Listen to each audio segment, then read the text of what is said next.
Yo, yo, yo. Hopefully mic's working okay. Got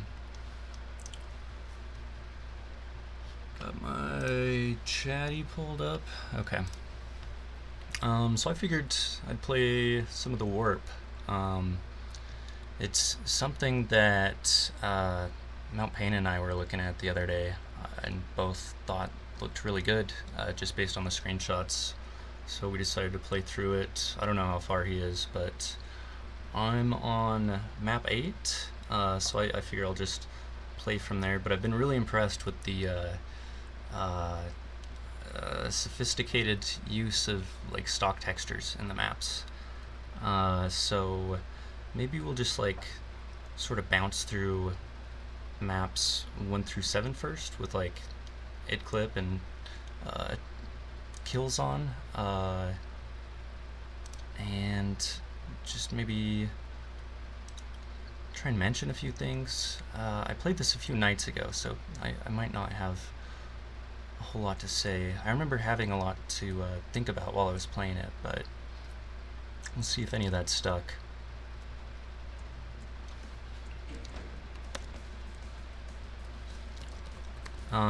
So this opening map, I gotta stop saying If you hear me say you gotta make fun of me. You gotta bully me out of saying or like, or fucking, any of that shit. Bully out of me. So I thought the intro here, I figured it was intentional, but maybe not. But this reminds me a lot of the opening of Sunlust. Quite a bit more confined, but the walkway with the arches and dropping down into an arena. So here you've got like kind of hell textures mixed with base textures. It's all right. It's not the craziest sort of map we'll see in the set, but it's very well detailed. Moving on to map. Was this map 2? Yeah, okay, map 2. I like the use of Zimmer with the gray rock. This one's just kind of a cave level, but it does what it does well. What did the inside of this look like? What were the guts of this level like?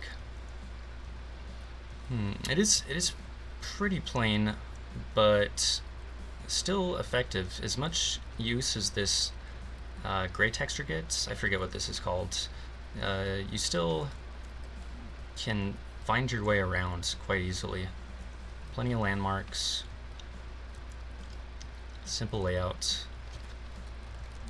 Moving on, I think this is where he starts to get a little more confident with the textures. If we're taking the assumption that these were made in order, which they probably weren't, but anyways, this is the first Doom cute we see with Stonehenge and like a sacrificial altar. Really like this room with like the red trim. Very cool.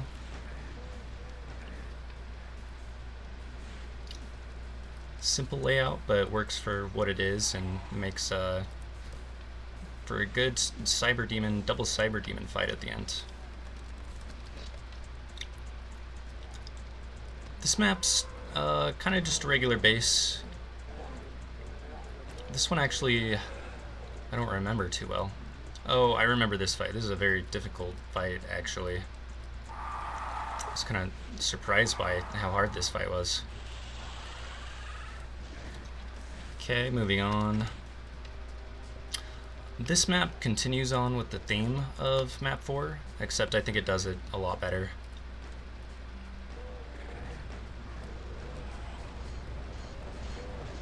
We've got concrete mixed with silver, mixed with the brown texture. I forget what that's called.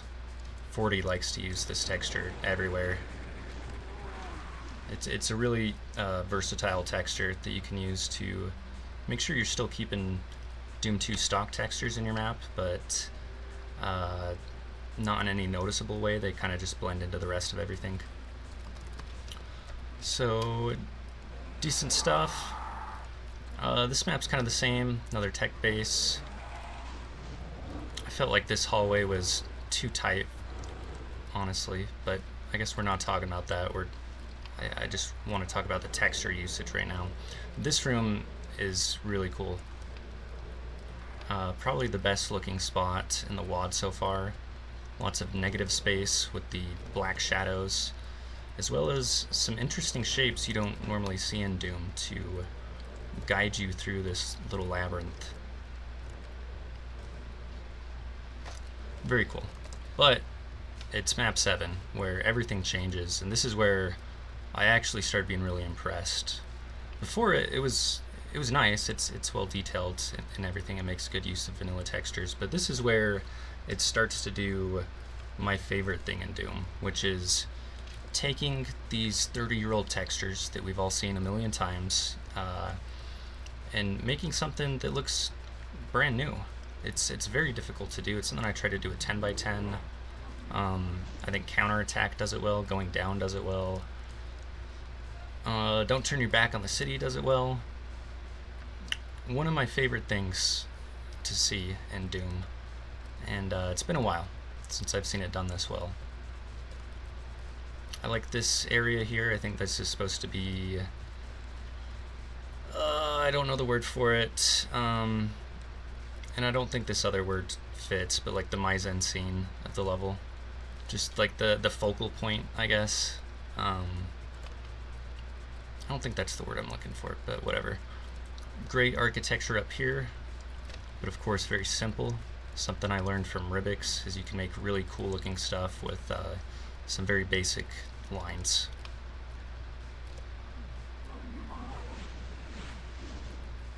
I liked this staircase over here as well. I do wish there was like a shootable switch out here, but the gaps in the wall plus the Sunder-esque pattern on the floor make this like a unique spot. But yeah, this is where I started to get pretty impressed with this map, or with this set.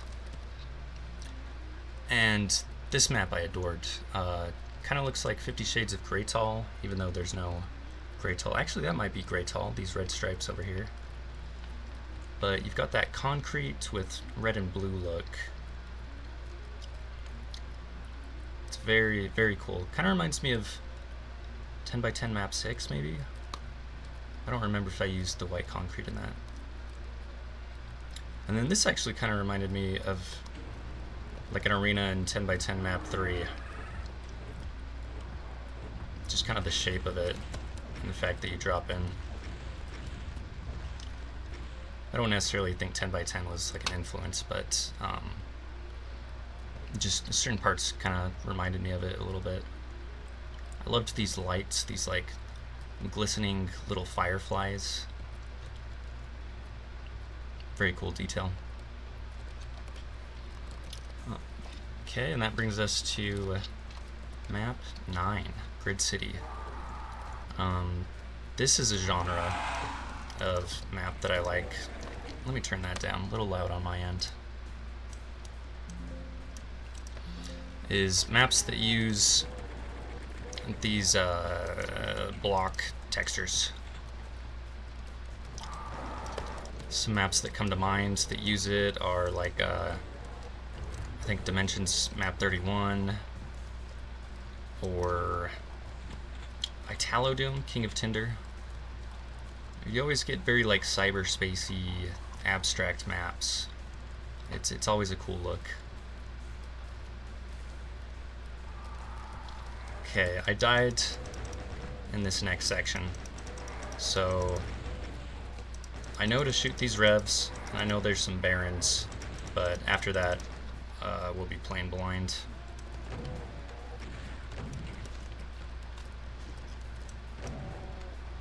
Don't remember having this many shells.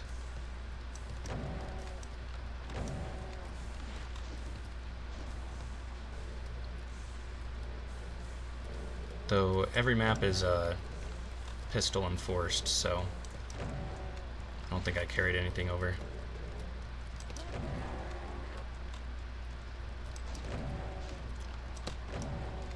I guess it's a lot easier when you take these guys out one by one. Last time I kind of woke them all up at the same time.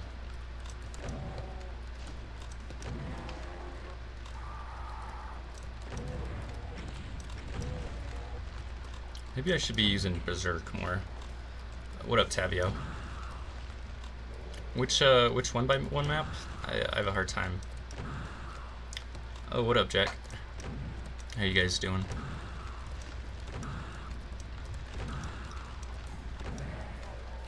This is Joke and Tavio. Oh, what's up? I didn't even realize that was Tavio at first.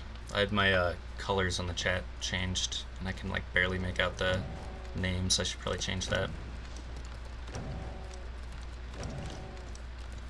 I don't know if you guys have played this. I hadn't heard about it until just recently, and I'm pretty impressed with its stock texture usage. Okay, so this is further than I got last time.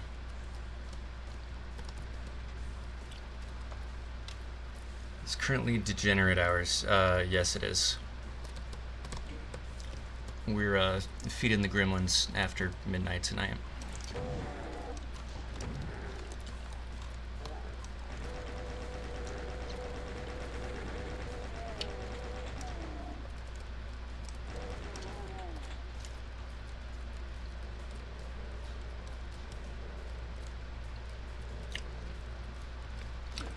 It's on my list, but been so busy, it's taken a back seat. Bonky made a map for it. I didn't play the others. Oh, I thought this was for some reason I thought this was made by like one guy. I didn't realize there were multiple contributors. It really does feel like the work of like one guy. That's how thematically similar and connected the maps are.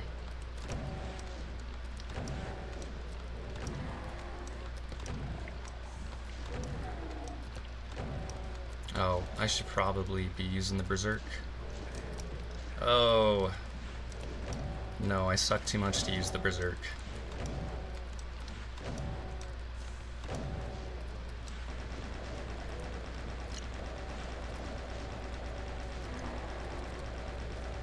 I guess I have like 40 rockets. Mostly one guy. On a mapping bender, and it's gonna be all night. Let me move my screen. There, I can see that now. Yeah, I'm glad to hear you're getting some mapping done. I don't quite remember, but I feel like you were on a bit of a mapper's block before.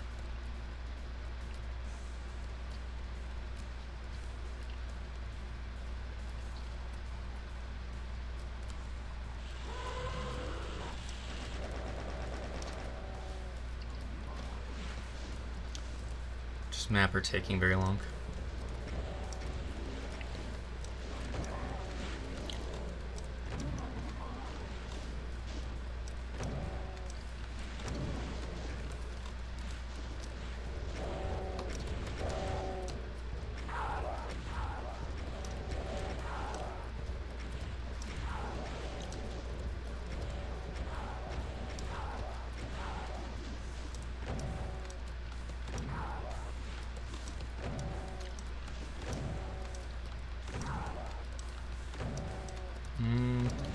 Okay, I don't love that they kind of just filter in through this little hallway. It's not the most grabbing gameplay. I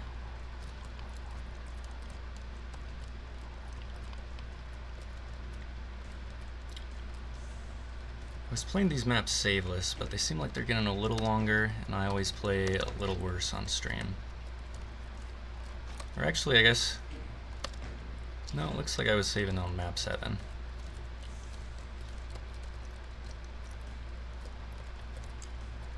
Hey, what's up, Petya? Takes a long time sometimes. Yeah, mapping does take a long time sometimes.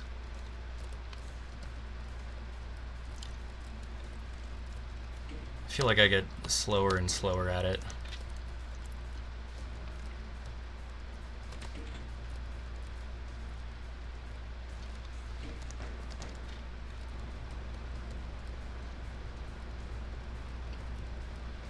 2 cybers, 4 arch files. That's what I'm guessing.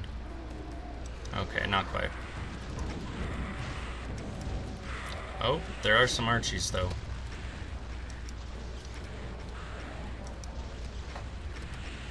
Oh, I got so lucky there.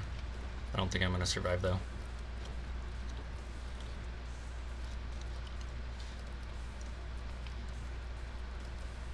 Do I want to lead him down here?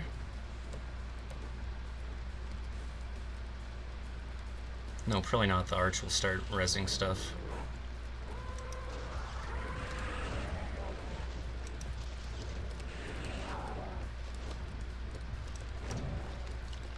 This was a bad idea.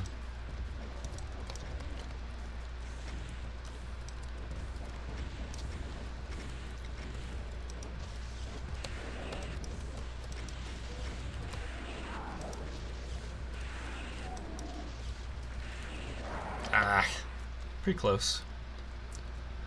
Modwall is an underrated texture group. You can kind of just escape. That is a cramped area to fight in if you escape.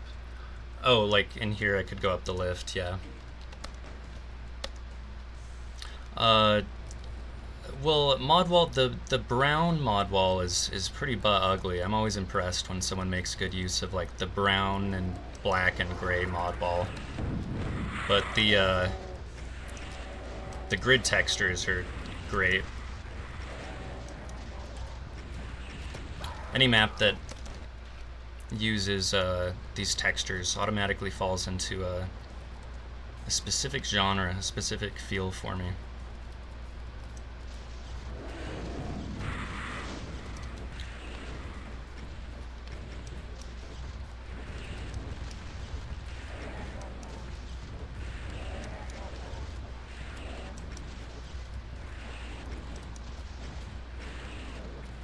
But I do think this map does it well. Like, I don't think it looks necessarily like other maps that use this texture set.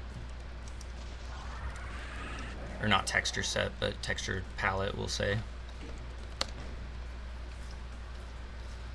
Lack of W-Fall in Doom is a bit of a crime. I think Doom 1 had it, and it is like programmed in Doom 2. There's just like not the textures. But I think it's programmed there because it's in Doom 1. Pretty sure.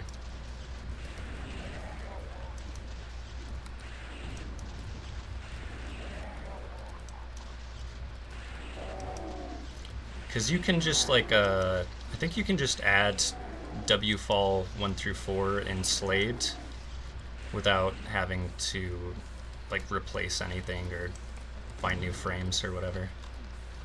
Damn it.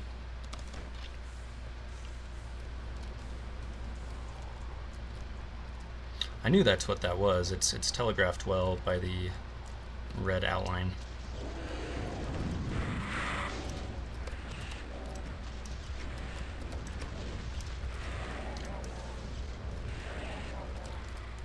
I knew it was counterintuitive to go for the Cyber before the Arch Files, but figured to hell with it, give it a try. Okay, guess this guy is next. Well, no, you need to go.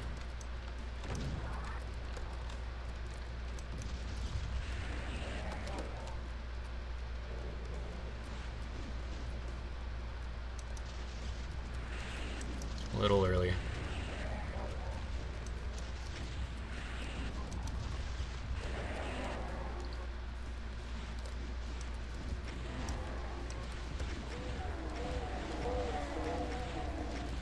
Oh, that looks like all the enemies. Oh, just about.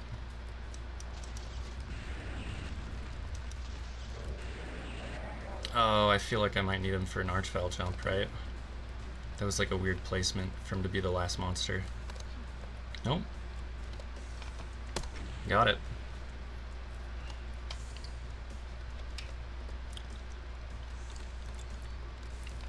Very cool geometry here.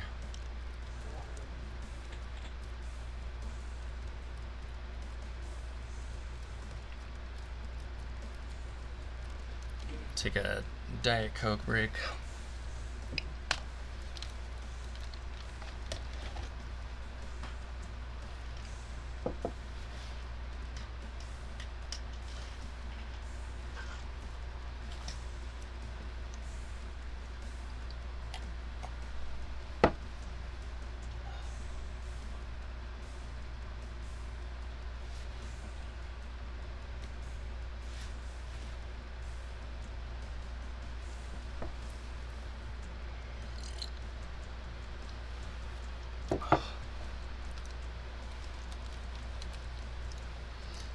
Okay, on to the next one. I'm not totally sure, but I feel like when I first beat map 1, the death exit didn't work, because I'm pretty sure I was somehow able to carry over weapons from from map 1 to map 2. Like, I remember dying, but then I had all my weapons. I don't know if that's a glitch that can happen, or if that was a waking dream I had.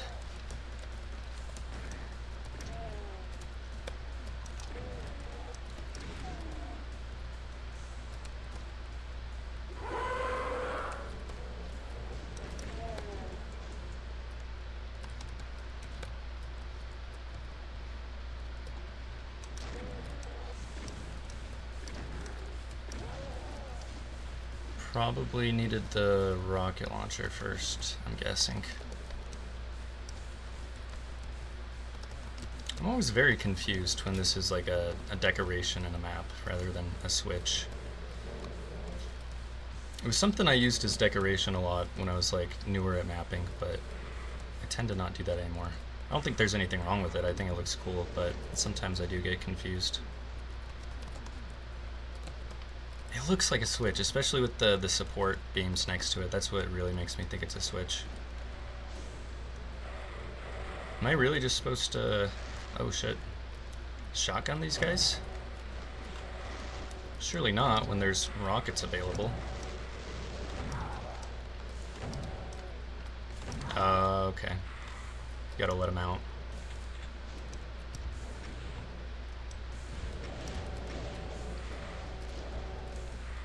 I like that. It's like not quite a puzzle, but it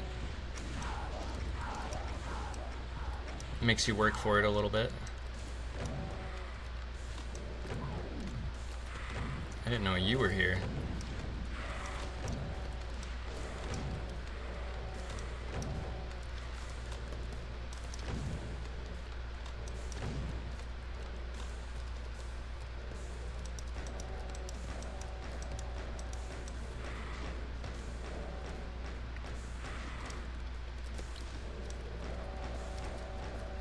Let me just finish up this fight and I'll check on the chat. Don't want to make any dumb mistakes. Alright.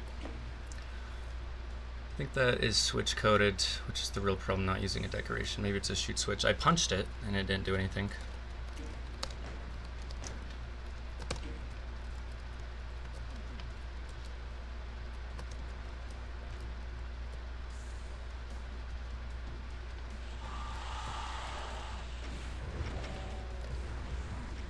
There we go.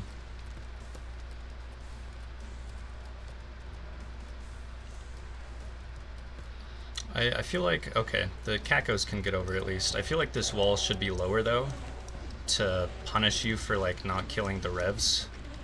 Like they could shoot you while you're in here.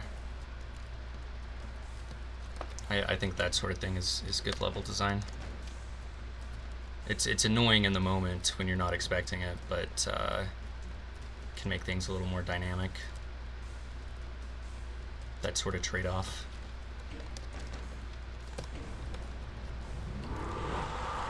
Oh, that was 98% armor. Don't want to do that.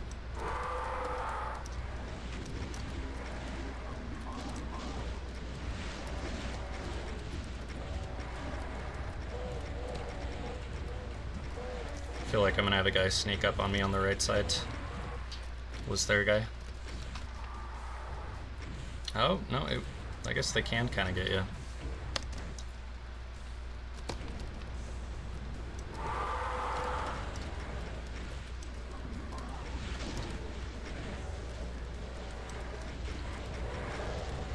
That is a lot of guys.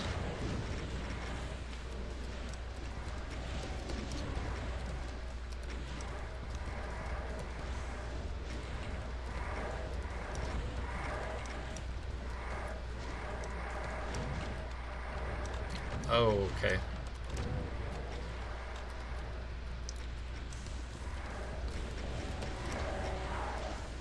It's interesting that the Hell Knights can walk up on that platform.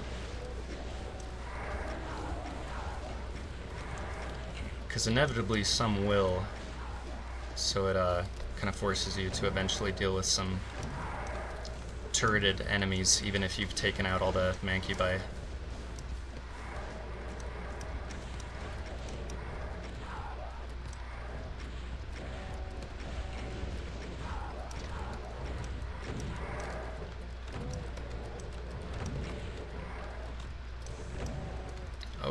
Okay. I did not hear him stomping around. This must have just opened.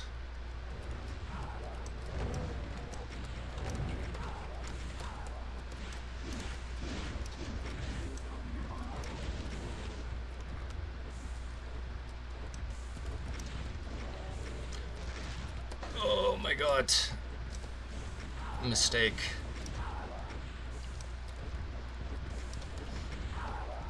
These maps use the Cyber Demon very well. If you're gonna have a Cyber Demon fight, I think you should have it in enclosed space rather than somewhere where you can just circle strafe.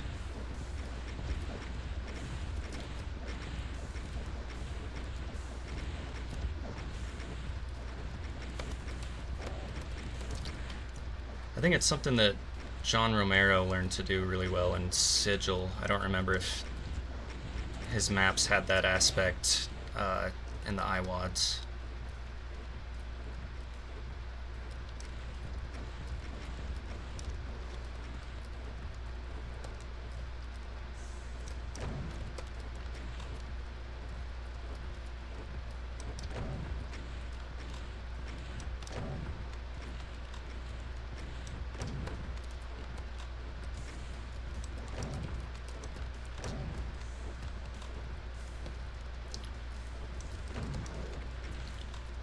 Alrighty. I like that over there. That's very simple geometry. And yet you could make something really kind of foreboding out of it. Especially when you turn the brightness all the way down, so you just get kind of like a dark black mass. You can just see the overall shape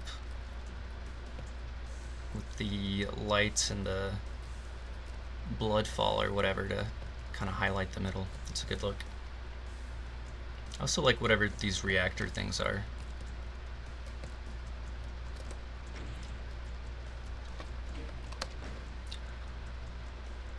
E4 M6 is a pretty good example of great cyber usage. I'm having a hard time remembering which one that is. I really like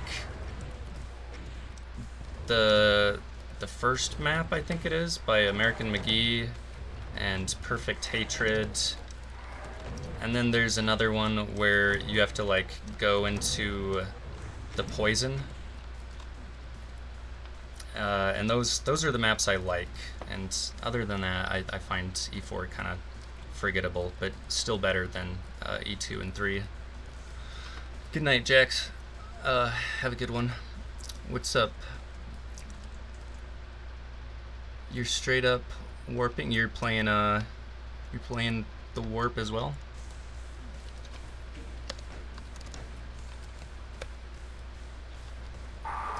Oh, that felt unfair.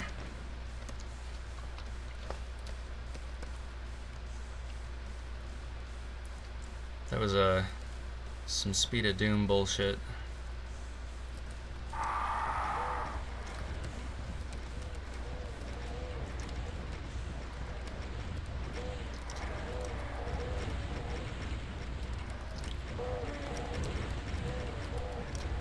I like pop-up monsters, but I think you gotta put the trigger somewhere where they will pop up before you run into them. It's a cool ring of lava.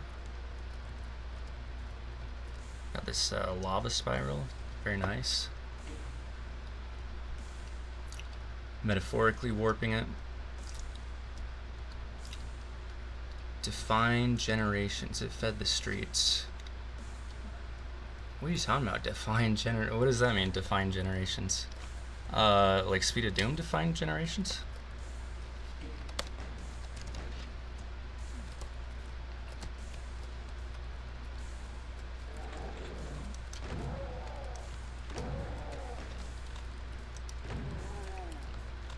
Oh, E4.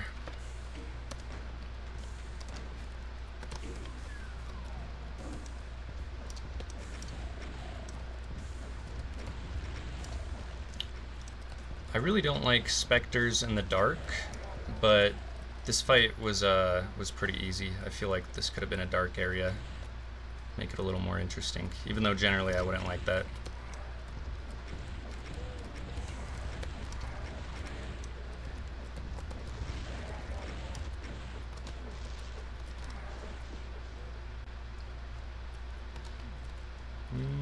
Okay.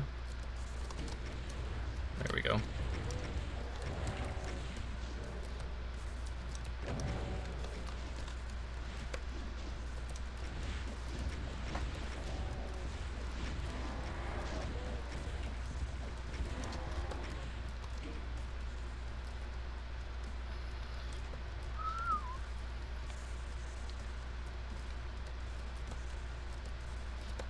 Blue key. Oh, that's the end of the map. I really appreciate how short these maps are, because when I originally saw it was 35 maps, I didn't think I was going to play all of it, because I normally don't love playing like megawatts. Tend to give up on them.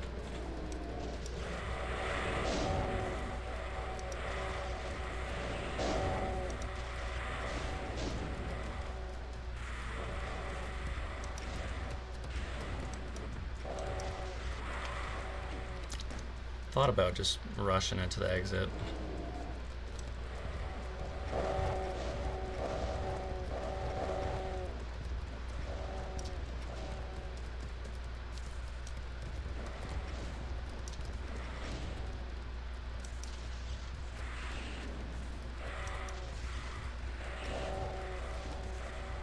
That was close.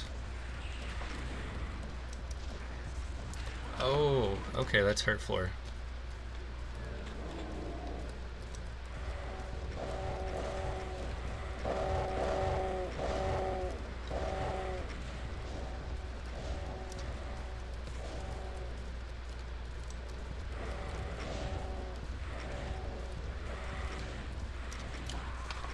Yikes. Why am I making this so difficult?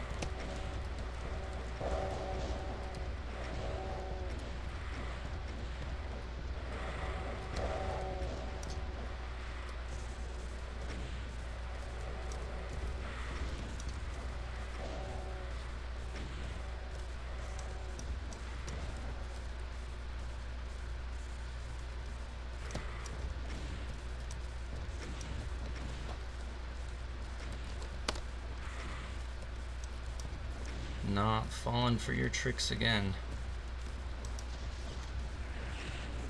This is not an efficient way to use the BFG, but kind of too scared to try and two-shot him on the little platforms.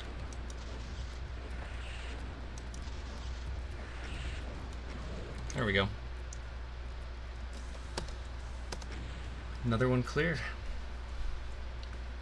That's what people don't like about him. Arguably, it's the same thing as a pop-up monster. Yeah, it could be. So the challenge that's unique to them is kind of just, oh wow, I didn't see that guy there. Yeah, I don't mind them like as a filler enemy, like incidentally. And I don't always hate them in the dark, but you know, sometimes it does feel kind of cheap. Okay, let me get a refill of my drink and I'll be right back.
Oh, what's up? Yeah, I did not realize you were redicted. I thought you were some newbie. Pee pee wee wee. Pee pee wee wee. That's so silly. Um, yeah, so I'm gonna try to not take so many breaks this time. But my cat started insisting to drink from the faucet, and he would have howled the rest of the night if I didn't let him. So here we are.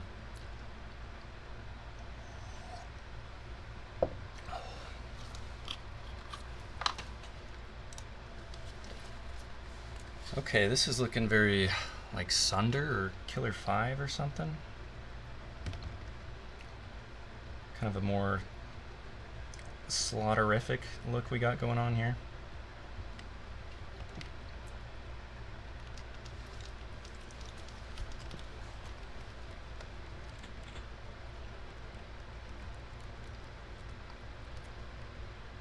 Yeah, I had no idea.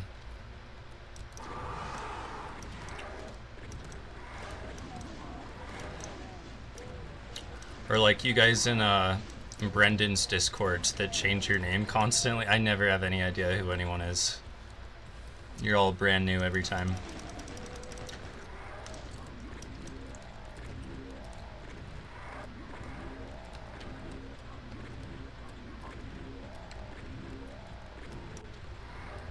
He's kind of just a filler enemy. I feel like maybe if I didn't have enough shells to deal with him, he'd be interesting as like a turret that has to stay there until like I actually get some ammo.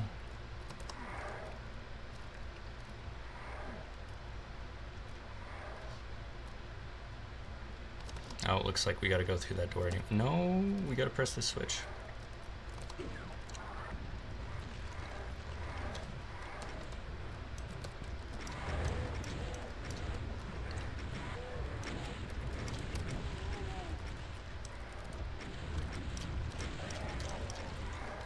Okay.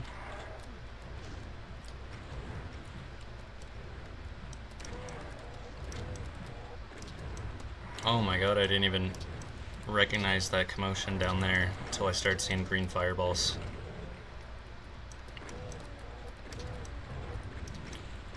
It's a good distance though. It gives you just enough distance with those guys that seems like right as you're finishing up this fight, that's when they make their way over to you. Well, not quite. Could have been a little faster, but I like things like that.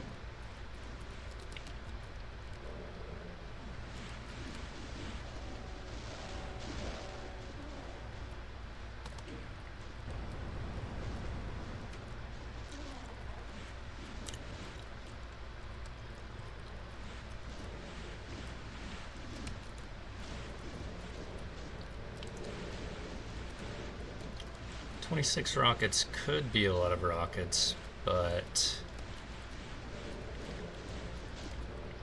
let's try and crowd you guys closer."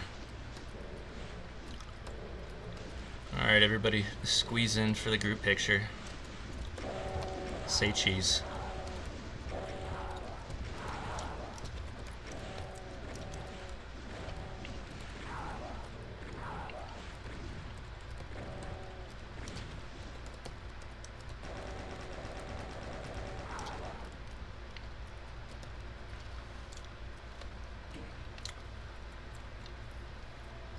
Need a deact enemy that's just a packing peanut? It's gotta be an inside joke. I have no idea what that means.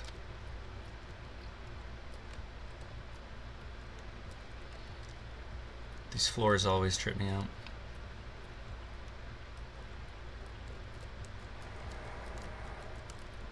They look cool, but ultimately you're gameplay wise, you've still just got like a flat arena, so I'm not the biggest fan of them.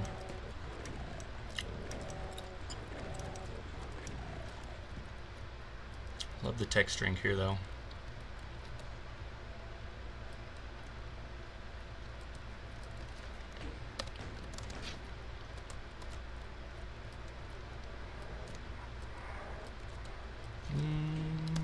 Let's save that.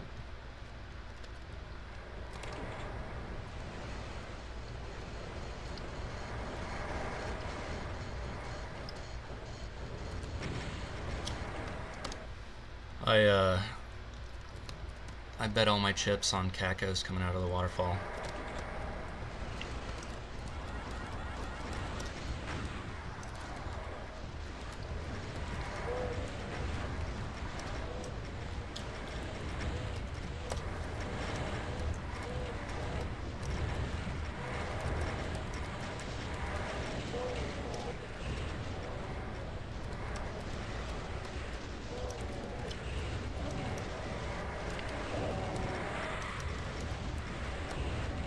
Oh no.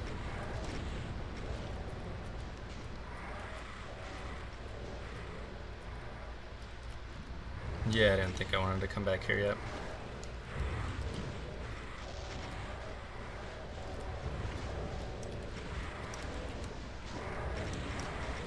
Scared to fire a single shot with all the lost souls. They're pretty effective in this arena.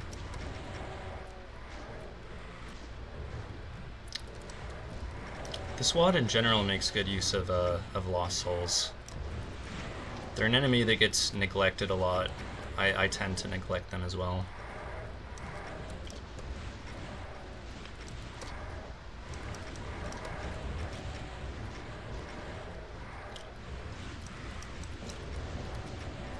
I might be a little overly strict with how I choreograph fights, because a lot of times lost souls add like a little bit of like a randomness to what can happen, but I should just embrace that.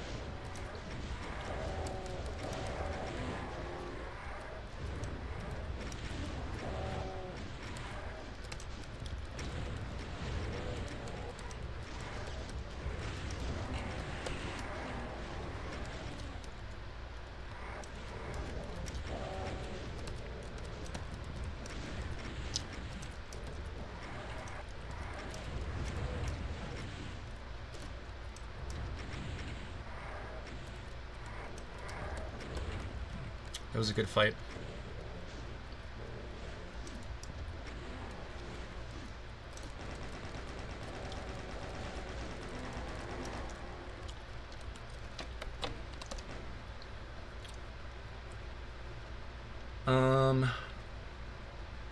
Having the time of their life recording the map right there. I don't think so. I mean, randomness doesn't imply unfairness. Things can be random and you could still be expected to reasonably deal with it in time.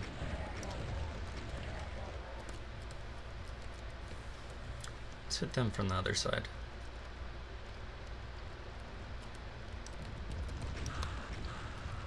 I was wondering what that texture was, but I guess it's fire lava with the translucency. Glad to see someone else making use of translucency. I think you can do a lot with it.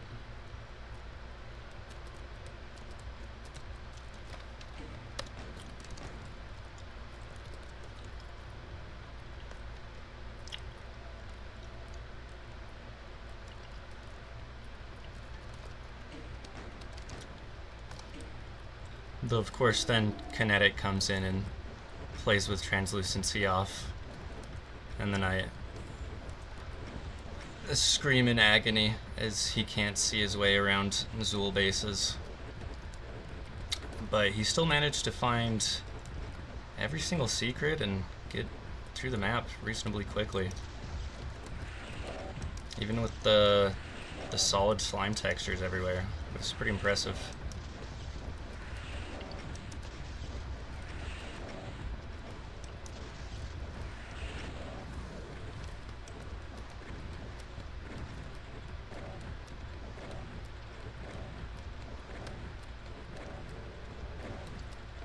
I'm not sure I even have to do this. There might be more cells left. Oh yeah, there were totally cells left.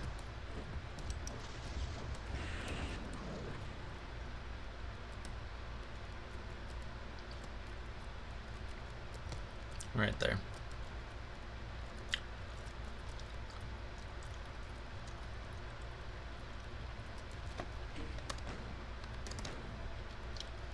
You can kind of just circle strafe lost souls. So long as they're head on, I guess. If they're coming at you from the sides, then moving sideways isn't totally going to help you.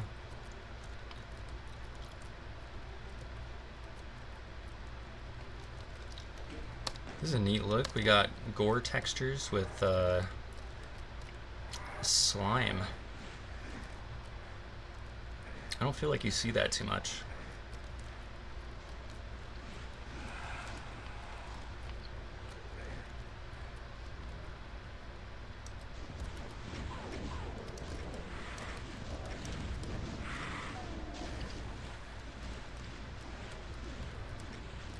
Okay, that's good.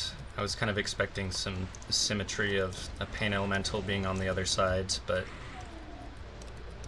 a lot of times rooms are going to be more interesting when they're not totally symmetrical.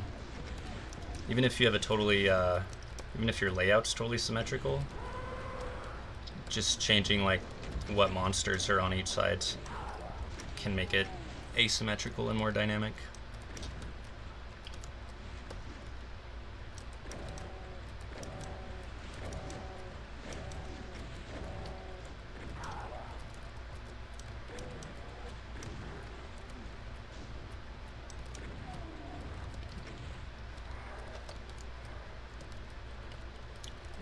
Uh-oh.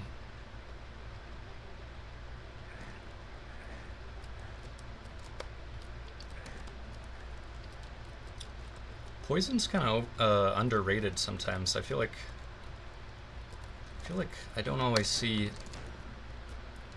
player or mappers like force the player to engage with poison. But I think poison's a really interesting mechanic of Doom.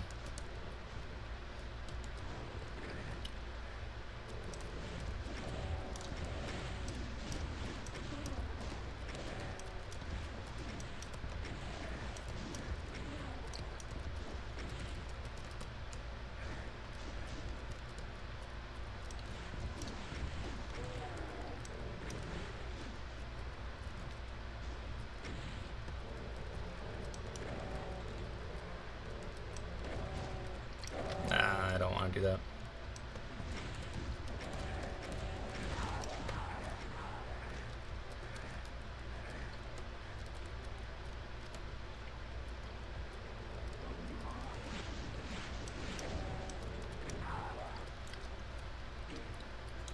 Inferno recently made a map with very nice stock usage. Played a ZZZV map that used poison floors. Was super fun.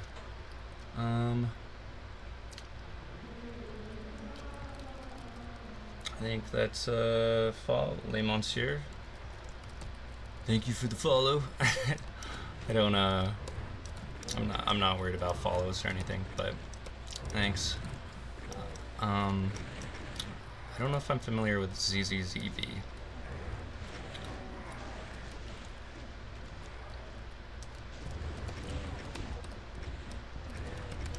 Oh, Jesus Christ. Oh my god. Hey, what up, Biz? Yak Fack. A lot of username that person has. Anyone that's got more than... You guys are all tricking me with your multiple usernames. In fact, I don't know who this UV Fast, UV Furious is. I know a guy named Biz.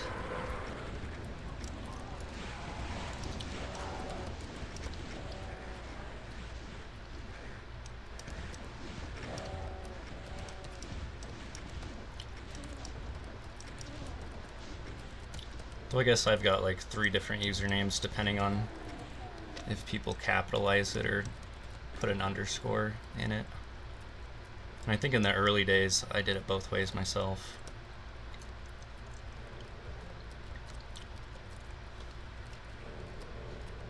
Is there an easier way? Yeah.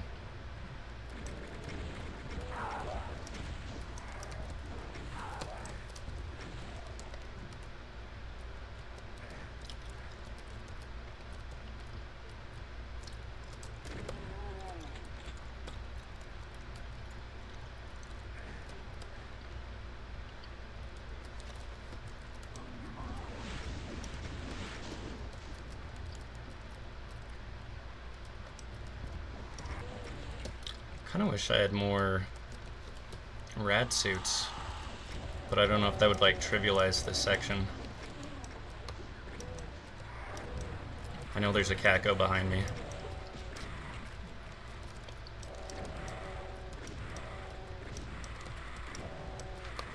Is that Rev dead?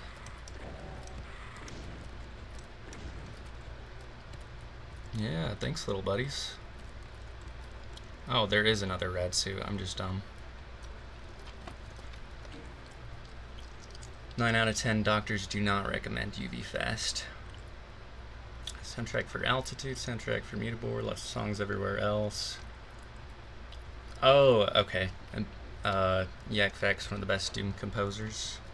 I'll have to check out their stuff. I always love original midis.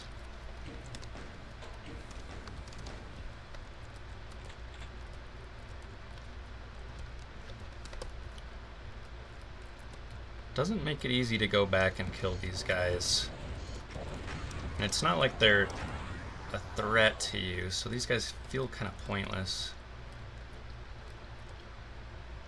I guess maybe they'd be a threat if I just jumped in.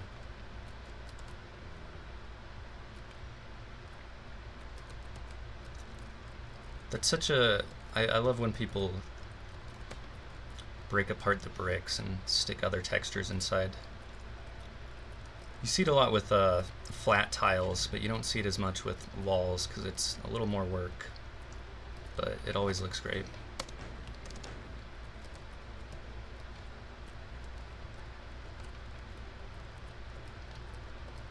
I would not have thought to highlight the viney green wall with red. For me, I generally think green and red like can't do that because it looks like Christmas, but here it looks really good.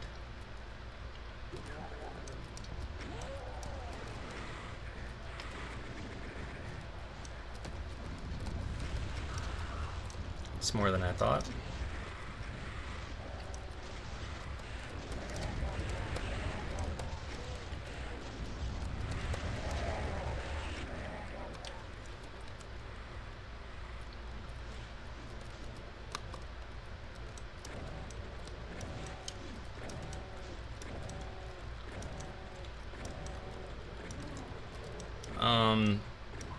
Biz, as far as dooming again, I wasn't dooming for a while. This is the first WAD that's piqued my interest since maybe, what is it, Nostalgic Entropy or Neon whatever. I liked that this year, and then I liked Remnants, but I don't think I've really played anything else this year. But I also just like haven't been paying attention.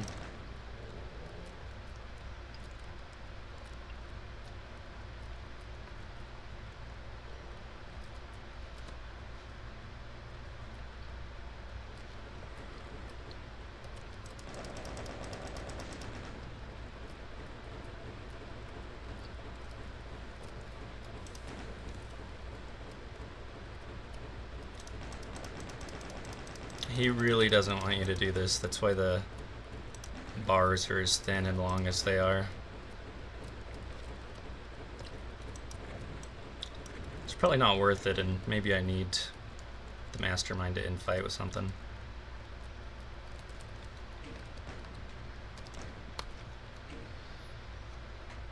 Oh, sorry, I'm behind. Normally I don't have this many chats. What are your thoughts on Event Horizon? It's amazing. It's like, Mount Payne and I were talking about it the other day, and we kind of agree that it's almost like a horror watch. There's just something so creepy and horror about it, even though there's nothing overtly horror. It's just like it's got this unsettling mood. And obviously it's beautiful and fun to play. Yeah, it was a huge influence on some of my mapping. You had a green and red map for Heartfest 2, Heartfest 3, They didn't like the combo because it looks like Christmas. That's usually what I think. No yellow maps. Well, Doom's palette is weird with yellow. It's hard to make yellow work unless you like totally rework the palette. And Biz, this is called TheWarp. As far as I can tell, it's all stock textures. And I was saying this earlier, but that's one of my favorite things in Doom is when someone can take these. Oh, that's a secret, isn't it? Take these 30-year-old textures and make something that looks brand new. Put a new twist on them.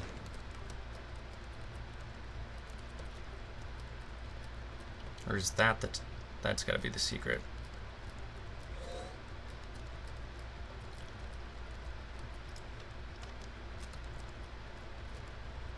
I wasn't paying attention how many armor bonuses that was, but I feel kind of cheated.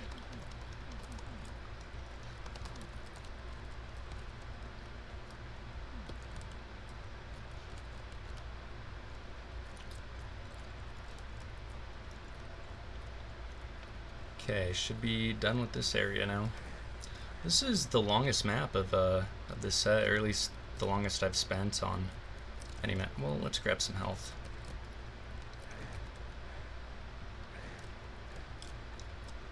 These have been pretty short maps so far, which I've enjoyed because it's like 35 maps long. And I feel like if you're gonna do that, you should have some short maps. But it's probably okay to have a few long ones in there every now and again.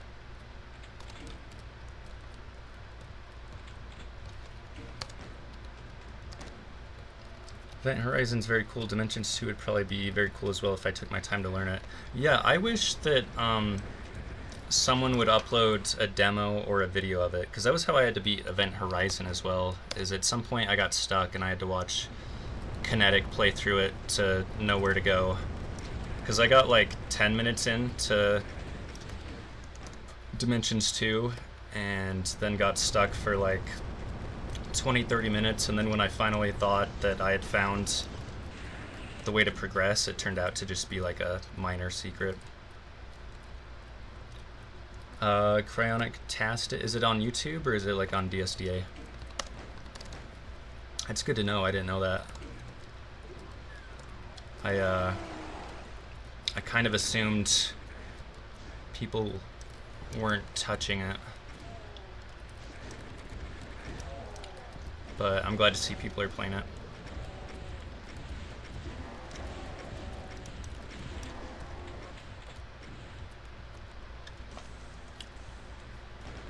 Charlie's video on Event Horizon, I think it's probably my favorite Doom video.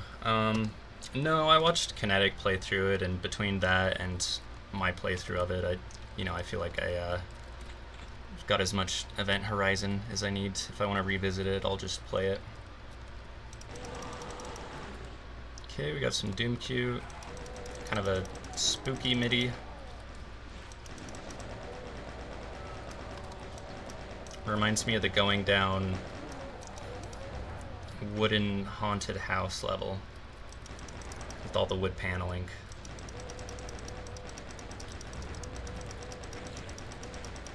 Though we do have some pretty flat, bright lighting so far.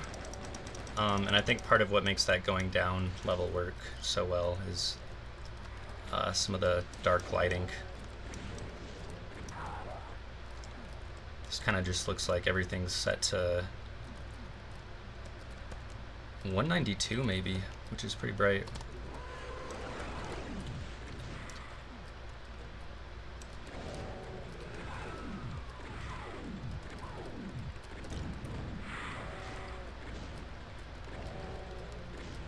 I like those curtains. I don't feel like I've seen someone do Doom Q curtains like that.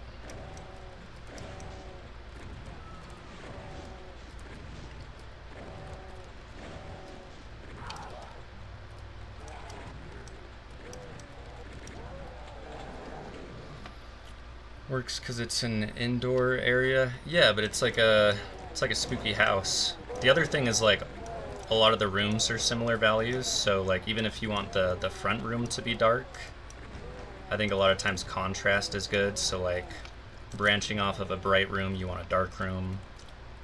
If you've got a dark downstairs, you want a bright upstairs.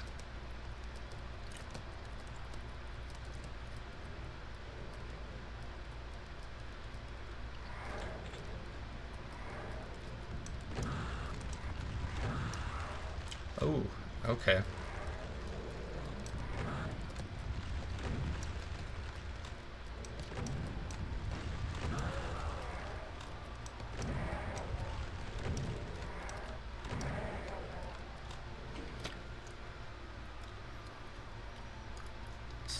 A lot of newer mappers' work look worse than it could be. Newer mappers' work should look bad. That way they can look back on it and call it shit.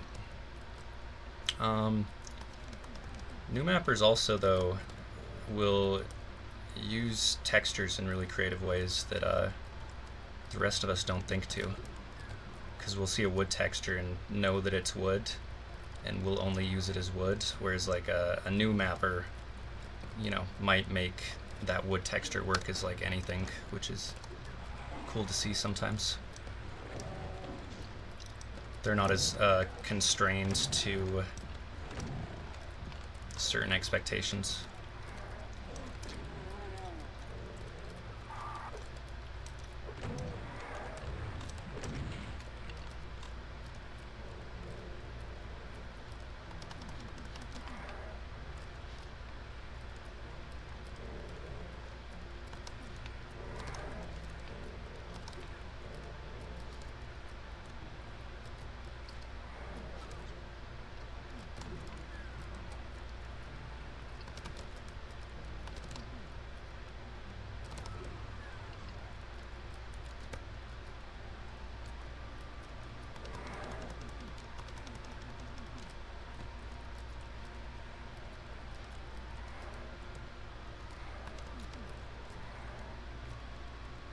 Ooh, nice cleavers. I didn't even mean to do that, but it's a good thing I did.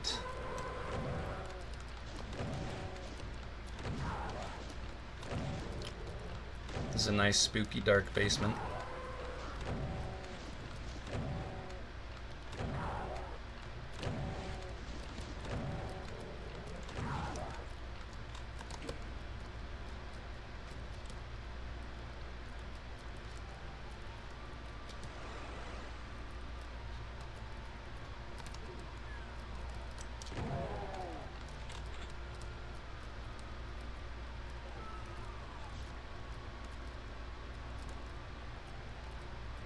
I hear him.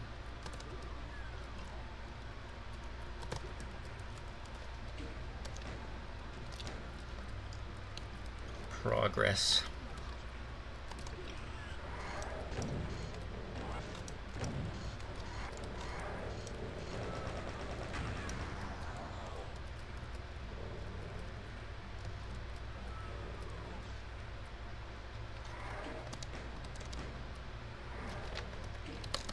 Just checking.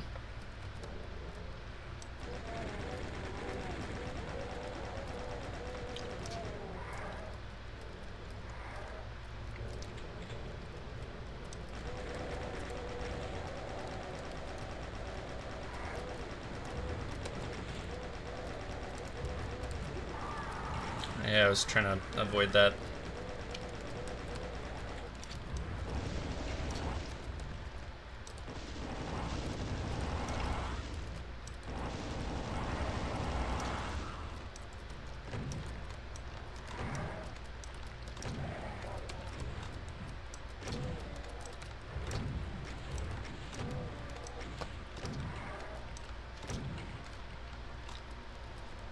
Okay.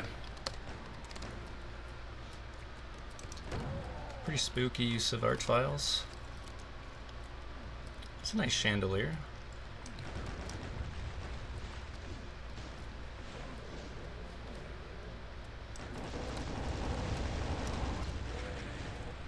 Thought I was safe.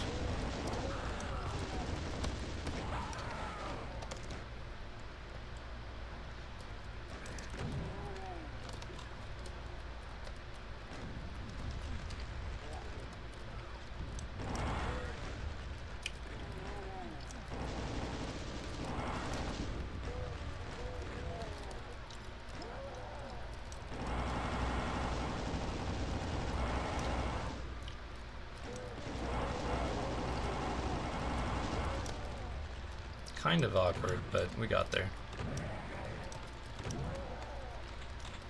Yeah, a lot of arts file pairs.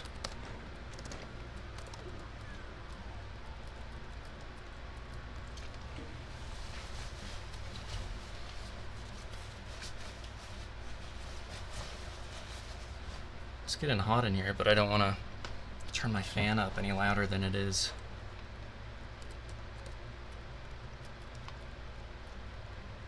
Oh, it must be the front door, right?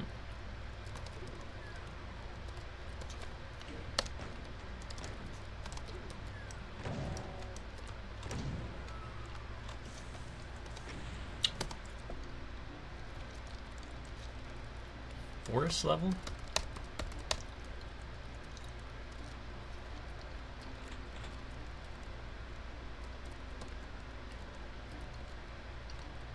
These actually look like pretty cool trees. Very simple but effective. They look kind of painterly.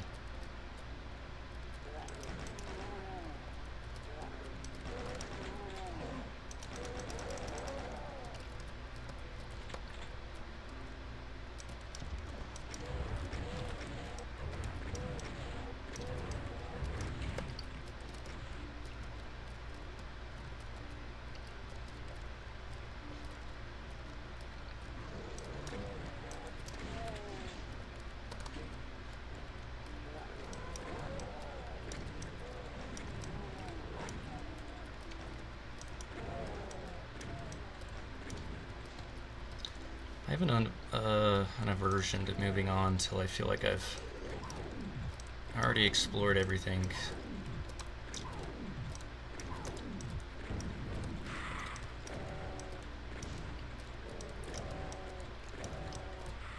Which turns out to be a good thing, otherwise I wouldn't have the SSG.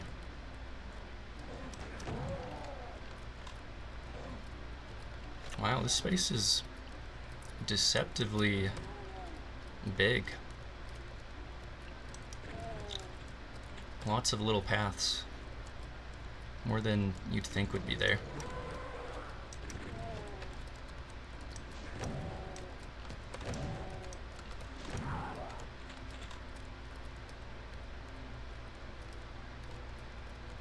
Is that a new decoration? What is that?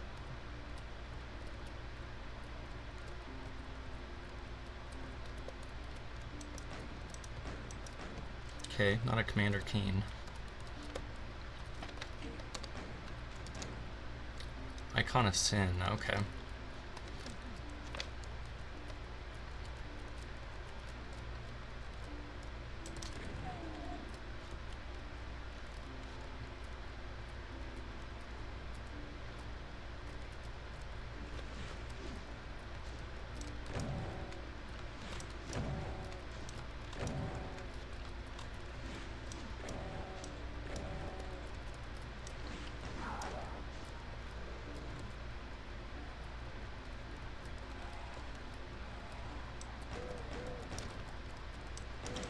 Forgot I picked up the chain gun.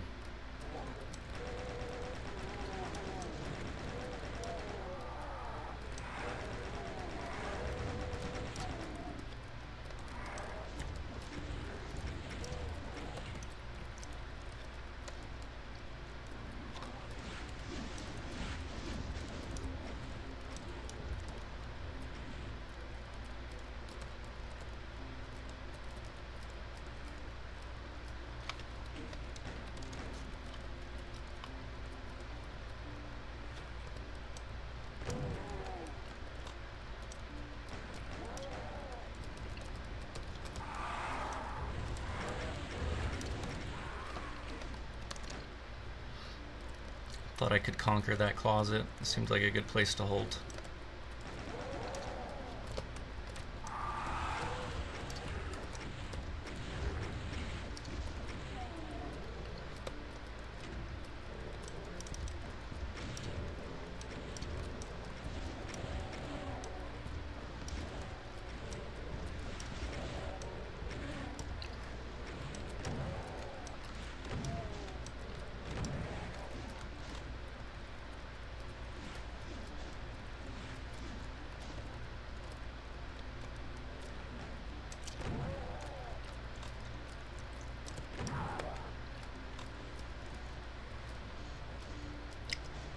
Is there any reason to these other guys? Did he not expect you to, like, jump across?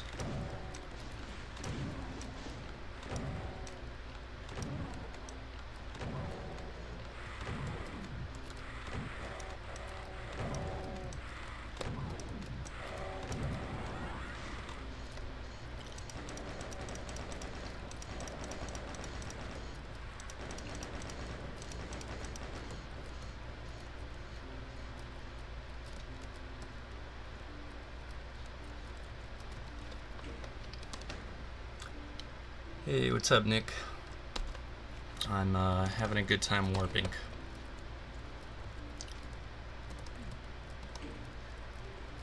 Was this like a pretty big map set? I didn't hear about it till like really recently.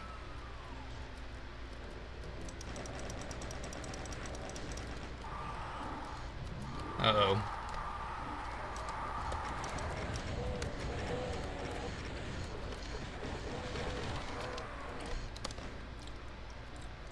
Just kind of panicked there.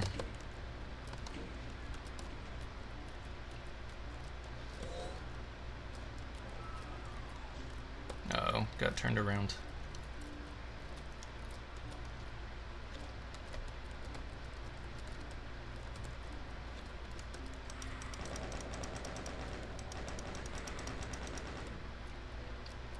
Can you just make it across? It almost felt like I could make it. No. Okay.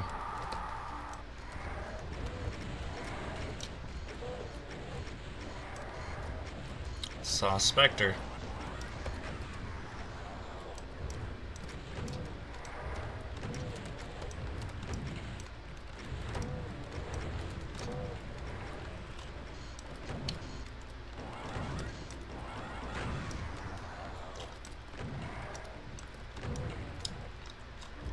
Am I gonna find rockets up the stairs, or surprise enemies?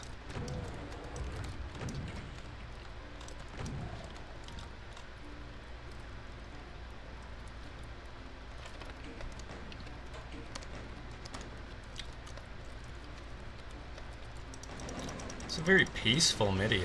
I don't think I've ever heard this one.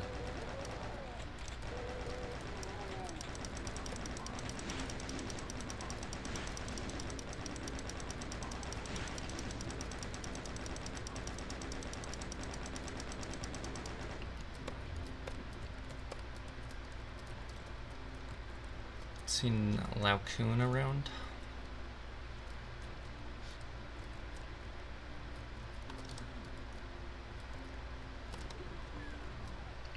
It's a nice looking doorway.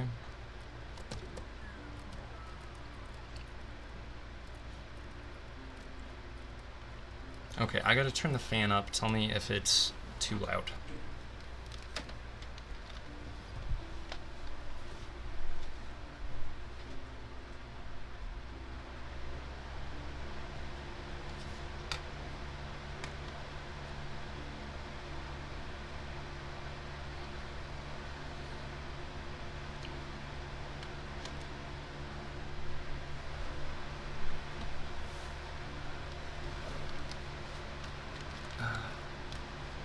Don't mind it. Can you still, I don't know, can you still hear me okay?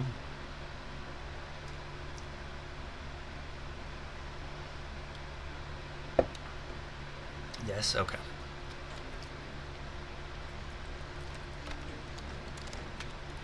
We're not gonna deal with that guy.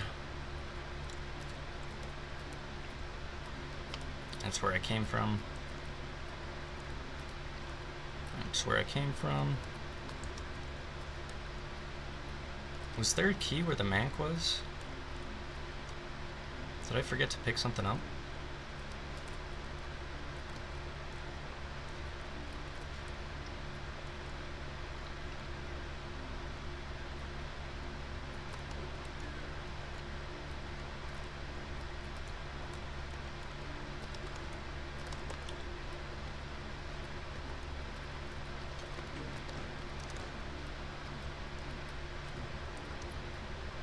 It was a terrifying looking room.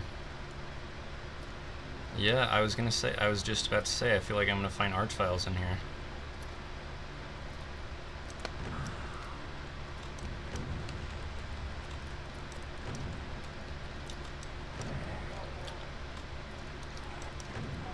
Something about libraries and arch files for some reason.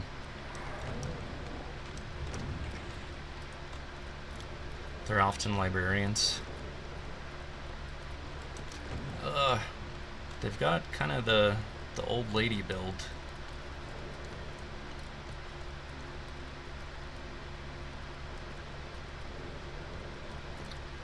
We'll respect his privacy for now.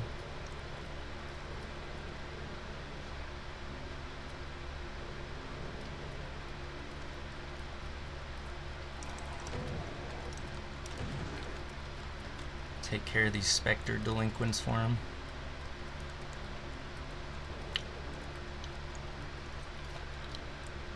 Doom job crisis hit the hell economy hard.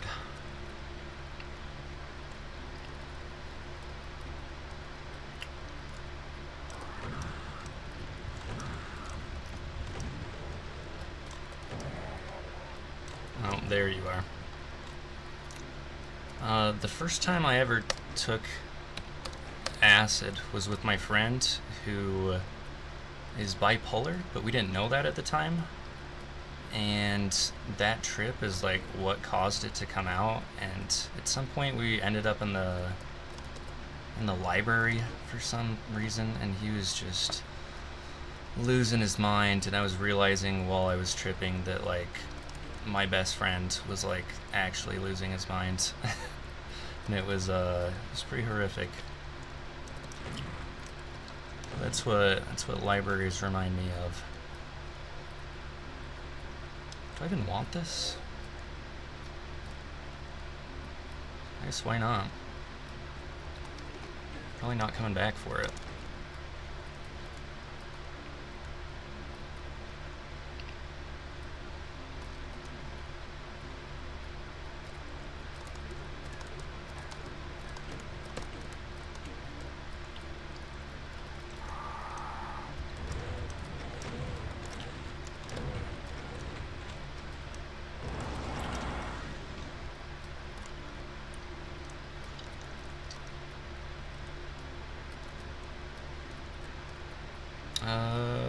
That didn't do what I thought it would.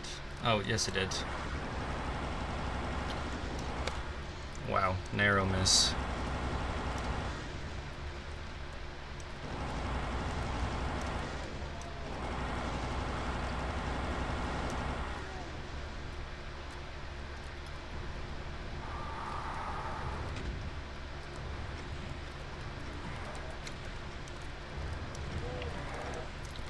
This feels a little trivial that I can just walk back like this.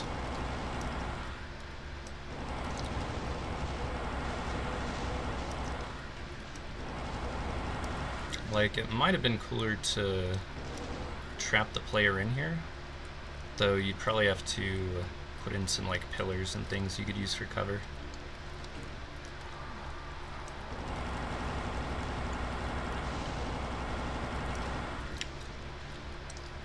Got it. Spent 4 hours repeating your name because I thought I would forget it. That's pretty funny. That's why you gotta just let go, man. Let go of your ego. Okay, what do we got here?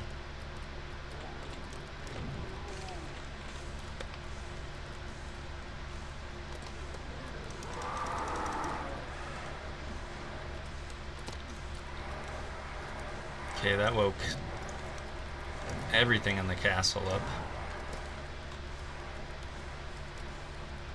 This looks like it's gonna be a bigger map.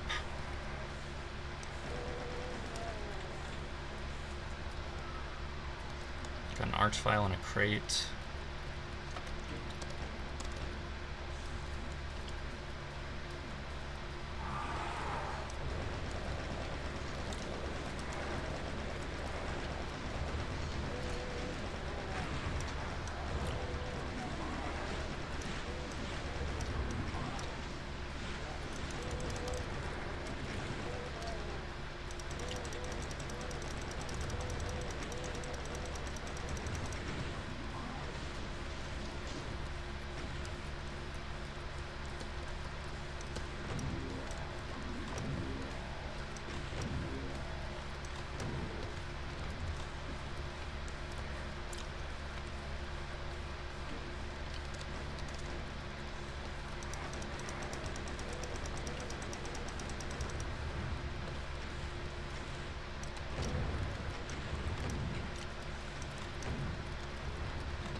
is not working.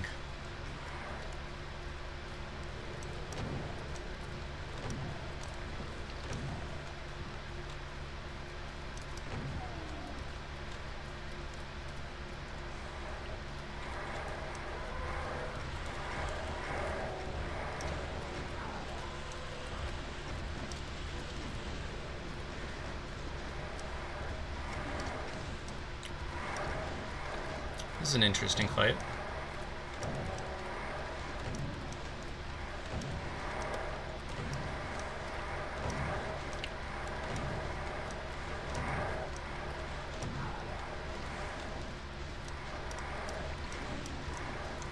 I didn't even know that other guy was there. I'm lucky I didn't get my face blown off.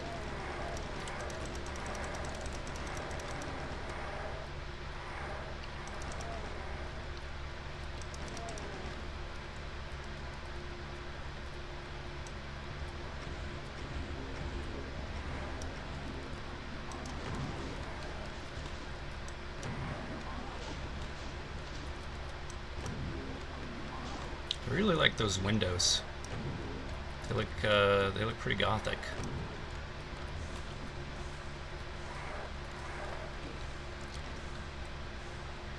I had some problems to work out. I still have plenty of problems to work out.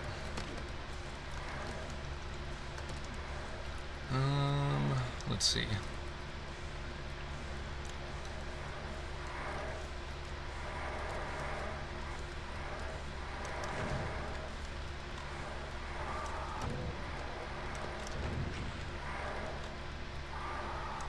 Wow. That got me pretty good for some reason.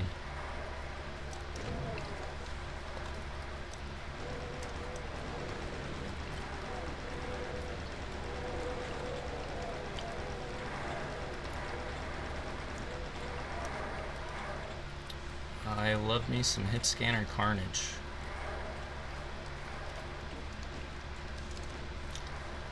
I feel like I can't even guess what's gonna open up. Maybe this whole wall right here will open up. Let's see. Nothing. I feel like every other time we've picked up a key in this WAD, we've been punished for it. Maybe not, though.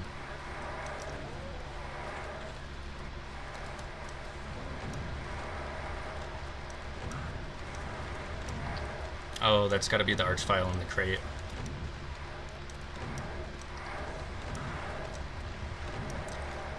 It's actually set up really well to give you a different experience when you come back to the front room. Okay, that's open, but I feel like... No. Is that just... That might just be the spawn. I don't remember.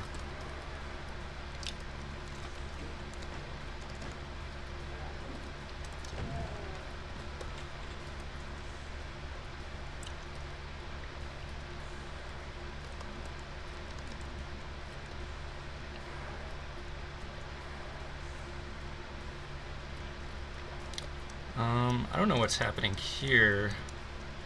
Maybe there's some mid-texture fuckery going on down below.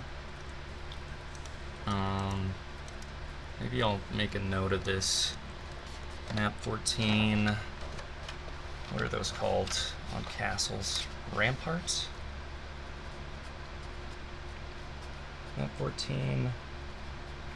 Ramparts. HOMs. Nugget. Doom.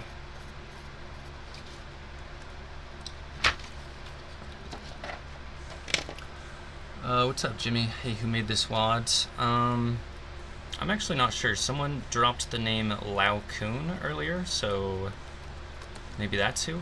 I'm not totally positive. Okay, why am I allowed to come out here if nothing changes? It's kind of a red herring of a room.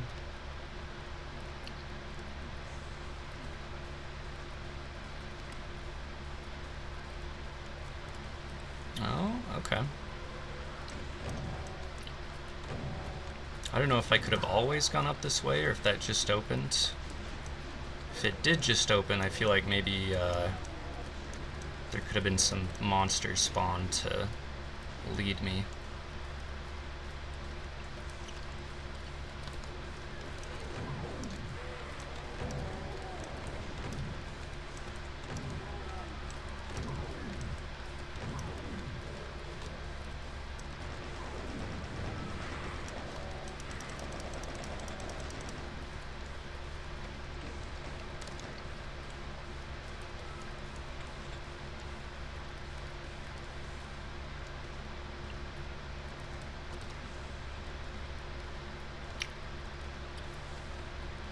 Not a lift, okay.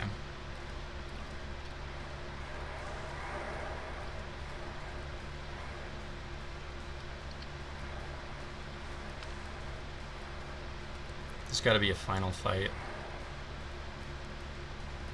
Look at all those cells, that's final fight material.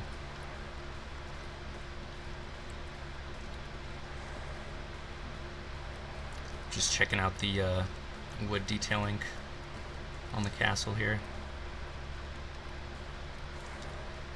Simple things like that can break up like a kind of a boring wall and make it interesting. I like that.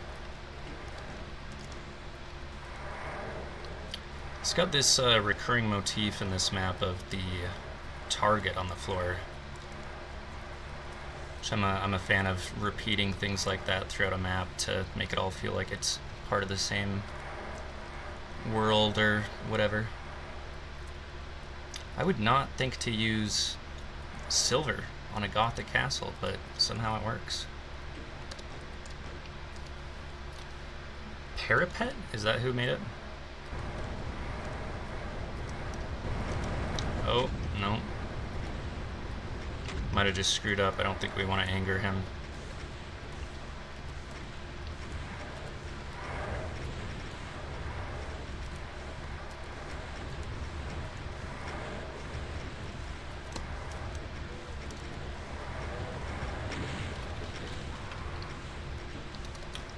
I'm really not very good at the wiggle.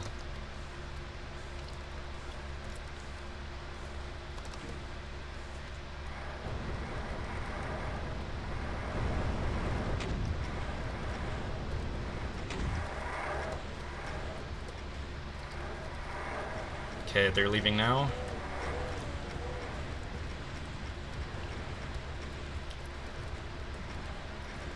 Stand behind him, so anyone still shooting at me shoots him.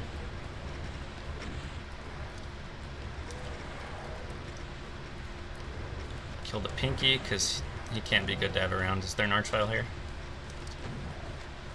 I have a feeling when I pick that up, there's going to be an archvile right here.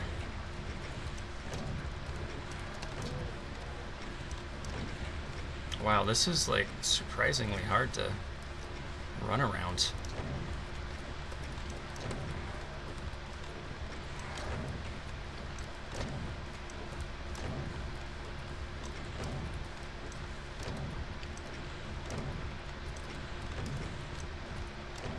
I've got a feeling it's not like a kill floor. Oh yeah, those are. It must be the torches are like easy to get caught on. I wonder if you could change the size of the objects in MBF21. Not that it's like a huge deal. No archvile.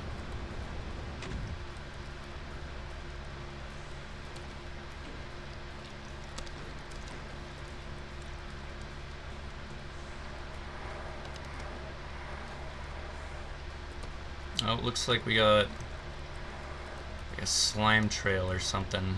I think this is the main building.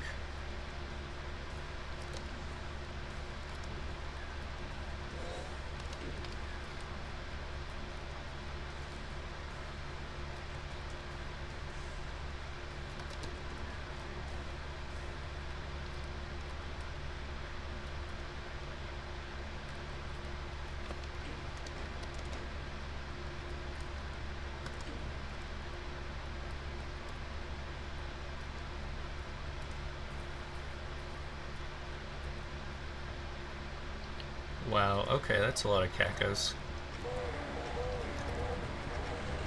Must be final fight time, it looks like.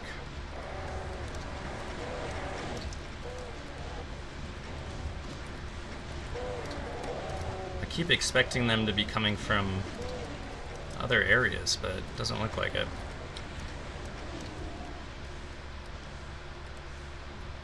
Oh, here we go.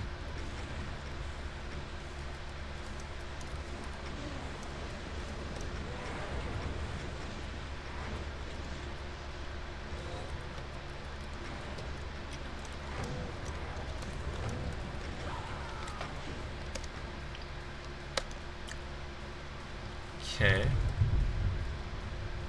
Kind of a strange secret. I don't feel like the Berserk helps you out here, unless you... maybe you end up really low on ammo or something.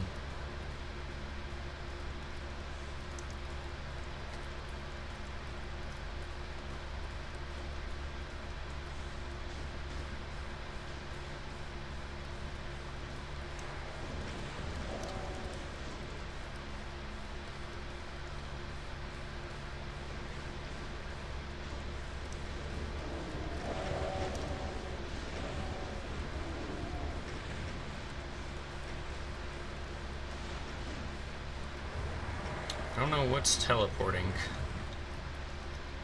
We did learn the blood falls lower. Oh, I have a BFG.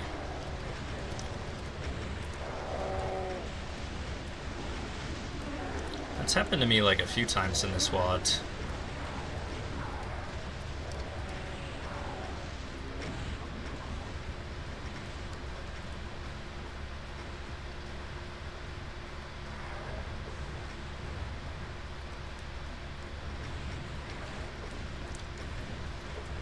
I like that you can jump these little walls. It's useful for navigating.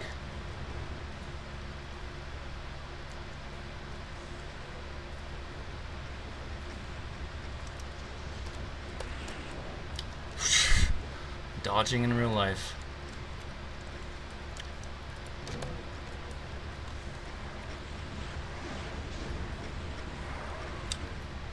It's tricky to go pick up those cells once the cybers are kind of stuck down there.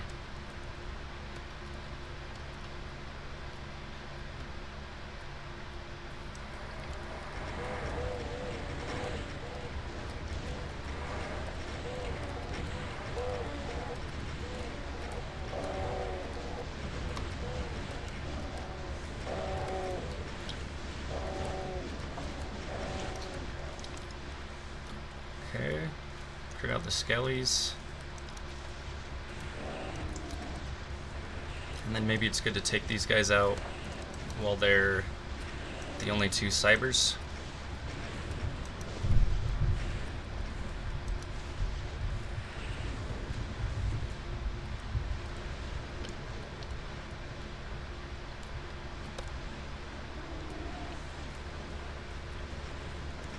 Oh shit.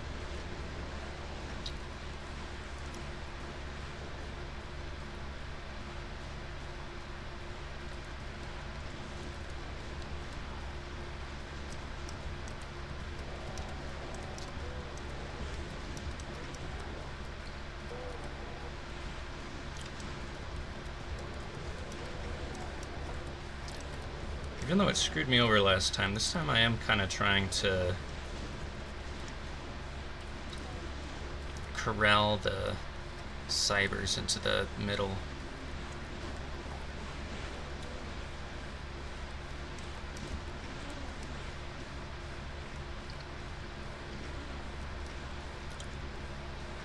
Okay, you can jump that wall too. That's nice. That's some risky business.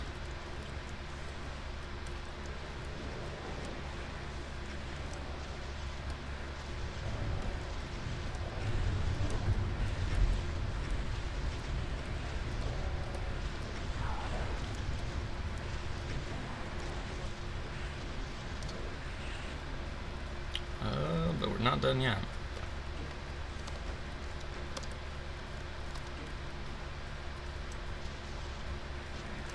Oh, yes, we are. If you're dodging IRL, you know the map is immersive. Yeah, I don't know. I'm pretty silly. I do it anyways. I do it all the time. Okay, this is looking cool.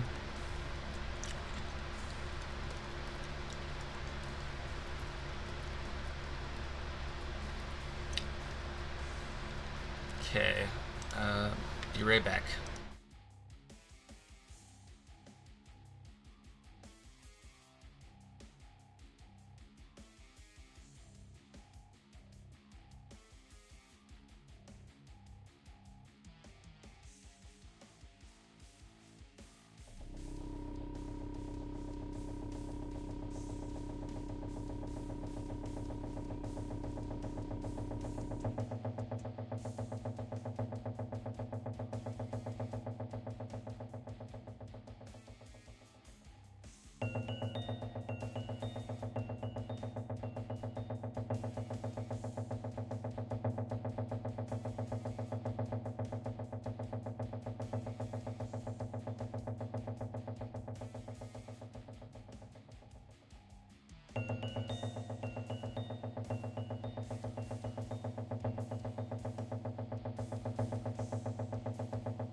Okay.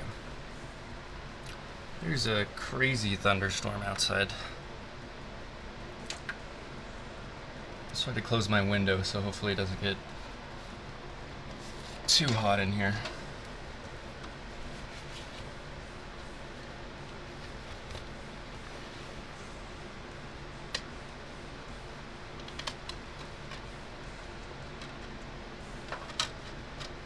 Usually my problem is I get chilly.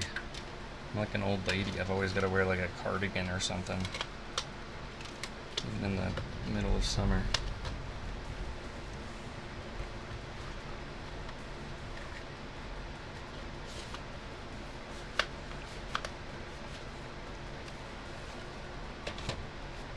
Glad I took a break and figured out there was a storm going on though, because I keep my comic books like right under my window ledge. And one time I had left and the rain blew in and ruined the top row of comic books and books I had. It's probably just not a good place for books. Uh-oh, everybody. Got some controversial Popeye cartoons Warner Brothers needs to warn you about.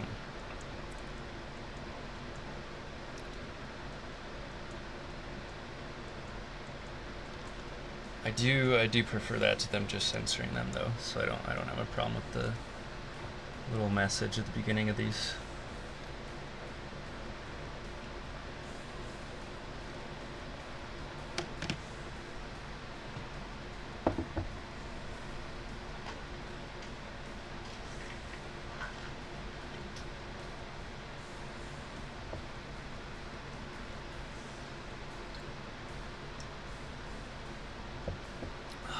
Rain's cool. Yeah, I mean, I like rain because a lot of times it just makes me feel better about being inside. I'll pretend like, oh yeah, I totally would have gone out to the park today, but you know, the rain. Now I have to stay inside on my computer.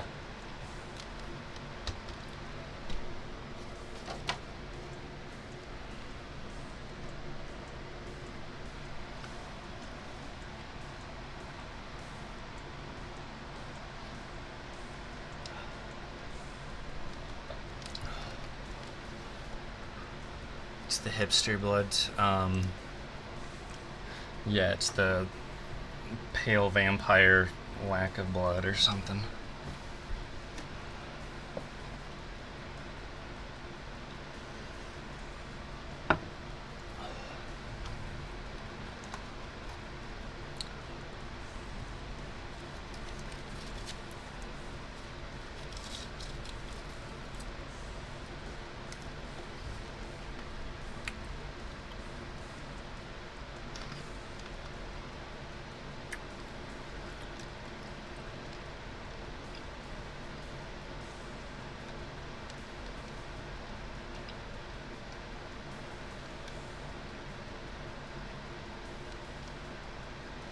I always try to adjust these so that you can tell what's going on, but the whites aren't blown out and the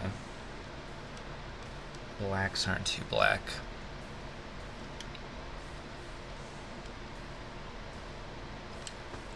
That looks okay for right now. Okay. Alright. Let's make sure that Doom is up on the screen now.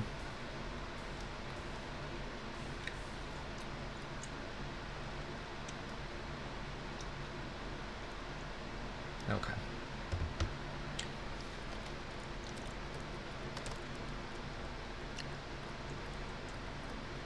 It's gorgeous. And you see something like this, and if you haven't mapped before, you'll think it's like really complicated to make something like this. Then you look at it like in the editor or in the map. You see it's just very simple geometric shapes. You just lay down lines like this. You just lay down any kind of geometric lines and you make it look really cool.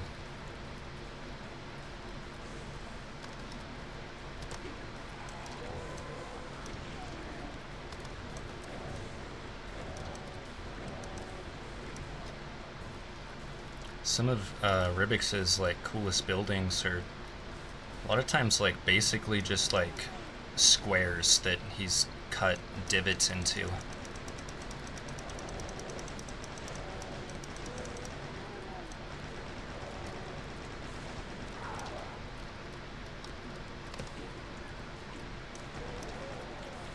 Okay, we got a tiny switch theme this time around, it looks like. Didn't mean to pick you up.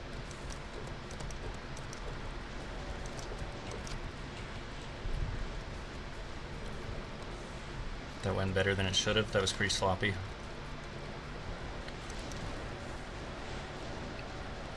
I'm really not good at punching out cacos. I don't know if there's like a reliable way to do it.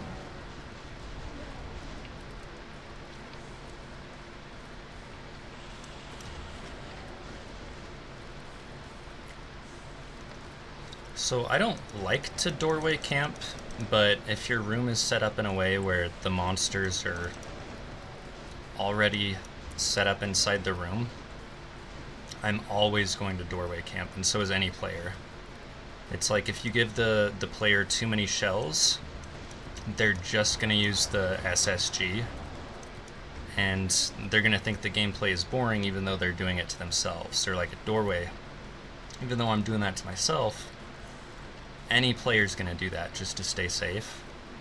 So you want to be aware of that and try to cut down on that as much as you can. This could either be a ledge that you drop off into and monsters pop up after that, or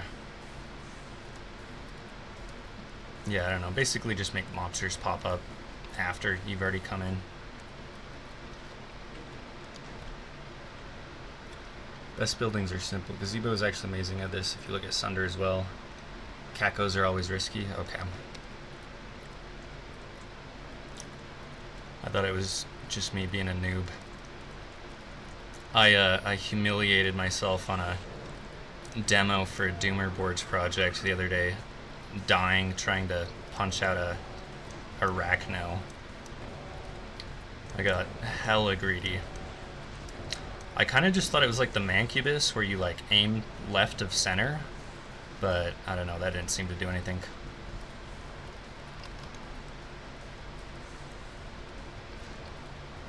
Is that a glide?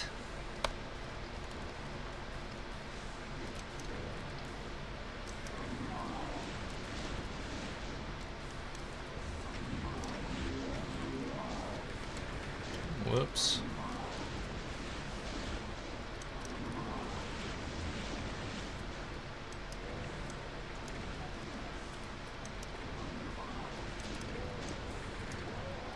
I never know if a pillar like this is big enough to be safe from clipping Mancubi missiles.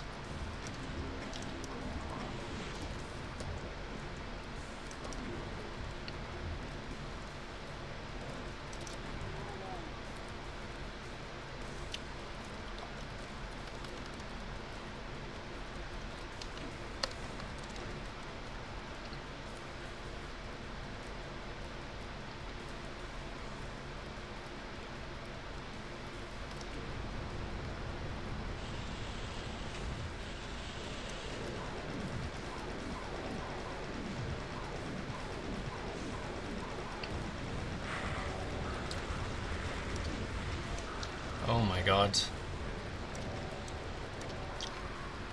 Kind of took that fight for granted. I thought it was just the flying monsters. Always assume it's not. Always assume it's not. Not what? Oh, the Mancubi. Yeah, probably. Just finished detailing a room. You can send me a screenshot on Discord if you want.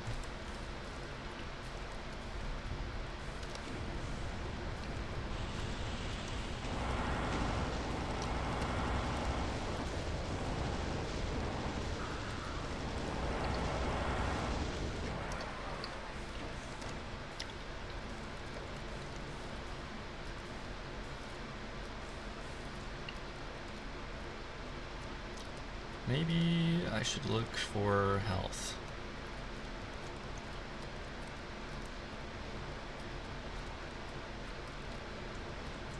No, actually, I can't get out of here. Just gotta deal with this at half health.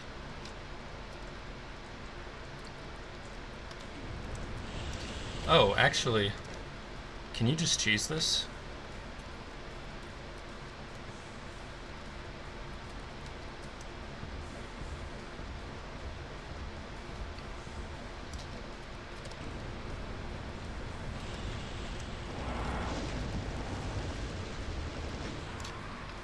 How did that not work?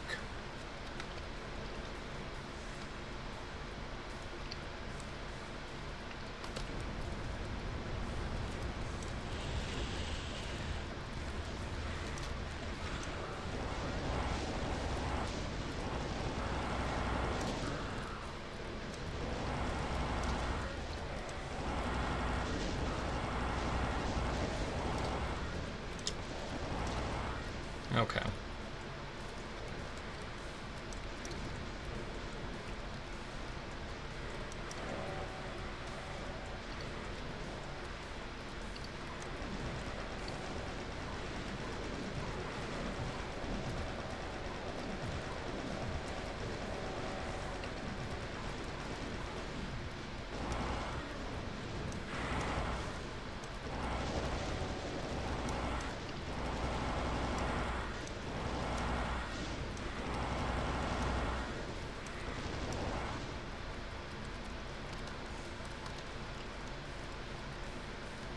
I was just thinking about the fact that pain elementals don't bite, and that's kind of an exploit, or like a sort of a missed whatever.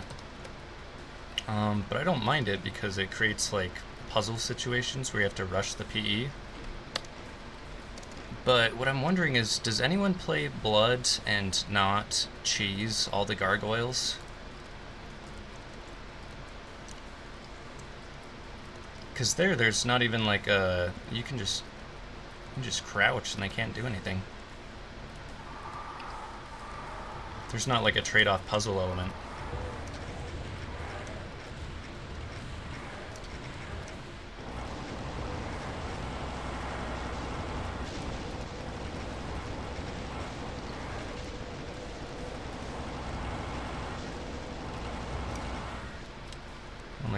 I had kind of just decided that I was gonna die. I was kind of playing that stupid.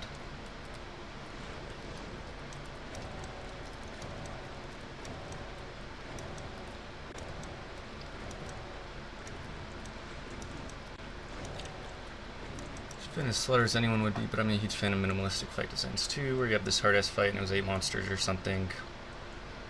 Yeah, I really like really economized monsters.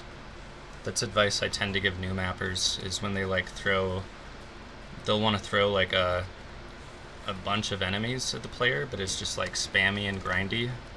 And I always try to mention that, you know, like 3 well-placed monsters in like chess-like positions are gonna be much harder and more dynamic than, you know, 24 like randomly placed enemies or whatever. Hit scanners are outrageous in blood. Hit scanners are outrageous in blood.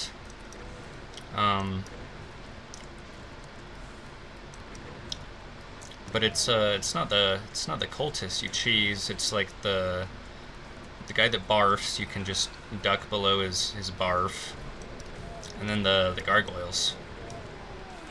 I can't remember if you can do it with the little gargoyles, but the big one definitely. And I always tell myself I'm gonna play it right and not do that. And then I like get killed and get mad and then just cheese it. And then speaking of blood, I just downloaded Cultic Episode 2, and I'm not very far in it, but I loved Episode 1, and Episode 2 looks pretty cool so far.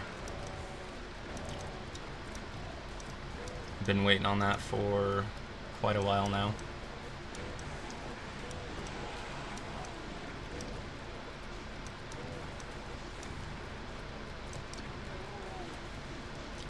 I feel like Cultic is probably my favorite boomer shooter since Dusk or Ion Fury, whichever one of those came last.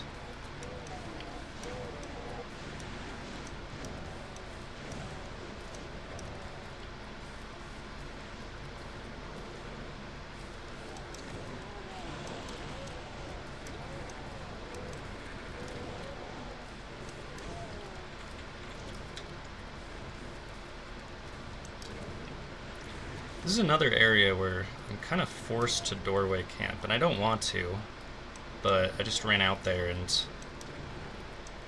was kind of taking punishment for it.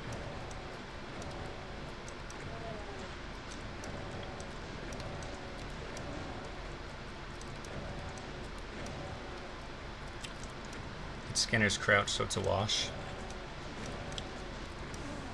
Yeah, hit scanners are just like the toughest enemy in the game.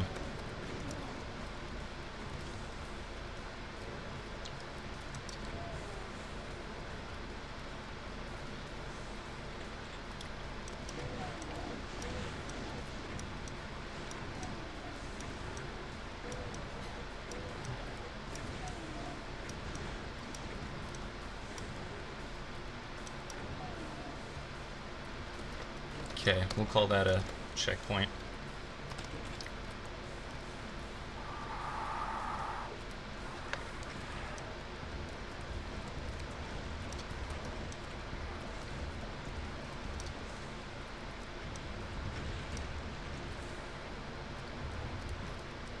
Almost got greedy with trying to conserve rockets. There's a candle here. Does that mean that's a secret?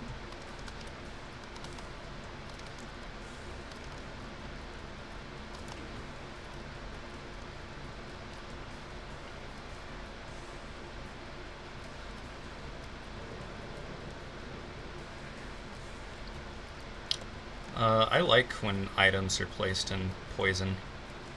Some people really don't like that, but I think it's kind of fun.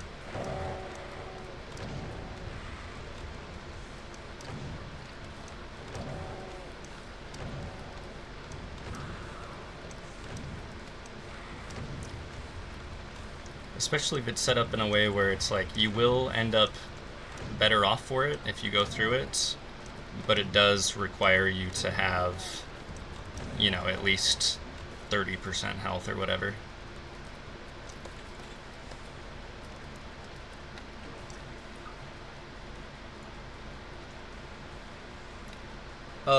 Yeah, the game is very doorway campy.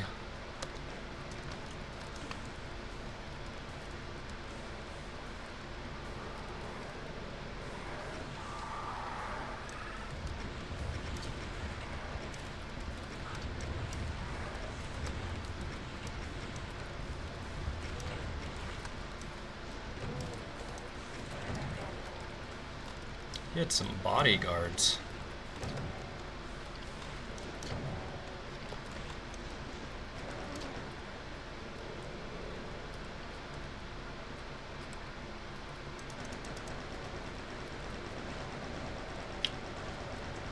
Damn, these maps are getting longer though.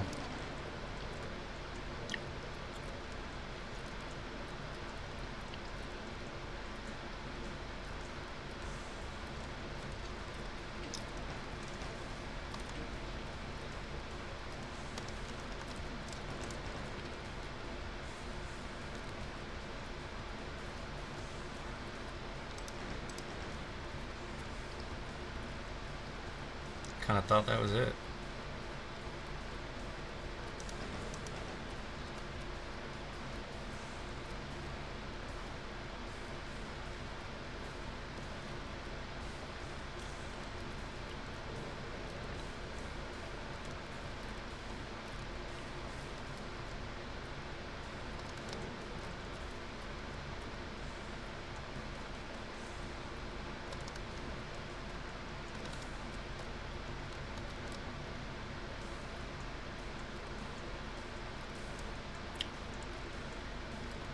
Alright, I must be blind. Okay, yep.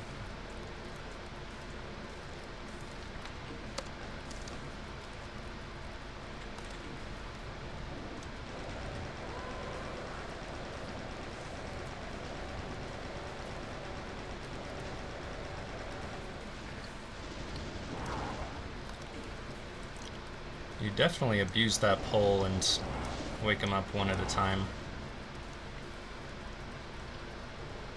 Because they're all set to ambush.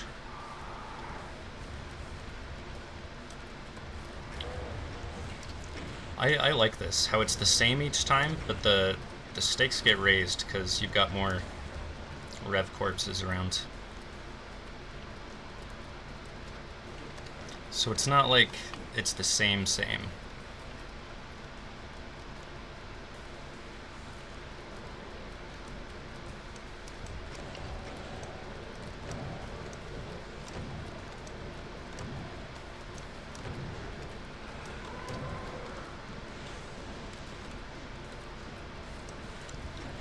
Oh, that was no good.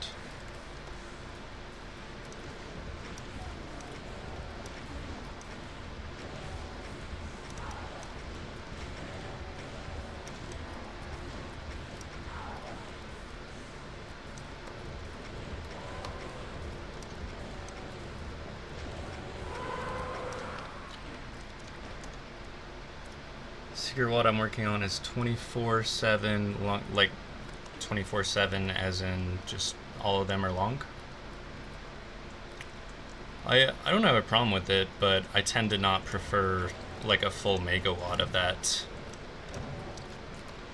I think it gets exhausting for a megawatt, but for a short episode, I think it's great.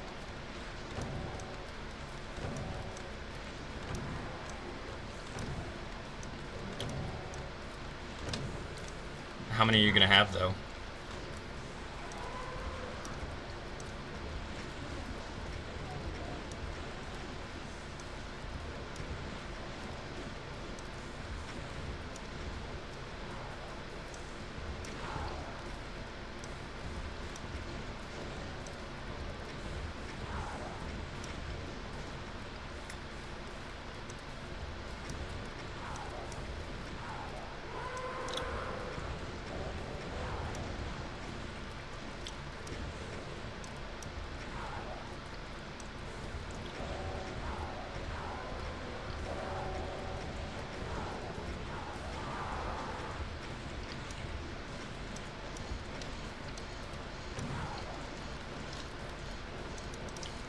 I actually like grindy Hell Noble sections like that.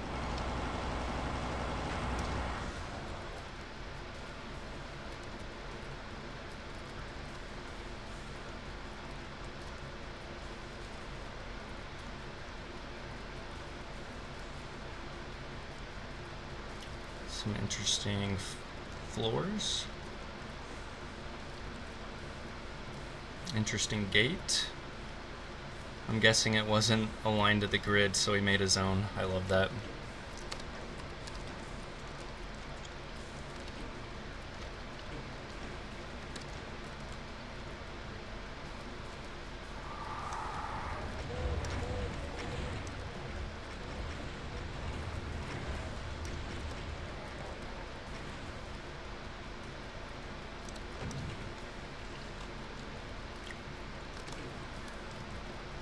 At least 13, which is what is done so far. I will not divulge the upper limit.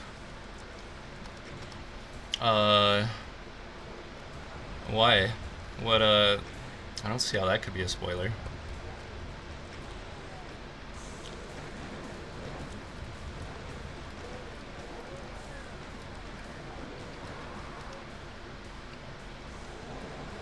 This is a cool looking map.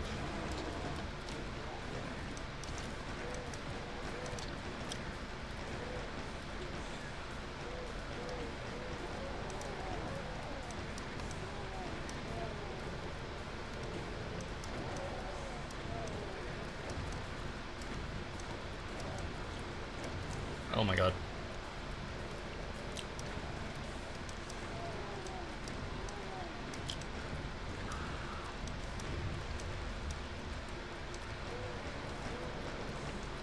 Why am I even bothering with the zombies?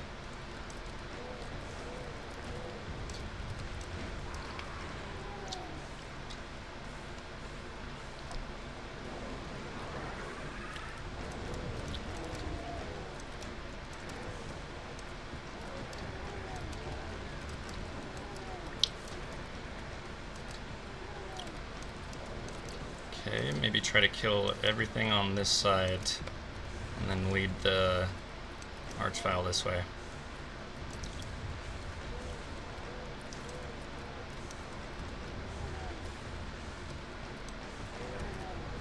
Oh my god. I don't know what I was stuck on.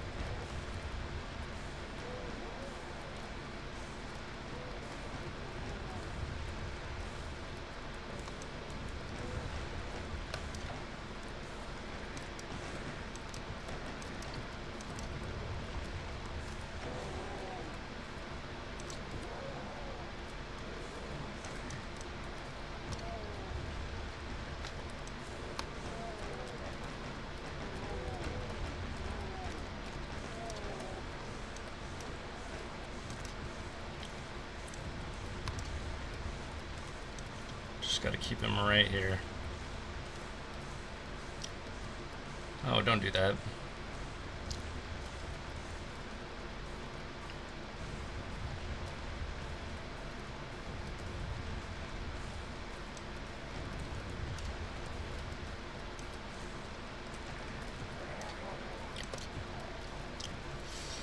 Okay.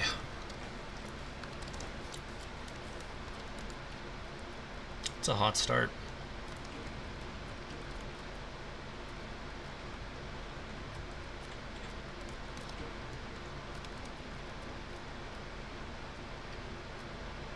This looks like a door. Unless he just did that. He might have just done that for the different texture.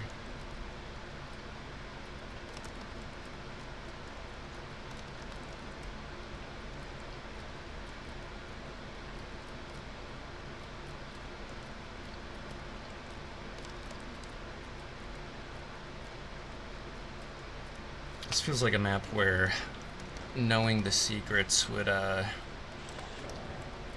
might be the difference between life and death.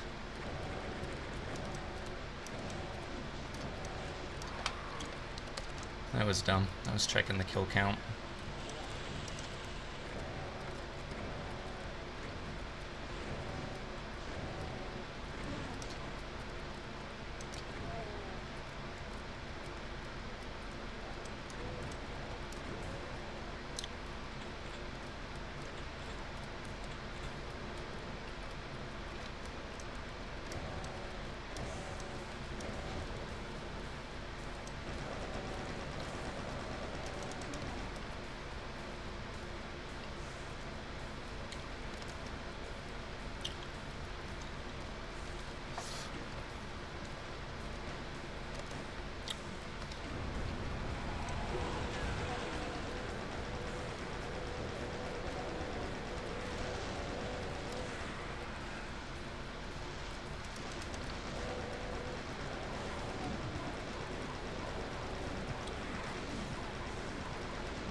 Okay, that fight wasn't too bad.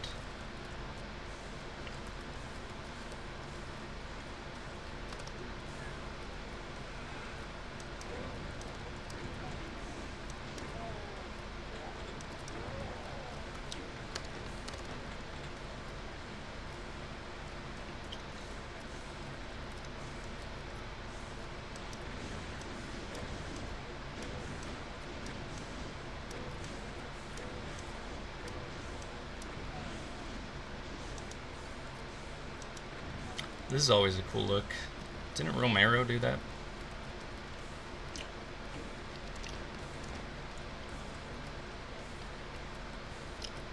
Okay, something opened up.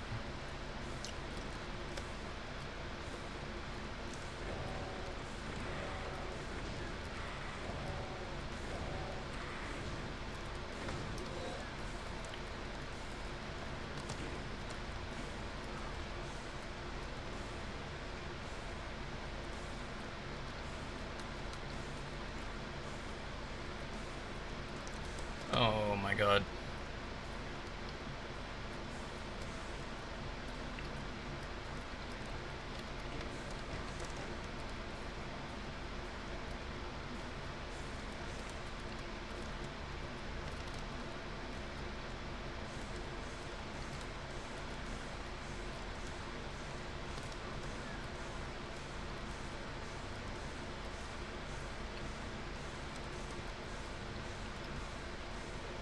These are really nice pillars.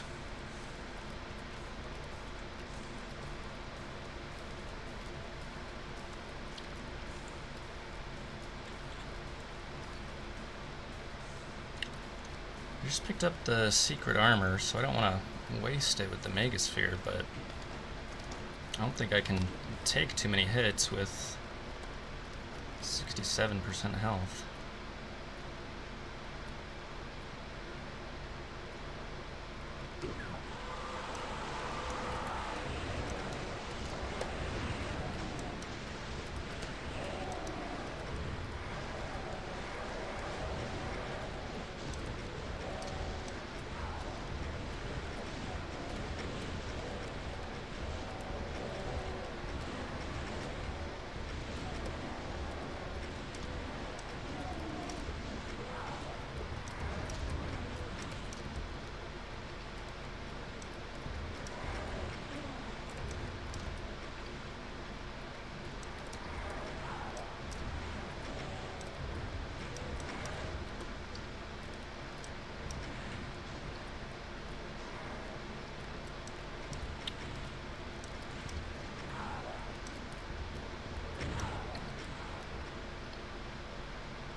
hear a cyber in a closet somewhere.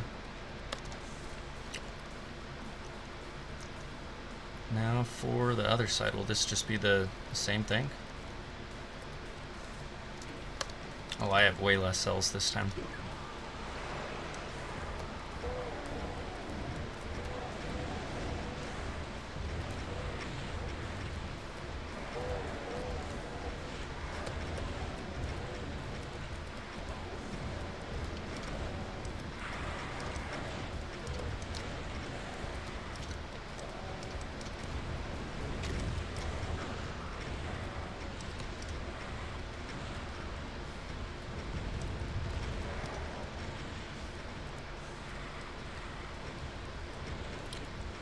I feel like I got lucky that the arts files just kind of got slaughtered by the cybers.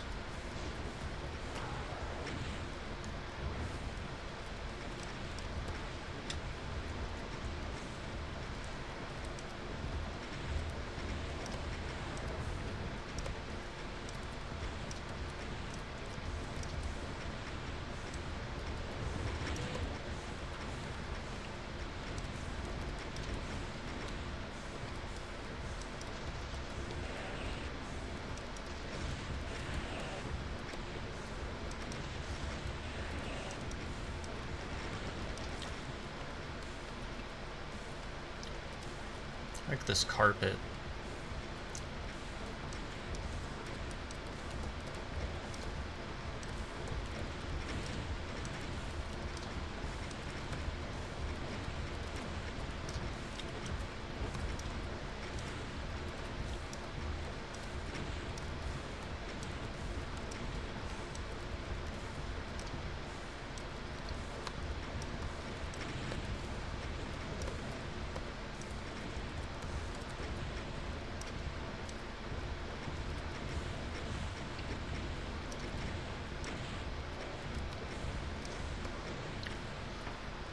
Oh man, I always find double cybers like so stressful.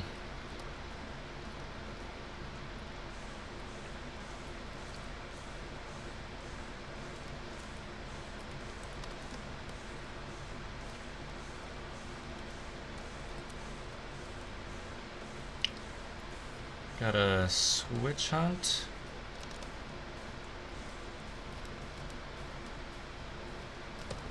No. Oh. GG. Definitely take after the line spammer line of mappers. I used to think that the Muse best embodies this. That's why I respect a well done striking, beautiful map. You look at the line count, it's 4K or some such.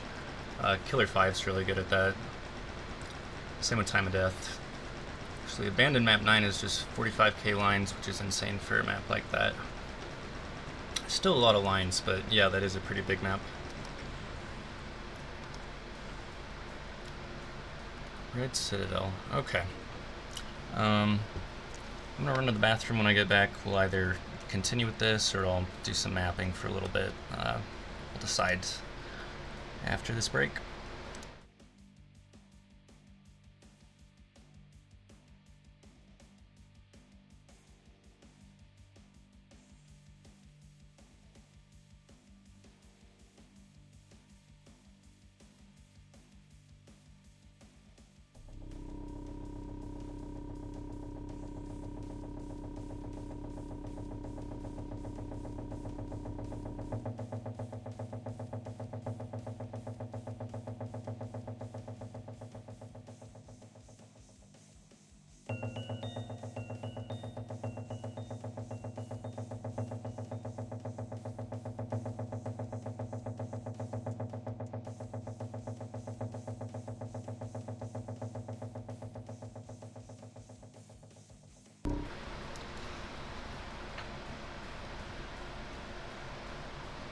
Brought some tissues in here. Let me find that.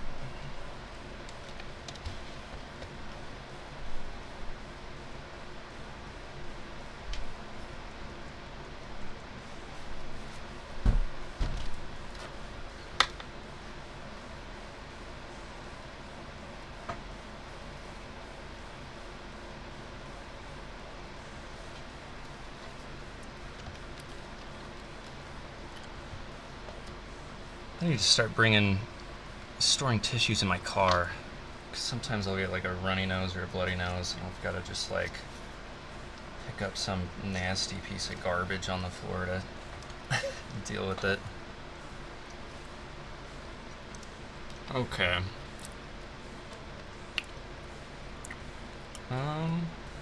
This map does look cool, but I don't know. Maybe I'll try mapping for a little bit.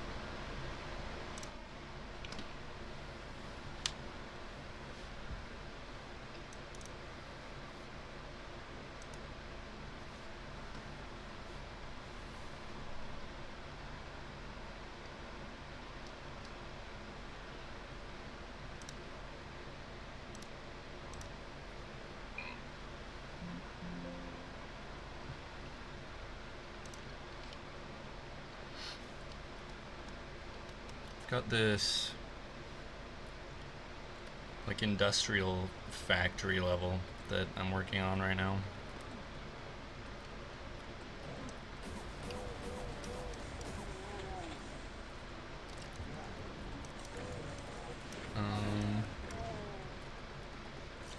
Really like this water cooler.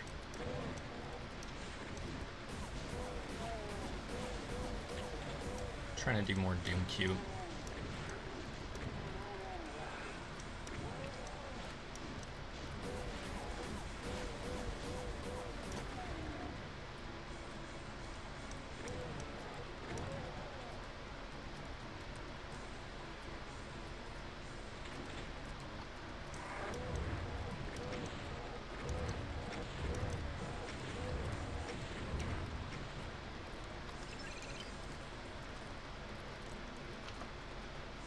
Oh, can't see. Oh, okay.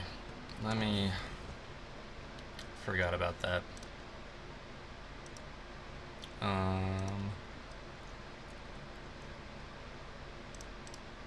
Okay, just show my display.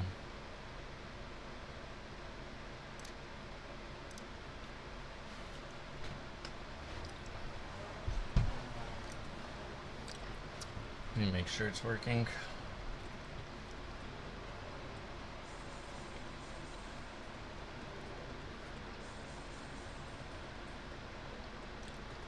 Okay. Basically it's kind of like RoboCop inspired. Like, just run down little factories.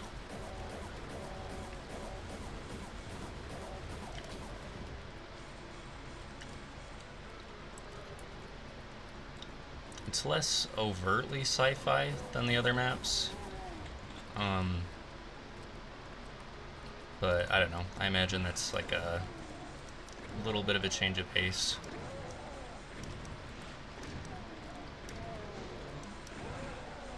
I want each map to, I don't know, offer like something new, I guess.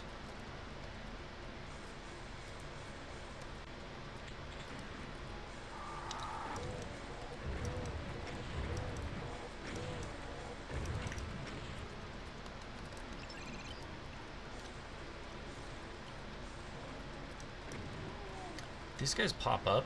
Oh, there he goes. I was gonna say, these guys almost like never attack the player though, so I'm not sure it's... Oh, there he goes. Maybe I gave him a little bit more room. Before they just walked around in circles. Deus Ex. Yeah, I never got into Deus Ex.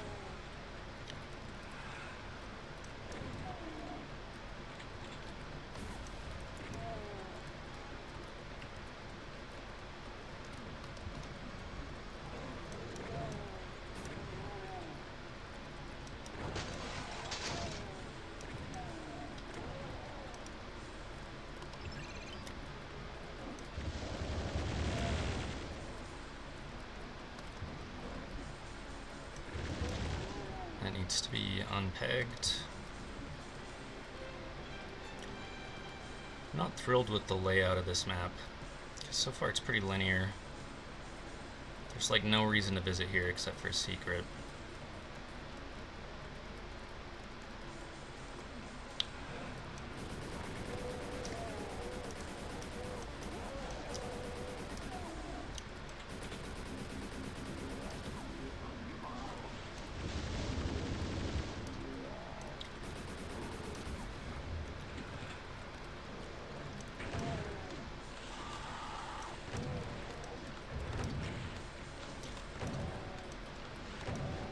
I'm gonna try to make it open up a little more here, where you've got like 3 different paths you could take.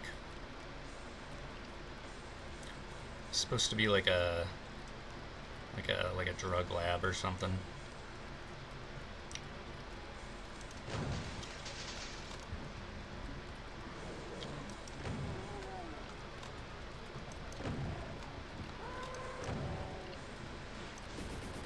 Definitely need to place more ammo around. I haven't really play tested this yet.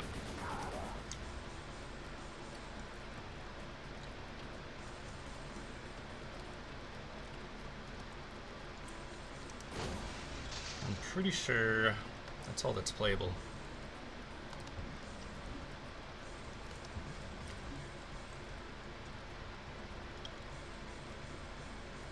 Yeah.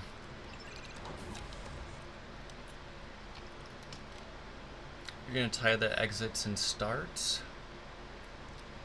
Oh, no, I haven't done that so far.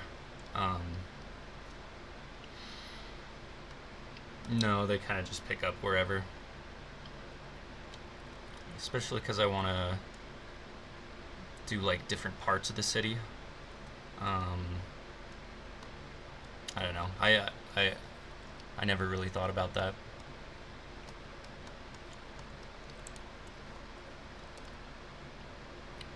I think this area should probably be like an outdoors area. Come back outside.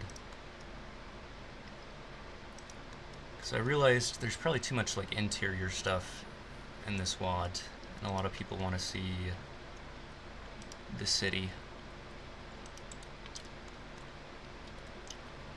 So even if I give them a constrained view of the city, like here, you know, you can only see so far.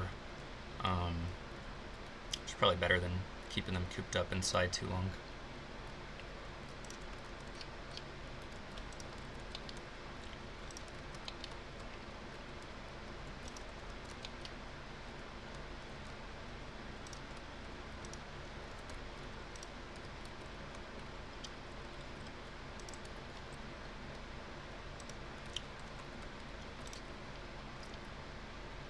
I want the sky to be the same level. That's not where it was. 512.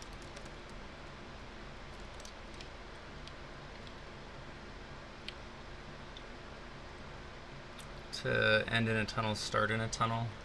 I have one map that like ends in a tunnel. Otherwise, I'll like show you kind of how some of them end.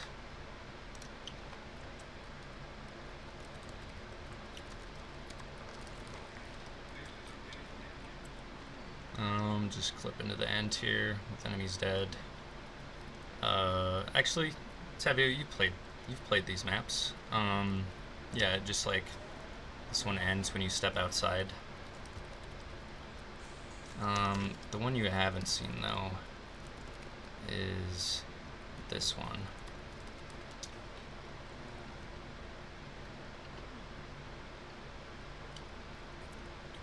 This one ends where you can kind of see like a city block, but you step outside and it ends. So yeah, I'm not putting too much thought in like connecting them. Played 3 of them. Yeah, I mean there's only 4 finished maps so far, so that was most of them.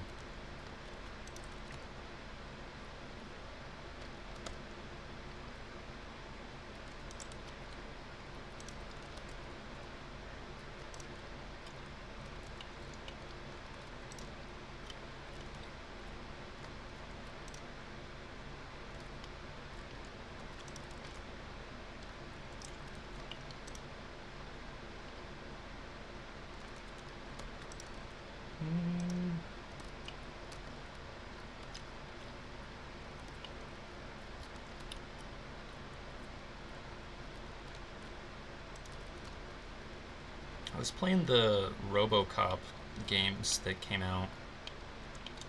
Try and do like research for this map. It was kinda helpful.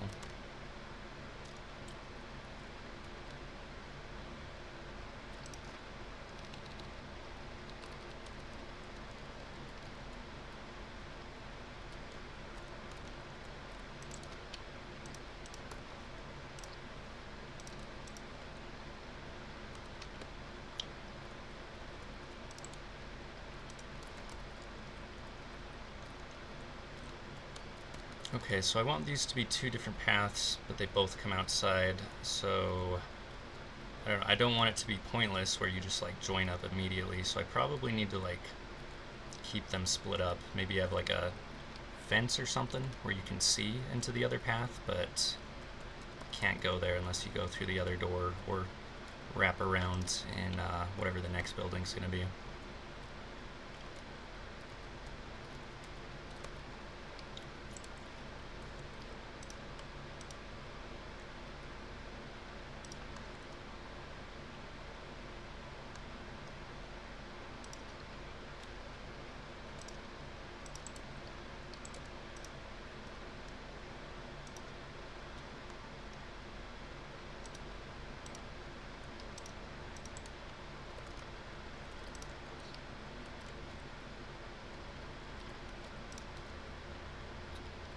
Just starting to block out some like fake buildings, non-playable areas, just trying to determine where the playable area is.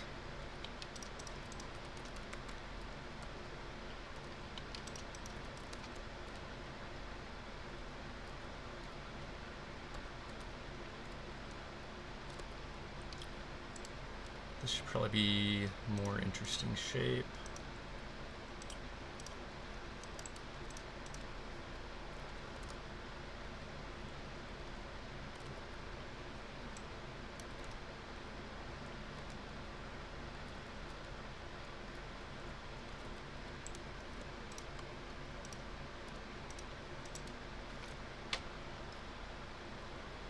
Since you're in Boom, you could connect these two paths via any key door when you get a key in either path. Yeah, that could be a good idea.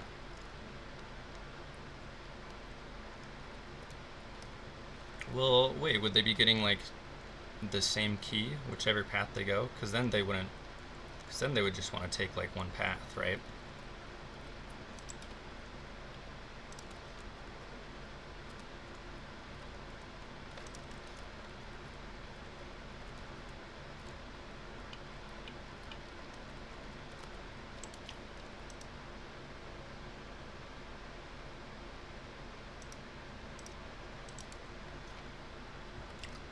Two different keys. Yeah, how would I make it so that they could enter through the door with either key though?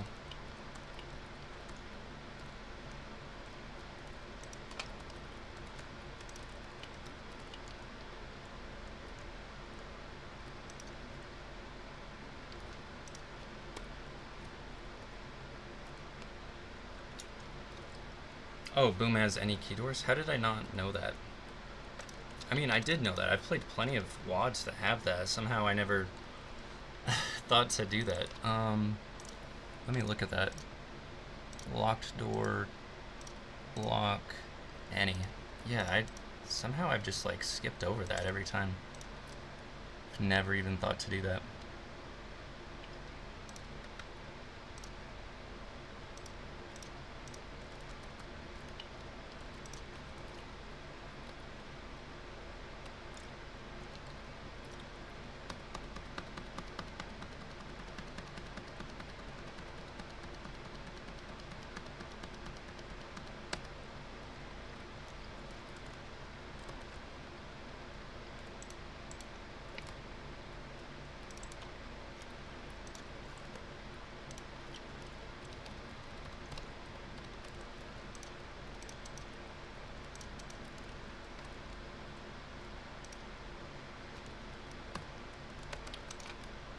Do a lot of manual alignment like this. I like to make things nice and tidy.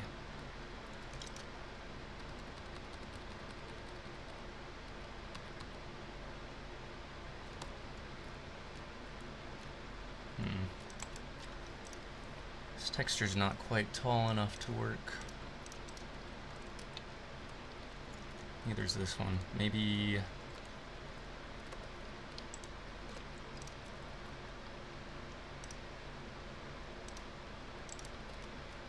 bring this down a little bit.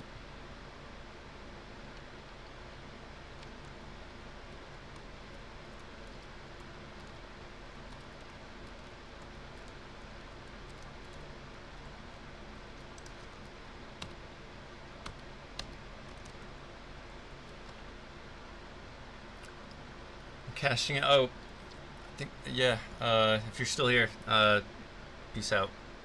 Thanks for hanging out, man. Do a lot of copying properties around both lines and sectors. It's Control-Shift-C.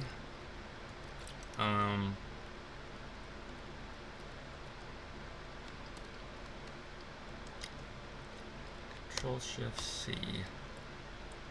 And is it just Control-V or Control-Shift-V? Control-Shift-V. Oh wait, I would have to do it to a line, right? Okay. That's a neat trick. It's actually super useful. I've been doing it the long way all these years.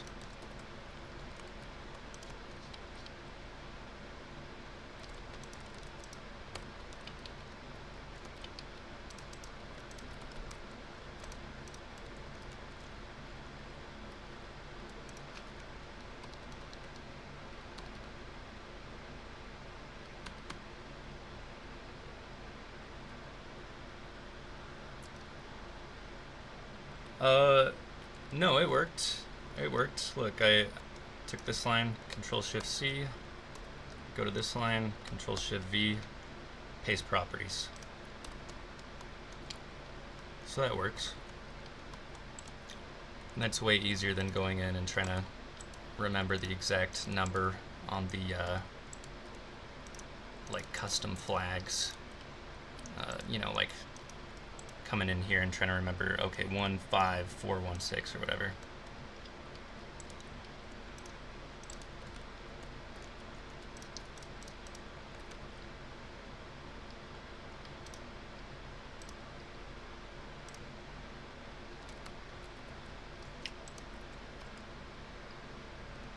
Control-Alt-V in visual mode. Pasted line def properties. Yeah, that works too. I'll probably do it the other way though.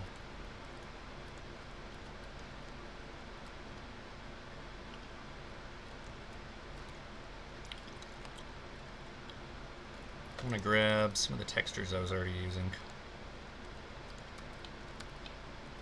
That way this area all feels like the same place.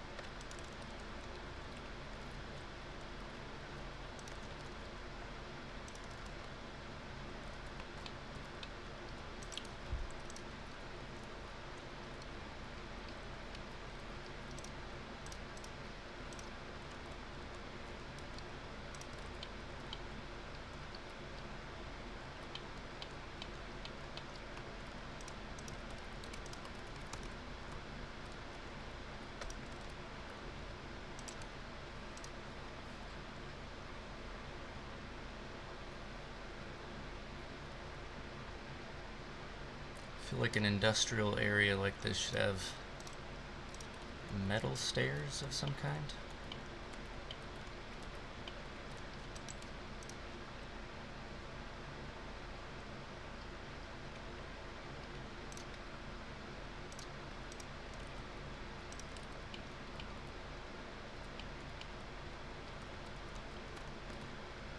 Good enough for now.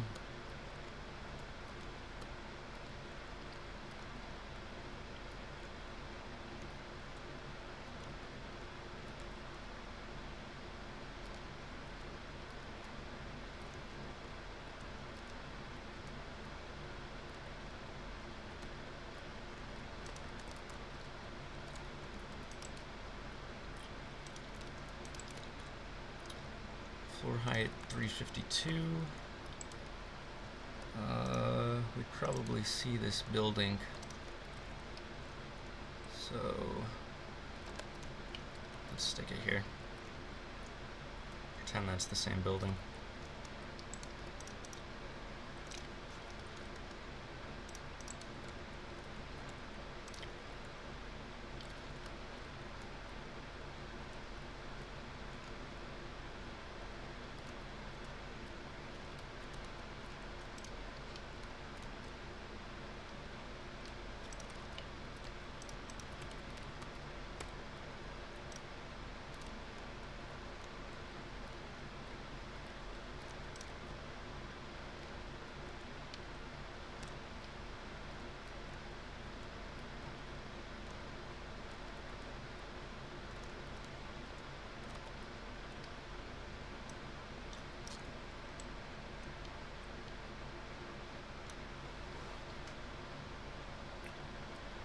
That's the only difference as far as I know.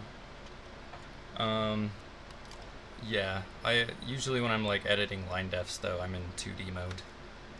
For whatever reason, that's just like my workflow.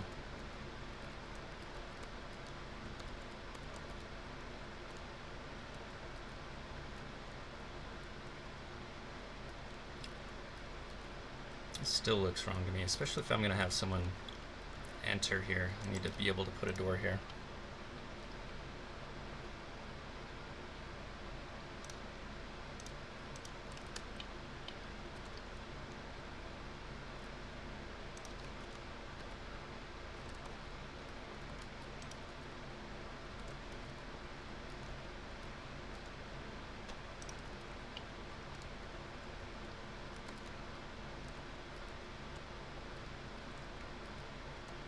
Sometimes with like different outdoor areas, I think it's good to have different lighting values.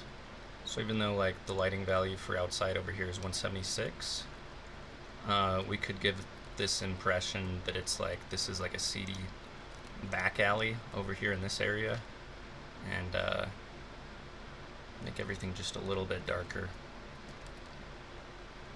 Or it could even give the impression that like maybe some time has passed and it's closer to nighttime now that you've reached over here.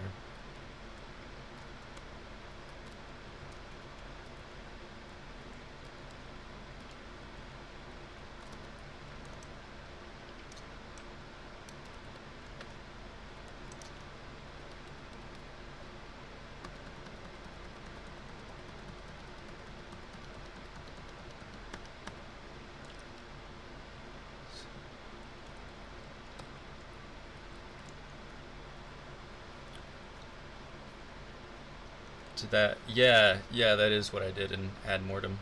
What's up, Newhouse? How you doing?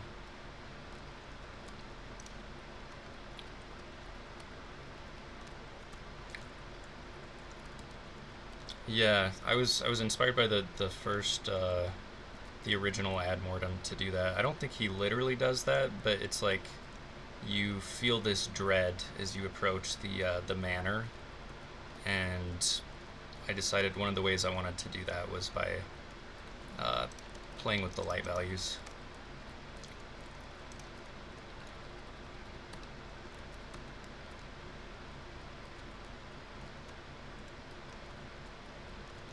It also provides contrast, so when you're by the cottage, everything's bright, and then everything in the distance is like dark. Just because contrast is nice.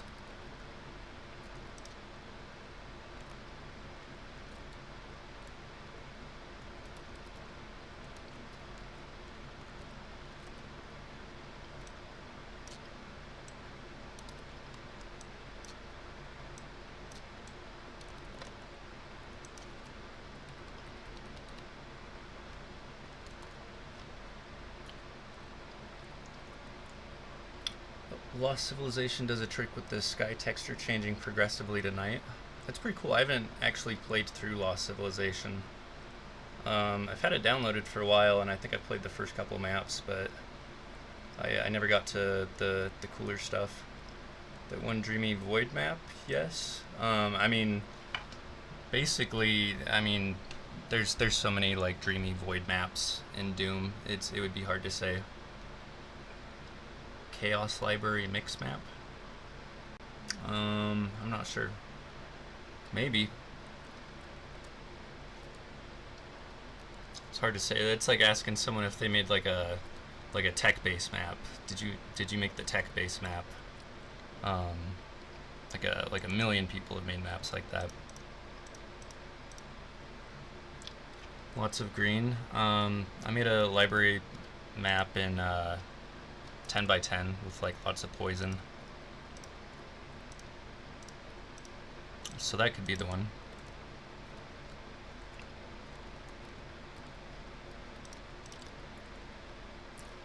Watched Mount Payne's videos. If you saw his one on 10 by 10, then yeah, probably.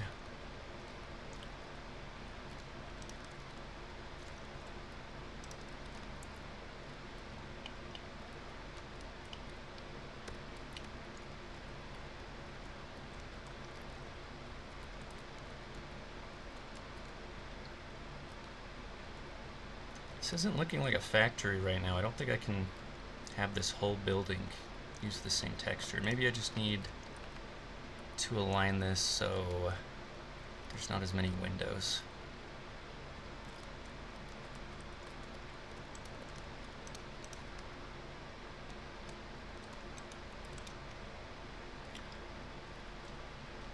This Patreon update was super inspired. Yeah, it seems like he's been having fun writing the scripts for the next season, is what it sounds like.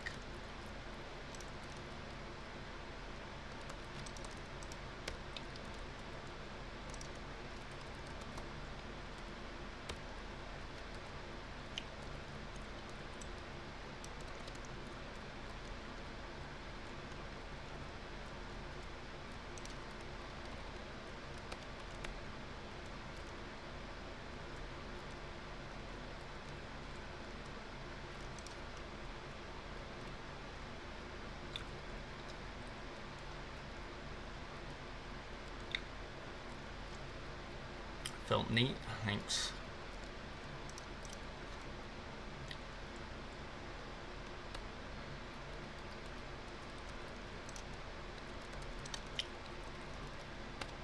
Yeah, it's nice to have fun with Doom, though sometimes I definitely do get burnt out on it.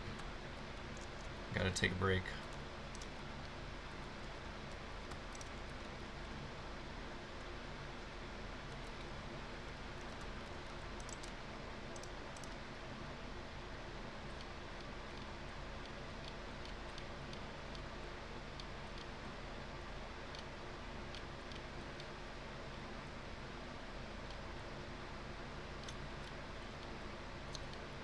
I think there's a similar brick texture I can use for the inside of the building. That's not it.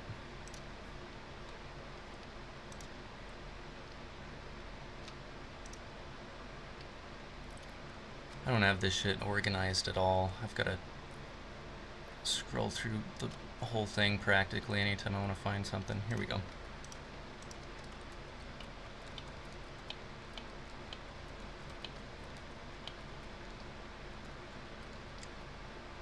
What is Silk Song? You mentioned that the other day.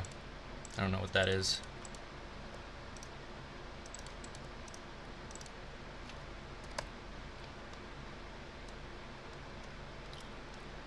Okay, I want this path to be separate from this one, so somewhere like right here, I've got to make like a fence or something.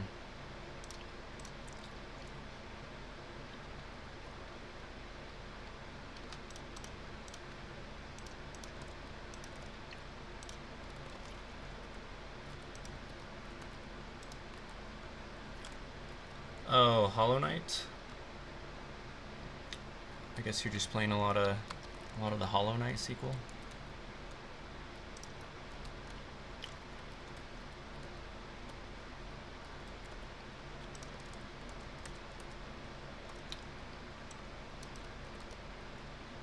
I did pull the trigger and buy Borderlands 4 a couple days ago, which is pretty fun.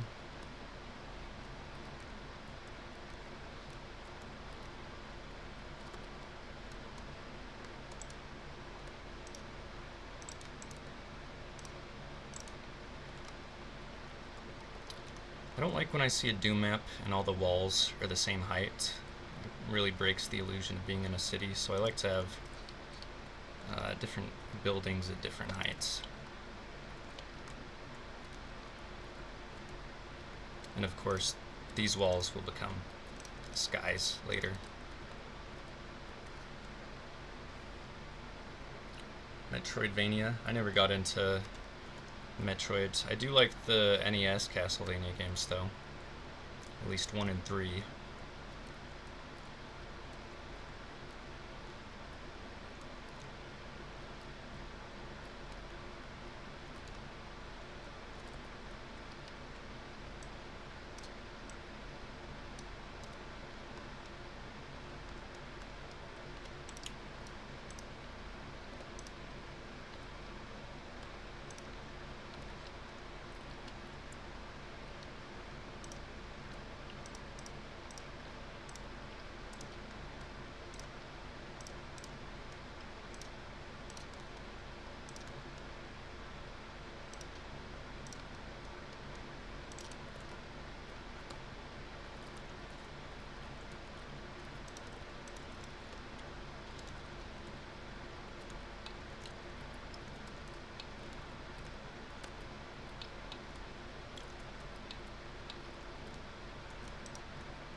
I really don't know if this is like fun for anybody to watch. I can go back to like, playing another level or two from The Warp.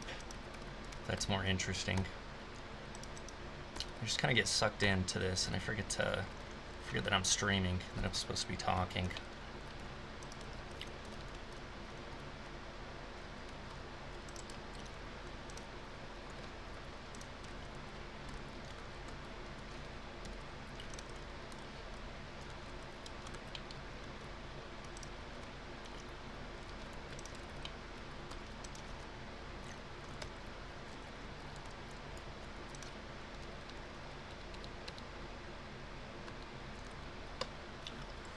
It's fun? Okay.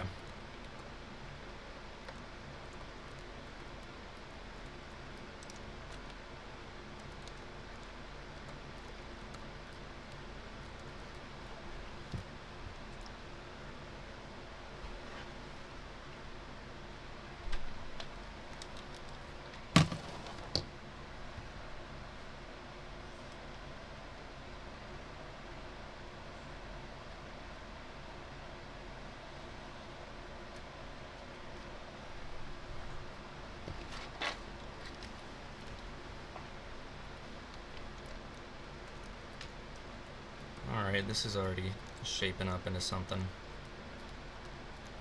It's not looking good yet, but at least it's kind of blocked out.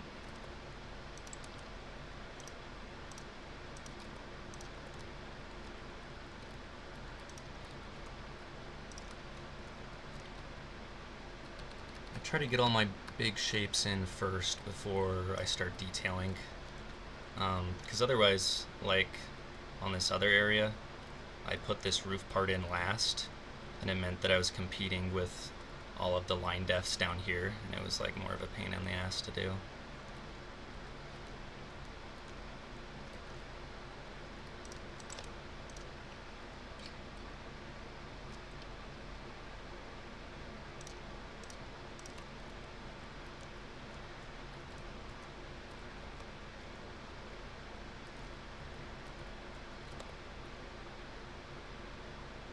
What the hell? What happened to my door?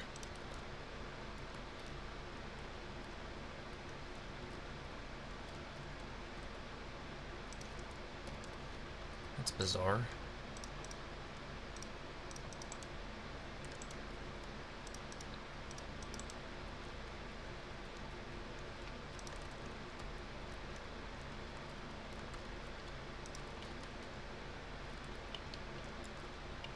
It was just showing like a straight wall where my door was supposed to be.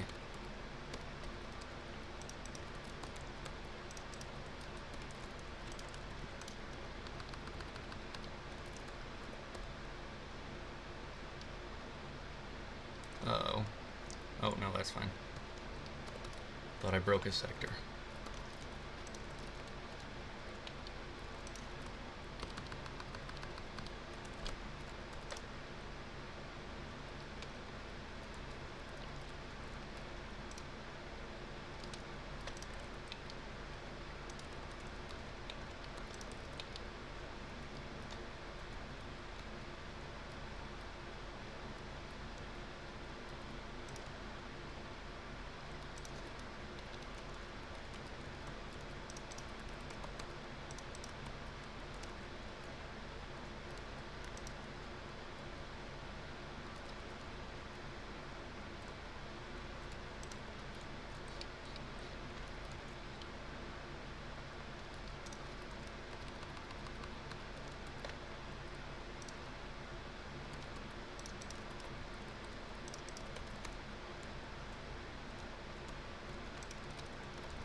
I also like to use multiples of 8 for, all my sectors and everything. That way textures can line up cleanly like this. You don't have something like this. This looks weird to me where you've just got this chunk taken out. It looks much more natural like that, I think.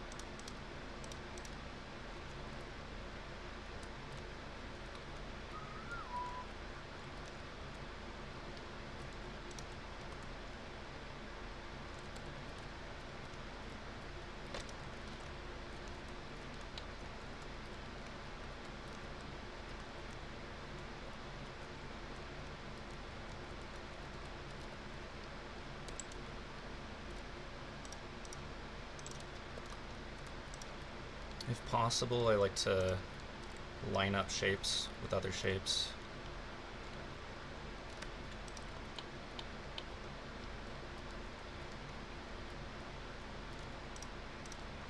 And again, try to make things match nice and neat with lines.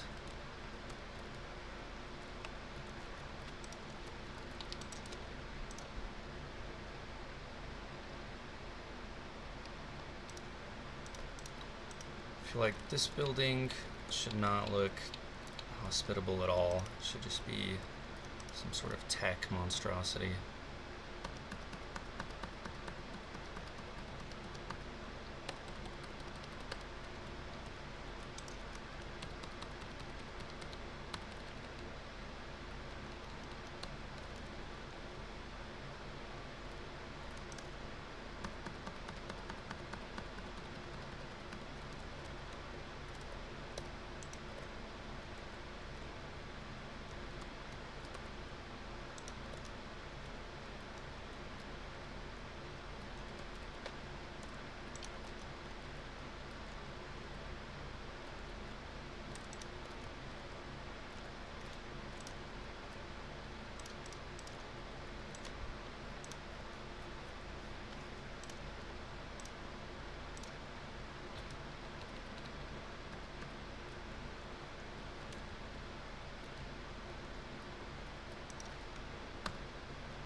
It works out better than I thought it would.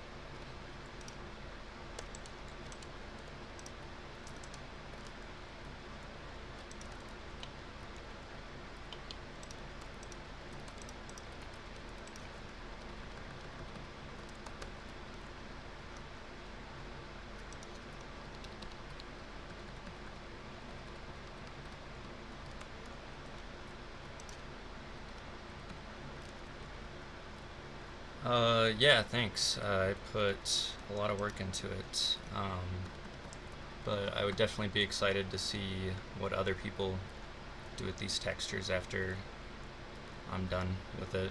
And I can't really take credit for most of the textures. It's a lot of just like Frankensteining stuff.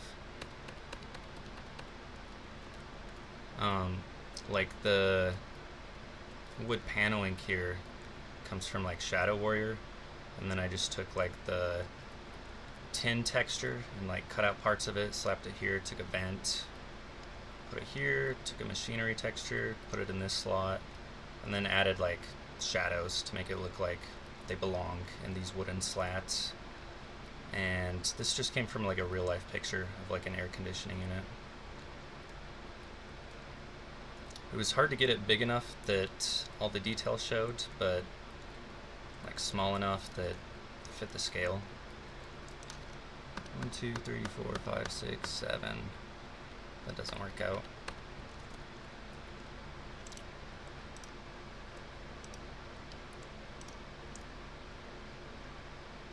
$28, we're about 256.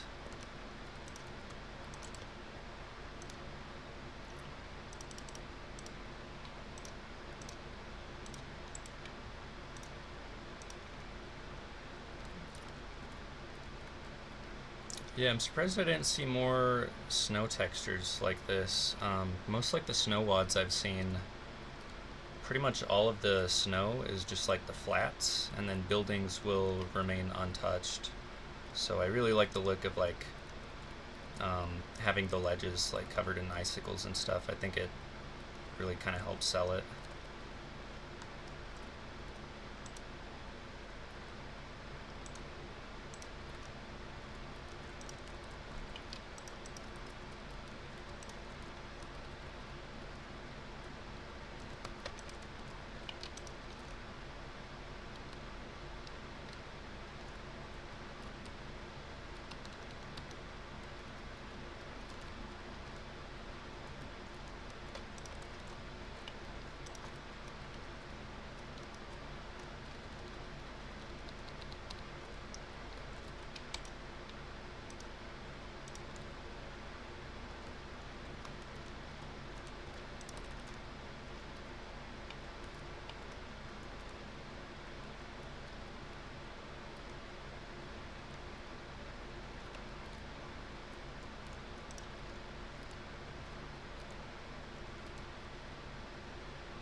I think that's a better height, but I don't like that this air conditioning unit gets stuck behind the stairs there. It's not very realistic.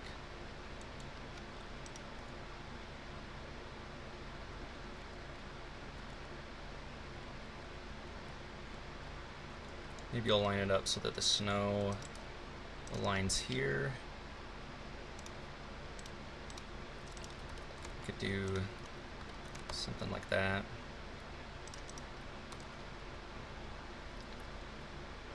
Snow. I mean, I have, so like the way they did the rain effect, you know, I've got that. I guess you saw that, you know, it's just like a bunch of snow thing placements. That's why I had to change it to boom. Not this map. It's just the very last thing I do because it gets in the way of everything else. Having all these like thing placements all over the place. So it's like the very last thing I do.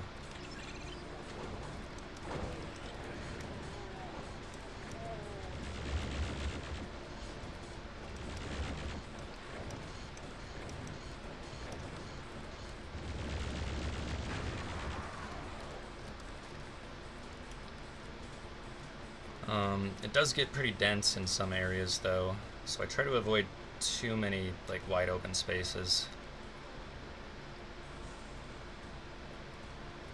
But I think it looks pretty good, and it stays close to the original Augur Zenith. Thought it was mid-tech snow? No, it's a thing placement, and I actually made mine much bigger than the rain placement in Augur Zenith. Like mine goes up. Here you can see kind of how high up it goes, and it takes up a wider space. So that will make it harder to tell. Because like in Augur Zenith, a lot of times you could tell like there's a thing placement here and here, but when you make them tall and make their, not hitbox, because they don't have a hitbox, but their area bigger, so that it rotates with the player at a wider angle. I don't really know how to explain it, but it ends up looking pretty good. Especially in areas like this where it's more contained, so you don't get too much clutter, you don't get too much fuzzy snow.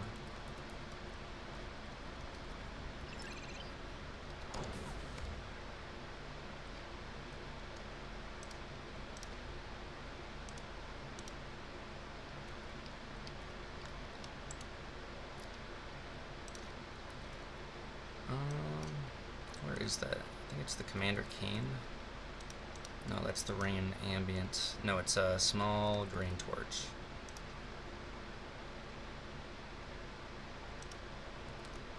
I thought it would tell me exactly how big it is, but I think it's like 512 units across and like 5,000 units tall, which is okay because even if it goes into the skybox, it looks fine.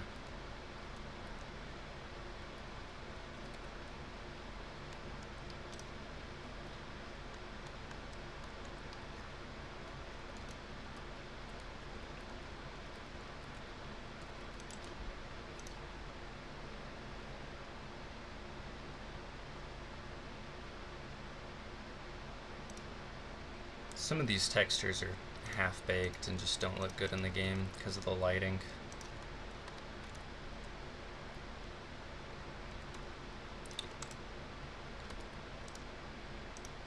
I was gonna fix them, but I've been wanting to do mapping more than the texture design. But you can see everything kind of just like blends together into a mess of like 3 different colors.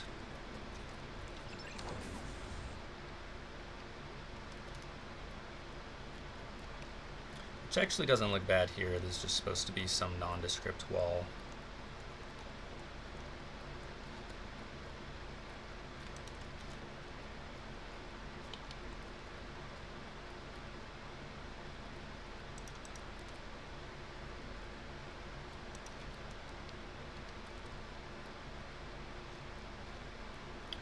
Let's continue those black bricks. What are you talking about? These? I could, but I wanted to make it look like this was like a different structure or something. Like I was also kind of thinking about having like a short brick wall here.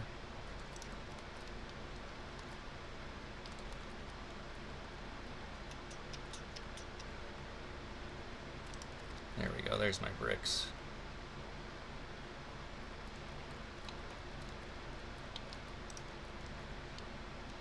Like something you could see over and I don't know, get a sense of something else going on back here. Like there could be you know, power plant stuff. I don't even know.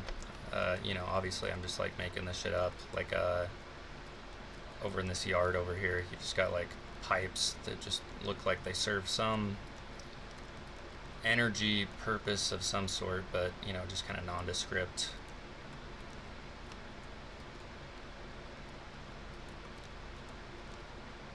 It also looks cool if you've got the bricks really low. Hold on, let me figure this out. 1, 2, 3.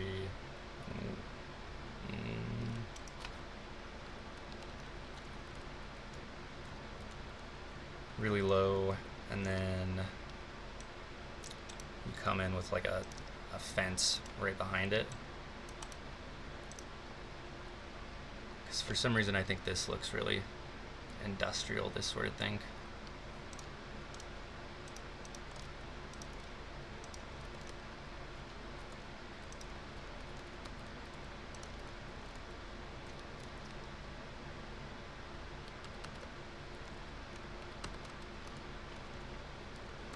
So they're blocked off 2 different ways. Actually, this would look good if I just continued that.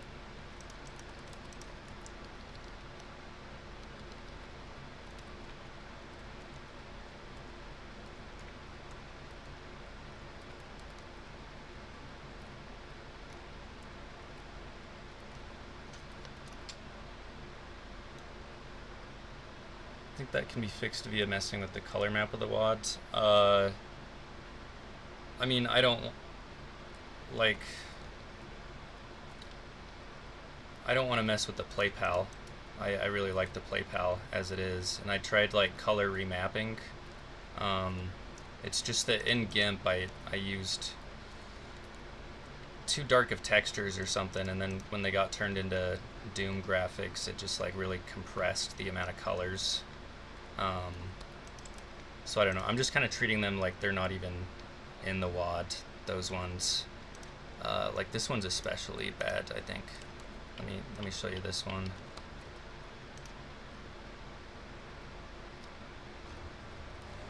Especially in different light levels, like anything below like the brightest light level, you can tell that those tiles, they just have like the 2 colors to them. They're missing a lot of grain and grit that's supposed to be in there. So it ends up just looking really flat.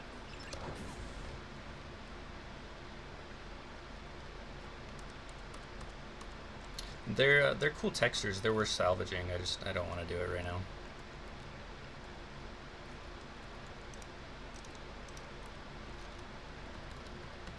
I will when I'm ready to make like another proper city level though.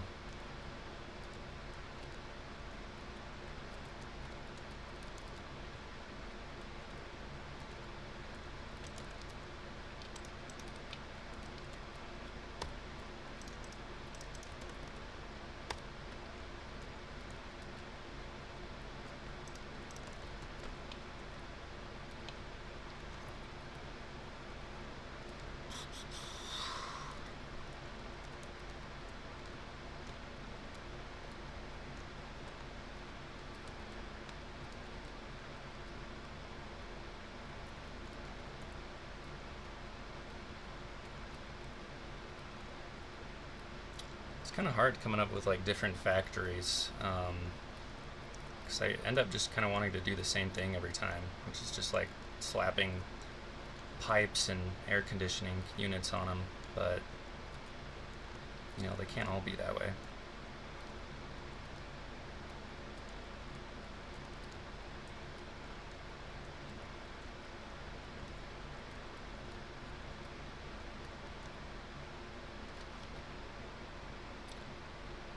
Oh, yeah, I mean, I generated a color map. I've never like actually like tweaked the color map though. I've never like known how to do that. I think I tried it once with like the invulnerability section, and it did not do at all what I thought it was gonna do. So I just figured I don't know how to do that, and haven't bothered with it since.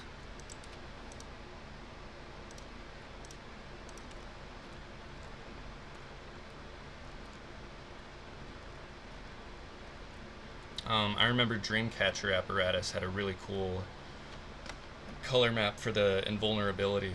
I think I wanted to copy that, and I thought I did, but it looked completely wrong in game.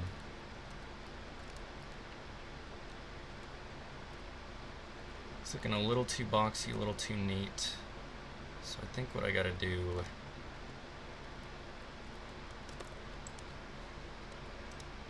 is cut out a piece.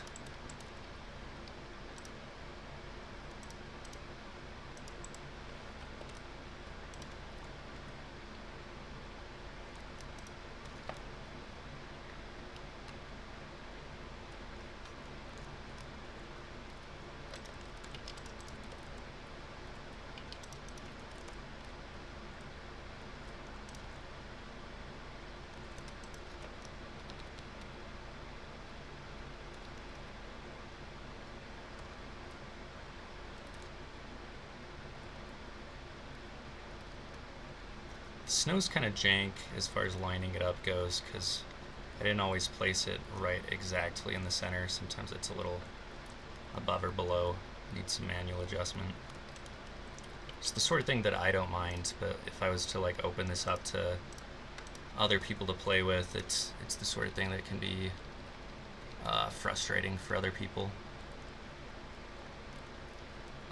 Most of my, and by most of my, I mean my two Doomer Boards projects were that way, where everything's like disorganized and really only I know how to make everything work right. Not that I wanted it to be that way, but 40 ounce kind of pointed it out. And I thought he was being kind of dramatic, but I think there is something to that.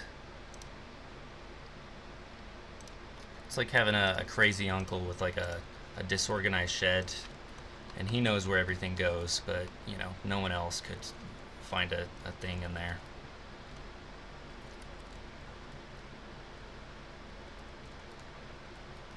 It looks a little more interesting, but still not quite.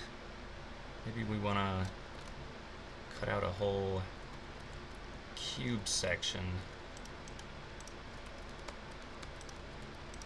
and stick like a satellite here or something. I don't want to find it in the menu. I'll just copy paste it from here. I was realizing the other day there's still a lot of things that I don't really use, like this car, that I could replace with other stuff, but I'm not sure what I would replace it with.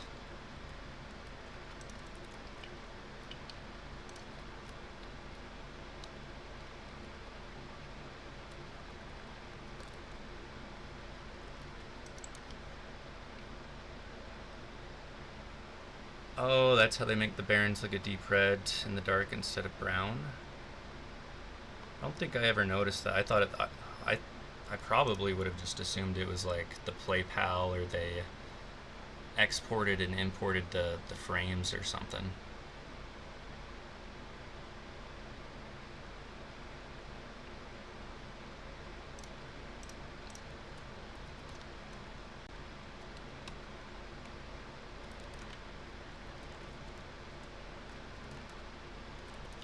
That looks cool, but you can barely see it from down there, so let's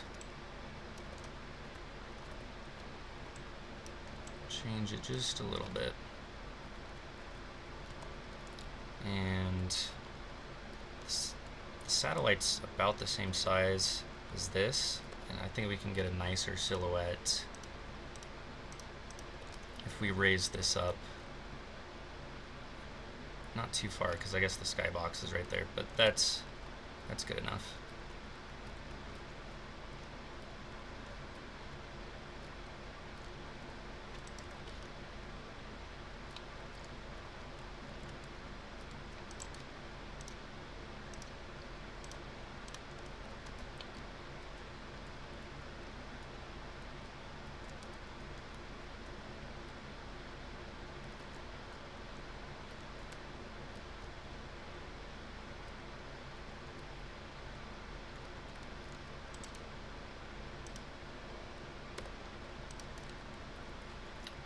That's 128 perfectly, so we can stick some mid-texture pipes here. They're 128 units tall.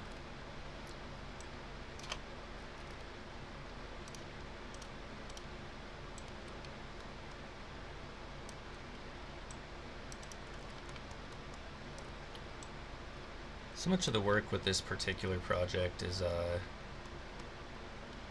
all the mid textures to make it work, like all the graffiti and wires.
I think this is too flush with that building. That looks a little too gamey.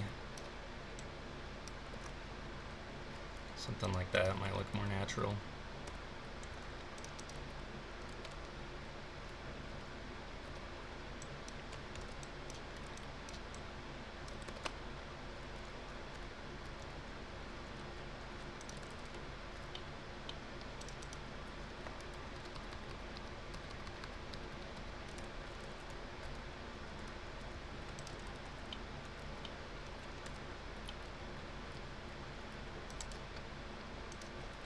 Playing around with a more gritty wall for the pipes. I think that looks cool.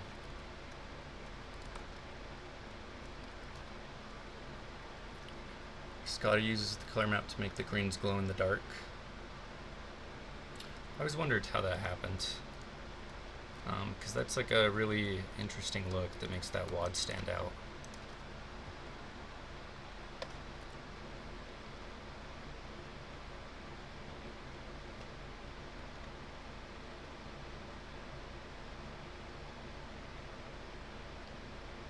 Even though this area is like industrial and like a factory, I do have to remember that it is cyberpunk, so I do have to add like superfluous neon and everything just to make it look right.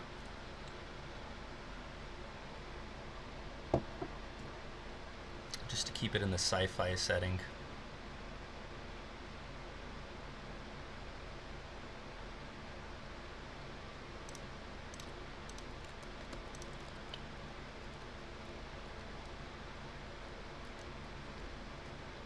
Like maybe here would be a good spot.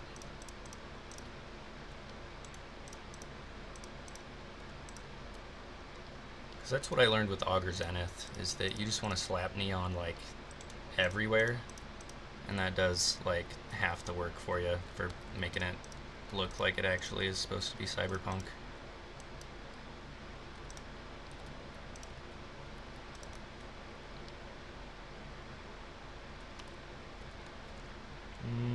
And the composition here, so I've got the satellite above the building, so maybe I should have the lights not quite reaching the roof. It makes a more interesting composition.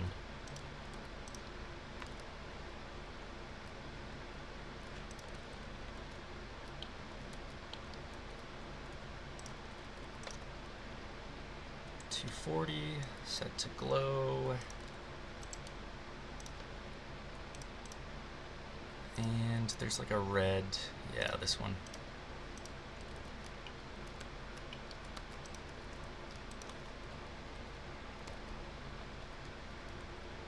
There you go, that looks more cyberpunk. And text layering is an art for sure. Yeah, and it can be tricky because a lot of times it only works if it's like 1 pixel away from the wall, because any more than that and you can go to the side and see it floating off. So any kind of layering whatsoever, you got to be careful. A lot of the times what I do is the one that's in front, the layer that's in front, I'll stick that up higher on the wall so that the player can't get as good of a look at it.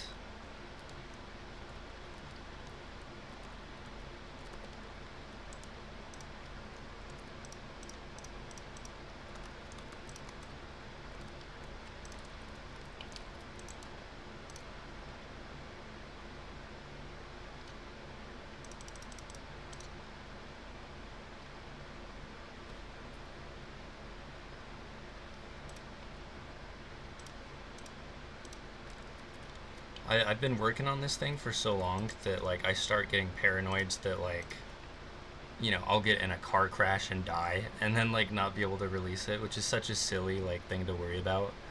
But I might have to just like start sending you versions of it, just in case.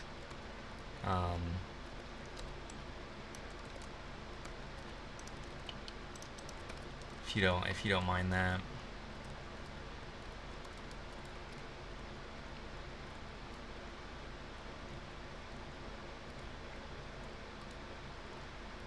So I think what a more novice mapper would do here, something I would have done a long time ago, is take this and stick it on the other side.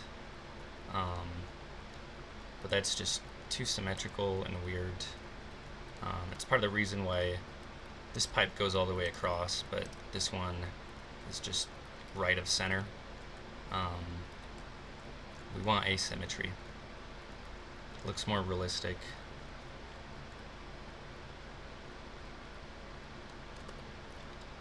So instead, we do something like this, and I'm not going to do this in a straight line either.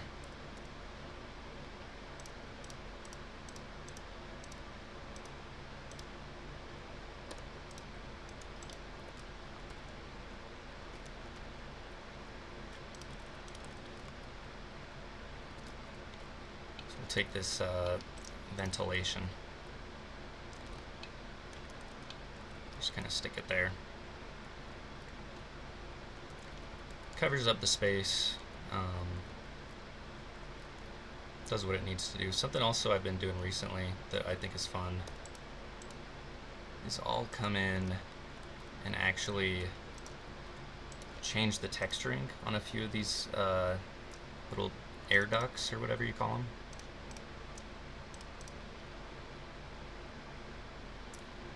It's if you ever played Minecraft, you've probably done stuff like this, where, you know, if you make your house out of like stone or something, you want to throw in a couple like cobblestone bricks as well to like give it texture.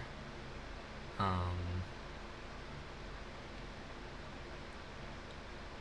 maybe here we'll use this one, just something that's a similar color that can fit.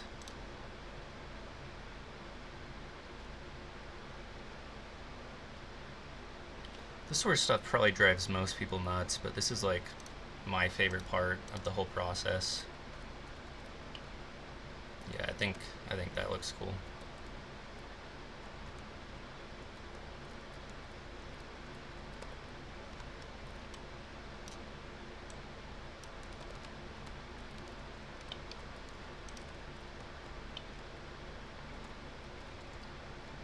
Just gives it more grit.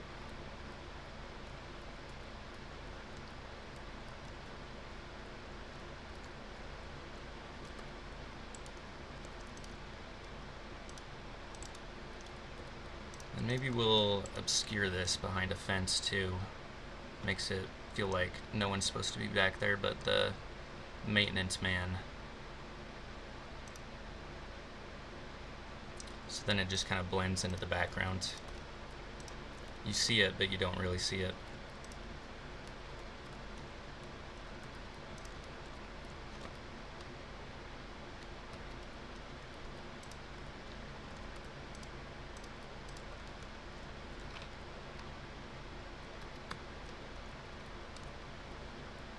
It's a little too tall. I think it would look cool if it came up like halfway up the duct. Something like that, so you can see things peeking over it.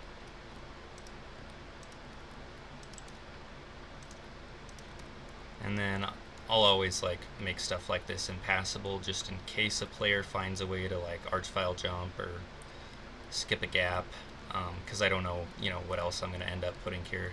I just want to make sure that I don't let a player cheese these sorts of areas, get into areas they're not supposed to be.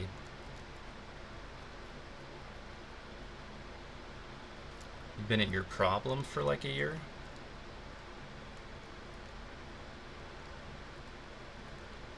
Oh, yeah, you'd see it released? Hell yeah. Yeah, I'll have to send you the latest copy.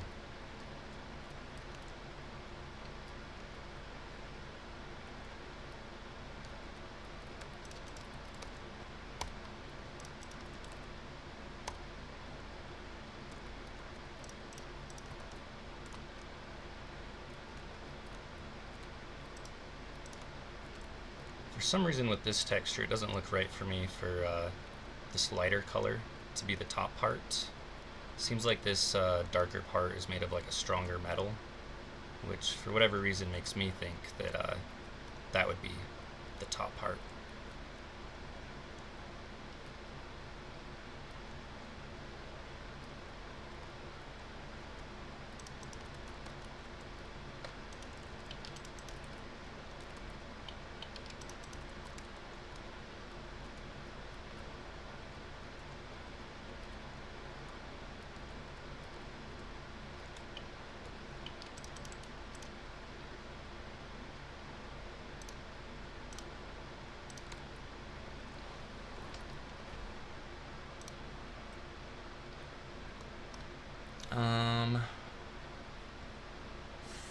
It's like 4 in the morning. I'll hang out for a little longer, but I'm gonna be right back.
Okay, which scene was I on? Display capture, probably this one.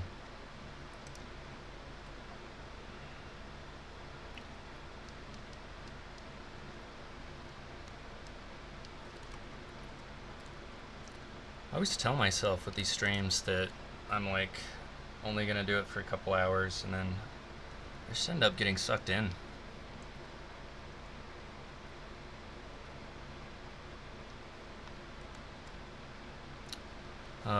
I mean, I guess like I really like mapping. It's like a meditative experience, but I don't know, sometimes it's fun to mix it up and I don't know, like participate with people.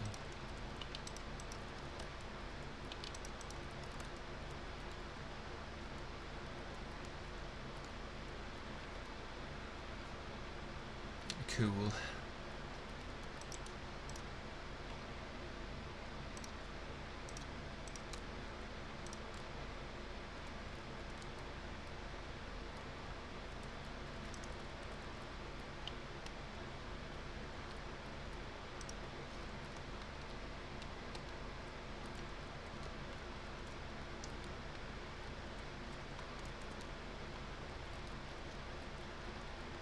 Okay, this is looking very samey, so I'm thinking right here what I could do is make it look like it's falling apart or it's been like bombed out or something.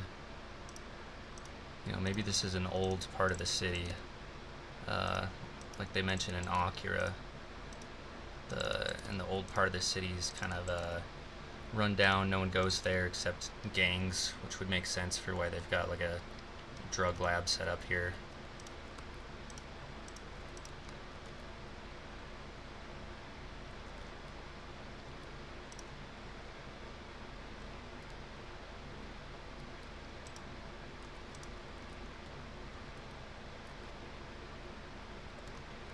Uh-oh.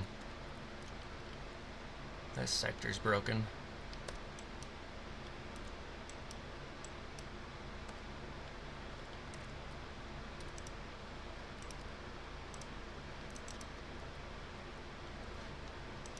Always scares me when this sort of stuff starts happening.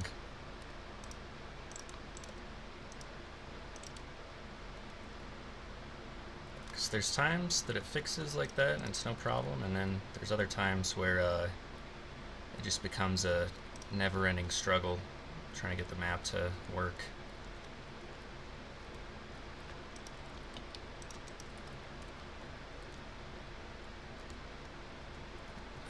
Again, I'm going to stress the importance of manual alignment. This window doesn't look good here, so we're just going to hide it.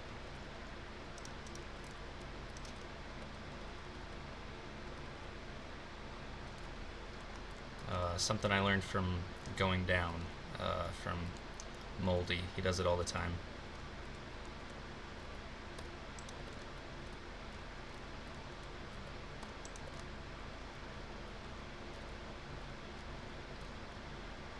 And here's how I like to do bombed out stuff. For the furthest back stuff, I'll use like Ashwall, which is a stock texture.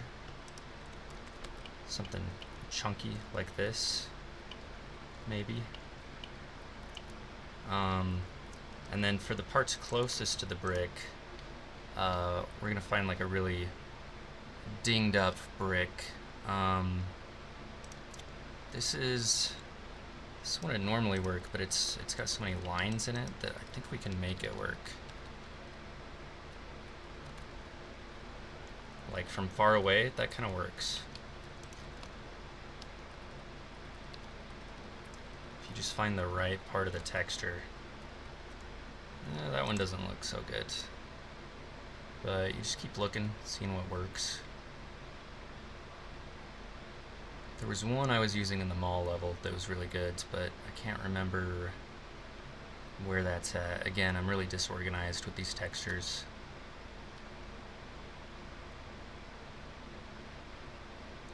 A lot of these textures I just name DZ and then a random set of numbers.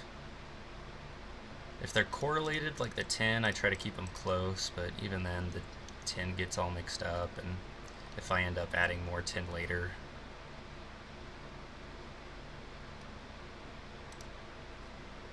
I don't like to rename things because then you fuck with the what's it called, the patch table, and the game really doesn't like that. So as soon as I've named something, it's kind of just in there forever. Or if I've added something that I'm not going to use, I'll just leave it in there. Mapping feels kind of private, silly, but I don't like people to see the part of the process where everything is bad and I have no idea what to do. I want it to look like I have everything figured out. Press F1. Oh yeah, you told me about that before. I forget all your tips. You've got all these great tips, and then I'm just like, I just continue mapping like a complete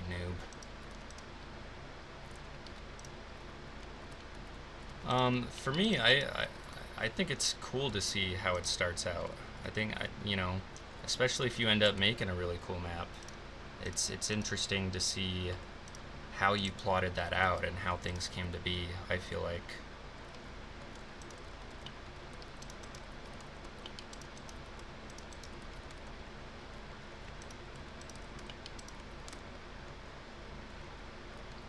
This isn't working, the ash wall. This is too tan for this brown. This texture, this is what I was using. This is like a great kind of transition texture. The other thing I'll do is I'll come in here and some of the ash walls, I kind of do what I did with the vents, where I texture it. Certain parts I'll use the black texture, and then it looks like it's all different clumps made of different materials.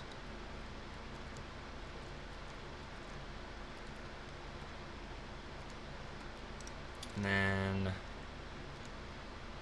I want this to like kind of fades into the background, so we're gonna make, oh, I don't want that part.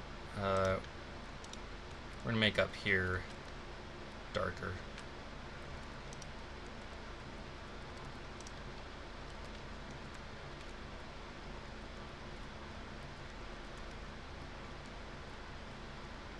I think I'd also make this part over here darker, just to differentiate it from the playable space. Even though you've got this divide right here between the light and the dark. In Doom it really doesn't look as bad as you might think while you're editing. Doom lighting can be very stylized and extreme. It doesn't have to make sense. Really no one's ever going to question it. The other thing to make this complete is we're going to add fire. I think that's in the light sources. It's in the light sources because the light sources stay all bright instead of being affected by the sector that they're in. So I've got this fire right here. Copy paste this, and again we want good composition. We don't want everything at like the same height.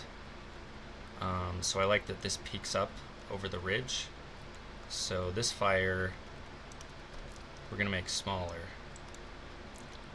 and that way it doesn't look so much like you just copy paste it. They actually kind of look like different fires somehow. And then that one's just kind of like barely peeking over. If you don't have this, you can always use the flaming barrel. People have been using that for the burning barrel. Torches sometimes work, but I think burning barrel works the best as far as stock stuff goes. You just got to make sure you stick it down deep enough that the barrel doesn't show. But if your hole isn't wide enough, it looks like it's wide enough because it covers the hitbox, but the offsets on the barrel are kind of weird. So you want to make the hole bigger, because otherwise it'll clip and you'll see parts of it through the wall. And then leave these untextured.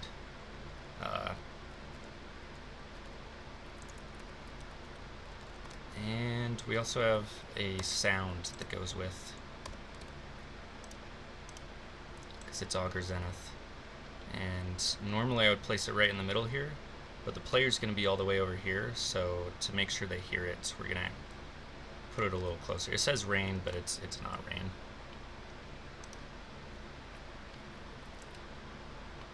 It's a silly thing for me to think. I mean, it's not that silly. I'm that way with my drawings, you know, like I don't want people to see my sketchbooks. I don't want people to see the stuff that didn't make it. With my sketchbooks, I really, or like my drawings, I really only want people to see the stuff I want to show them. So I do understand it. I've just never felt that way about Doom. I might just have more confidence in my Doom abilities to make something work, even if it's not working right this second, than I do with my drawing abilities.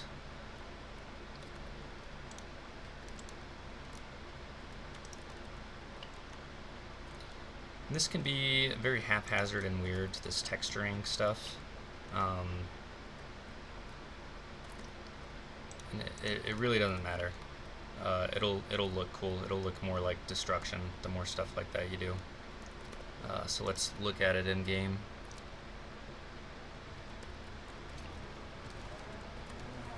I meant to put a spawn over there.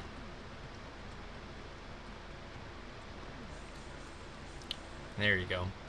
That's just a little background detail. You know, that's something someone might not even notice and just run past, but the more stuff like that you have, the more lived in your world feels. So for me, I just find it fun to do stuff like that. You know, I want everywhere you look to have detail and environmental storytelling. I think that's fun. Yeah, that looks good. It's probably something I've done in a bunch of Doomer Boards projects at this point, so I've kind of got like a workflow nailed down. You do want to be careful that it's like far away though, because if you get close, you know, you can see the clipping. You can make the box wider, but then you risk the player being able to fall into it. So I generally just do it in the background.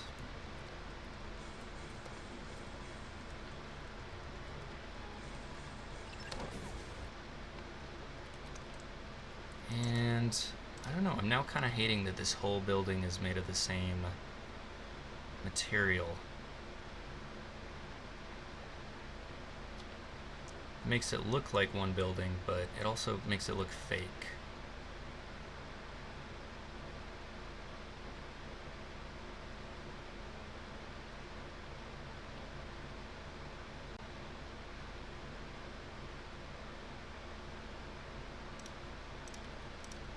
So we'll just try this. We'll just see how this looks.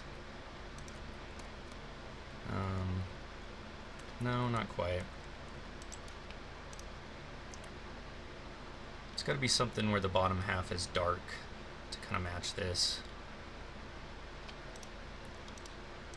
Something like this one, but again, I don't think these textures work very well. Although, I don't know, let's try it. Kind of like this aspect of mapping, the work I put into for weeks or months, the player might later not even notice and run past everything. Yeah, even if they do run past everything, it's there's just, you know, you've put so much into it that, you know, they're not going to notice all of it, but they are going to notice plenty of it, and it goes a long way to making them feel immersed in the world.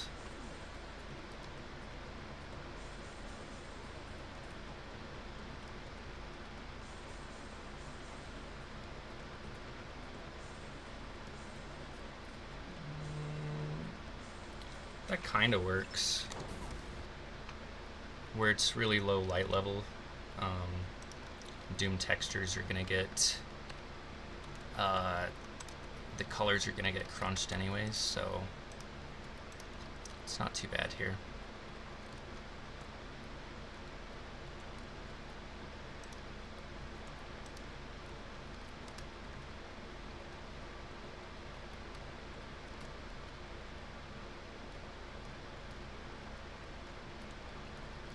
And something I should probably do a little bit more of is I made two versions of each texture, one with snow and one without snow. So that doesn't look good there, but sometimes it looks okay. It looks good to like mix it up. That looks good there.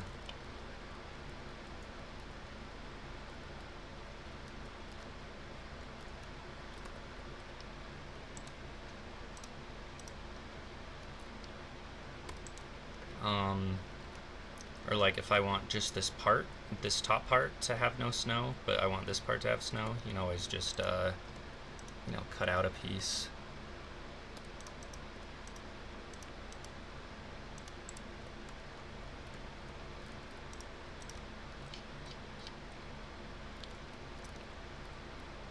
Bring it up somewhere where it lines up.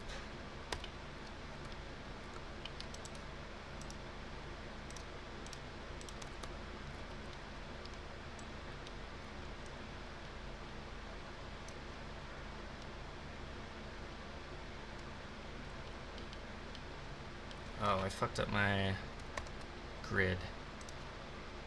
Is it Control-Alt-G? Yeah, there we go. Dynamic grid. This sort of thing only works though if you make your sector like 1 unit wide, so that you can't tell it's different from the rest of the building. But that looks more realistic.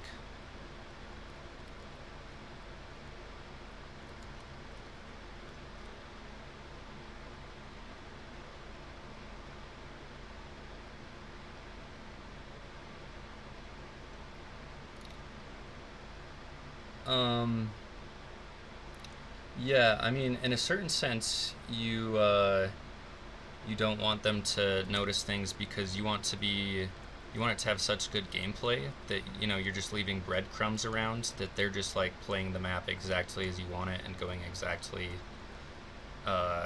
you know, where you're pointing them to.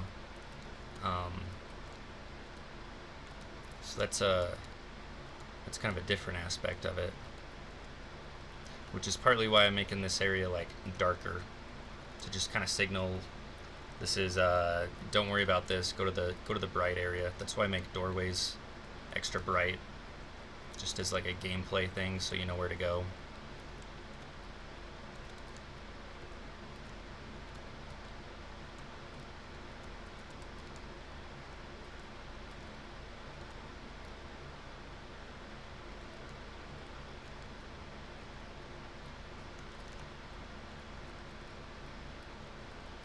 Maybe to make it extra clear here, and also because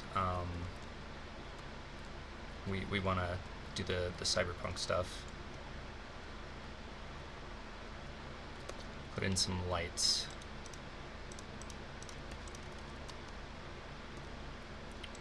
That just guides the player right here without them even thinking about it.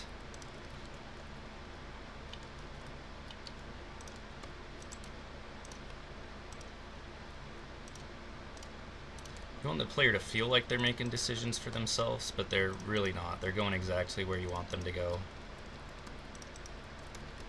Just by, you know, showing them something shiny.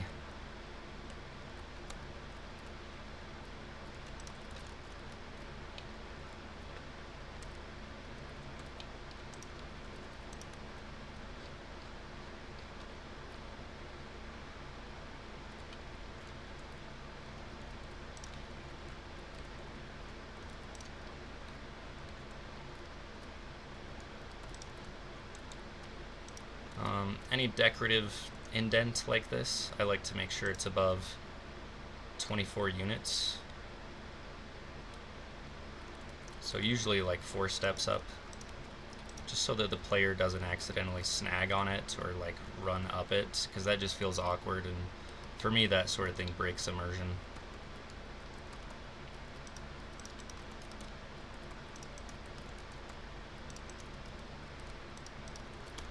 Or if you are going to have it low to the ground like this, you could just make this line def impassable. But the player, because of how Doom handles hitboxes and stuff, they can still kind of get snagged on it if they're running against the wall, which is not super likely necessarily, but you know, it can happen.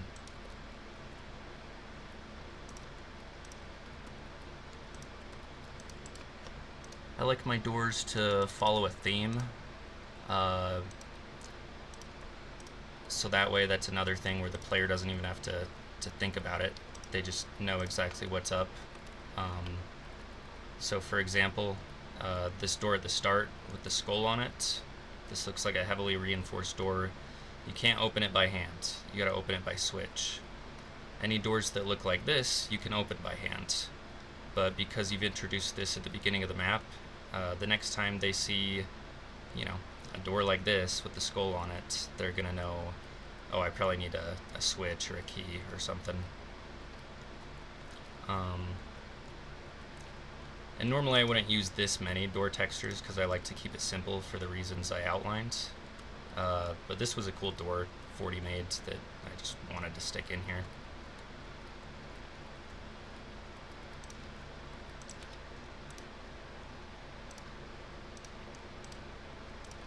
And normally I would put like door track on the sides of the door, but for Augur Zenith, where everything's bright neon lights, Cuppy did this a lot in his levels. He's got lights for basically door track.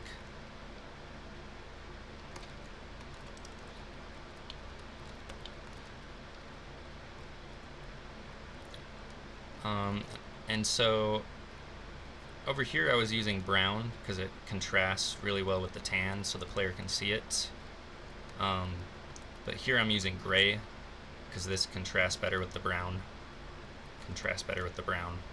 Again, you want to lead the player.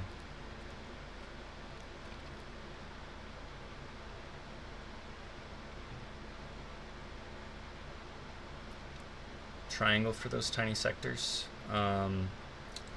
Yeah, I sometimes do that.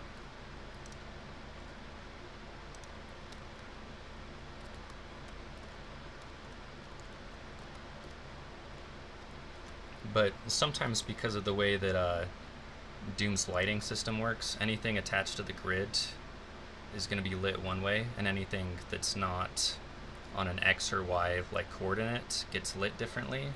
And then so like a space like this could be darker or lighter and stand out more rather than look like it's a part of the building.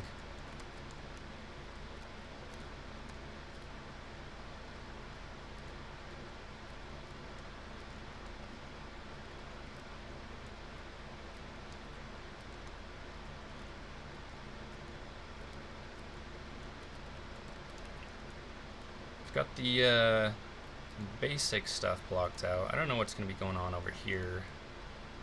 Let's think about gameplay for a second. Got the player coming out this way. We got the stairs here. I'm going to have railings here. So we're forcing them over here. What makes sense to put over here? In my mind, monsters would work well on a ledge.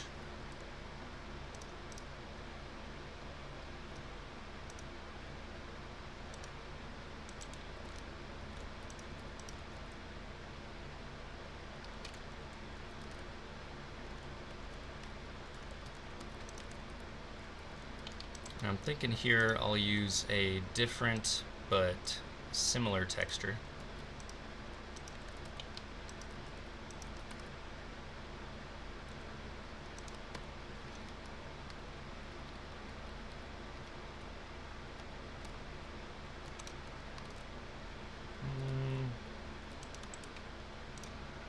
I don't quite like that.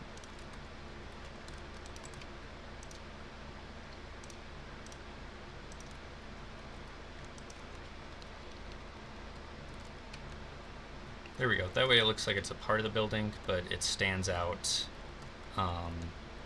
from the building because we're gonna, have danger here. And because of that, we want contrast. So like here, I would cut out something like this, and let's just put our monsters in so you can see what I'm talking about. I'm thinking imps.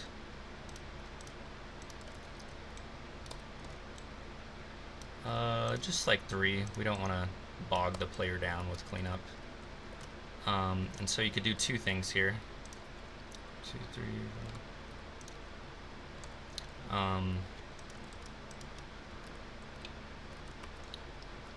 You could darken this so that they pop out against that dark background, or you could brighten it and then maybe even make this darker so that their silhouettes pop. You always want contrast. Contrast not only leads the player's eye, it looks nice.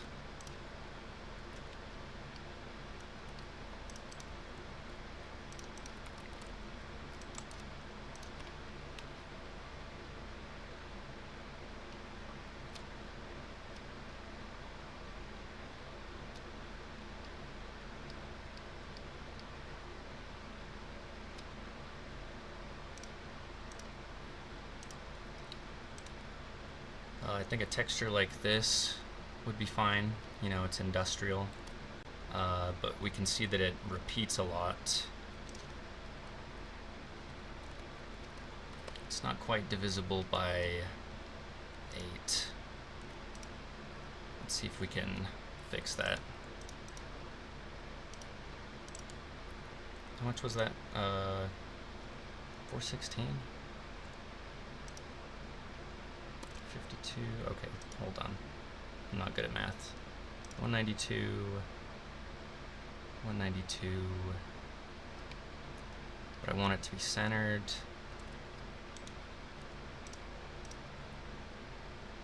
192, 192.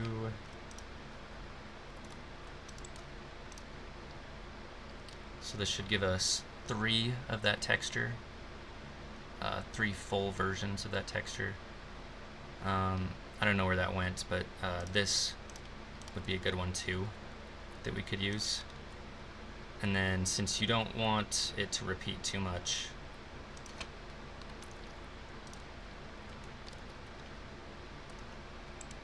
and we're working in multiples of 8, these textures are 128 units wide. Split it. Double check our math, it's wrong. Now this should be 128, 128, 128. And I've got 3 different versions of this, so we could come in here and use all 3 versions. That's something that looks good. More dynamic, less repeating. But it also could look good to have you know, an entirely different texture in like the middle.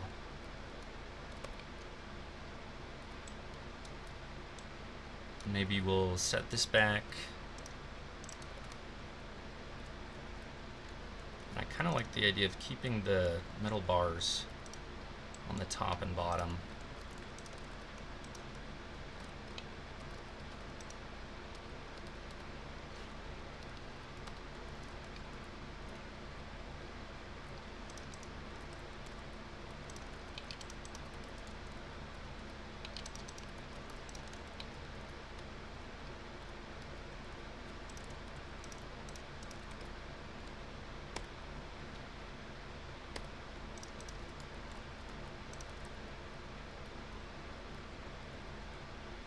And this is a situation where I'm not lined up perfectly flush with the line where I want it, but you know, sometimes you just deal.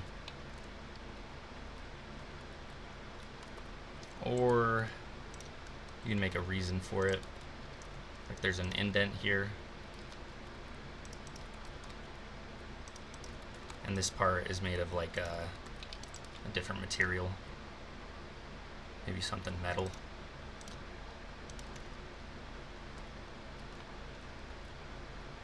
But this only looks good because we pushed it back. If it had been flush like that, that looks kind of awkward. This texture doesn't morph into this texture, so it looks weird.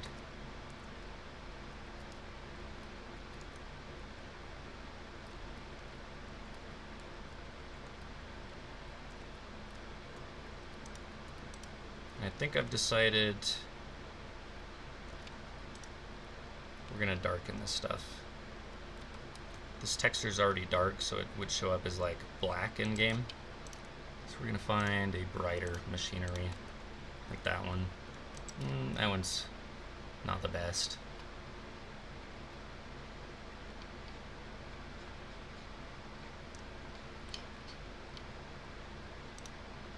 I mean, anything works. It's not a big deal.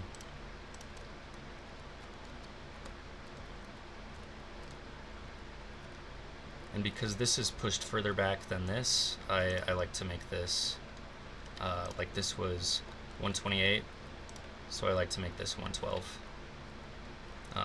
Just, you know, sometimes the further back things go, I like to make it a little darker or lighter, depending on the situation.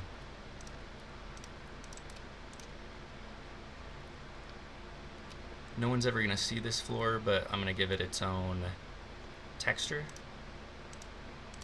Just because later, like if I'm working with this, I just want to grab this part. I don't want to end up grabbing that part by accident as well. For neon behind the imps, yeah, that would be a good place for neon, because then you've got both. You've got the dark and the light.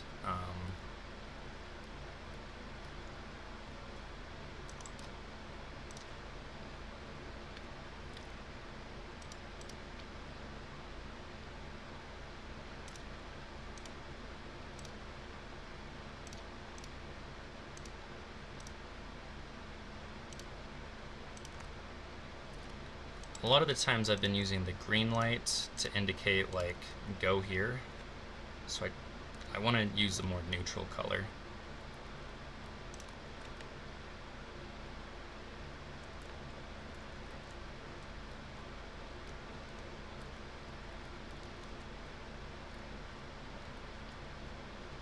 It looks cool, but you can barely see him. Maybe we need to make this ledge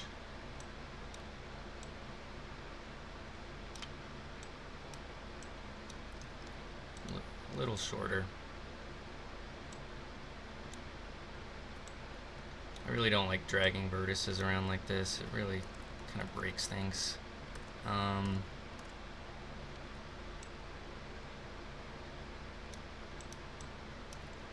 Let's do it like this.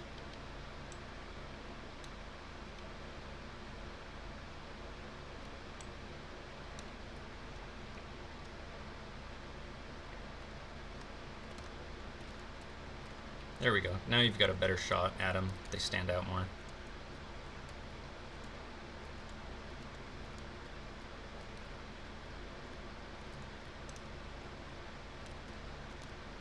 And since we've made this part black, what I want to do is lighten up this platform. But if I just lit up this platform, you can see it gets on the walls.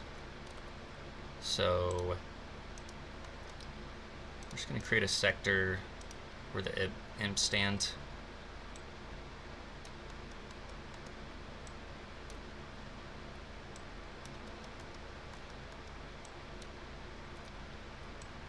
Really don't have to be so precious about this, but okay.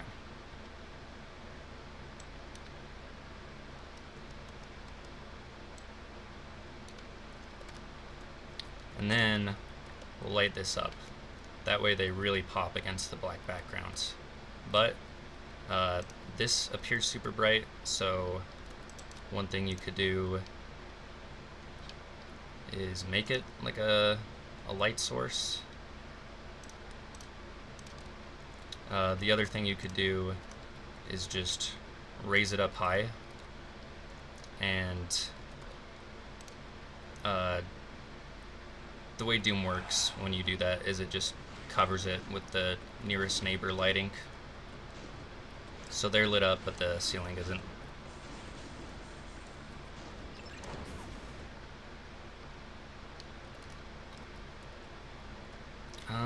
Though I do feel like something was kind of missing here. I think that would be a good detail to add. And again, helps us fill our quota of useless neon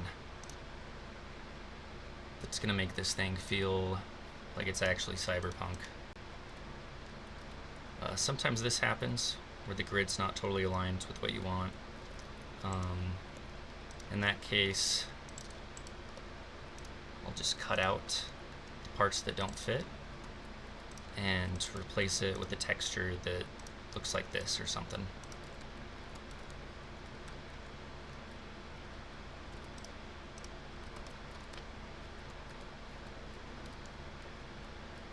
And I think that adds a lot. Though this is green, and I generally want to use green to say go here.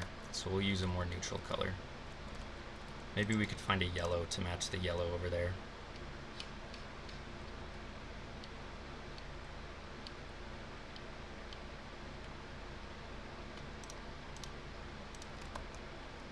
Just like that.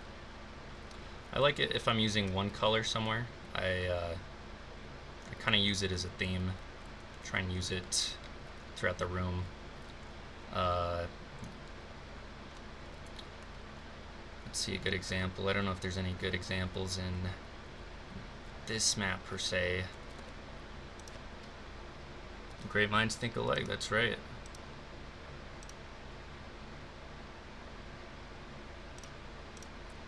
I think maybe map 2 has an example of this. So again, I've used the green to show the player places they can actually go, as opposed to these false shop fronts, which just have red lights in front of them. You know, I don't know that the player will necessarily consciously pick up on that, but I do think that subconsciously they will. So up here, I decided I've got a red key, and so I had a red theme.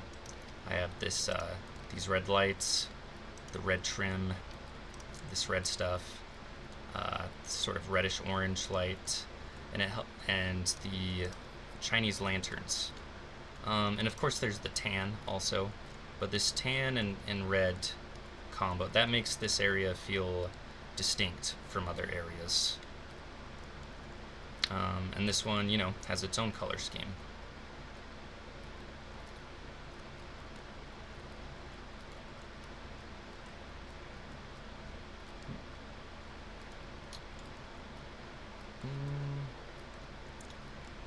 I guess I don't do it everywhere, but it is one thing you can do that helps your different areas stand out and helps the player orient themselves.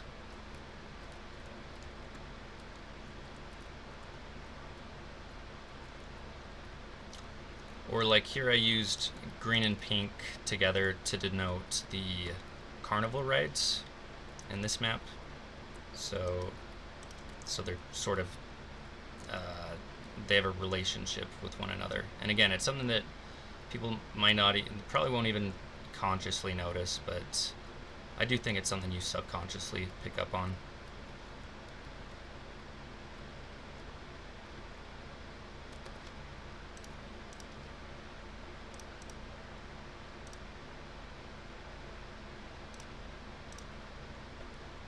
Trying to find maybe like one more example of this.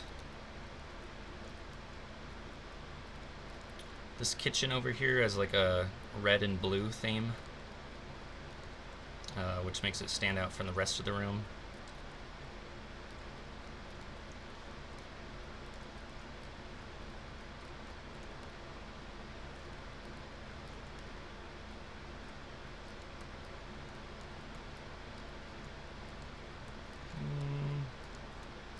I guess I do it a lot less than I thought I did. But it is, I do think it's something that I would recommend.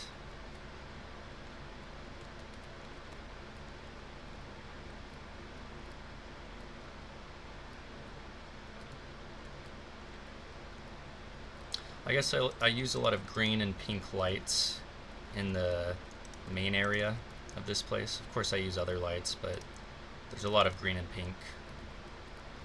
And that makes this common area, you know, feel common, I guess. But yeah, back to what I was working on. Almost 5. I want to map for a little bit longer, but then I've got to go to bed soon.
Woke up at 2.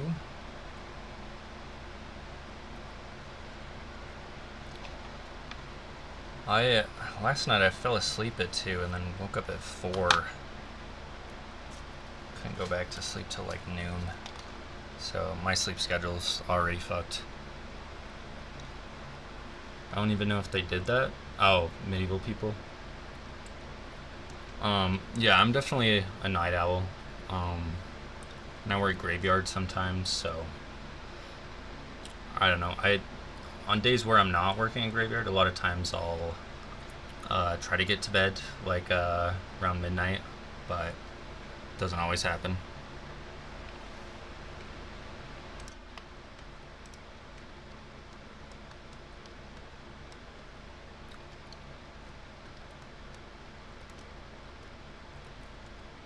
Progress is so slow with these maps, but I mean at the same time it's also kind of quick, you know. A lot of times, I have a mapping session like this, and by the end of it, I've created like a whole new area. So it's like one area at a time, but that's what's working for me.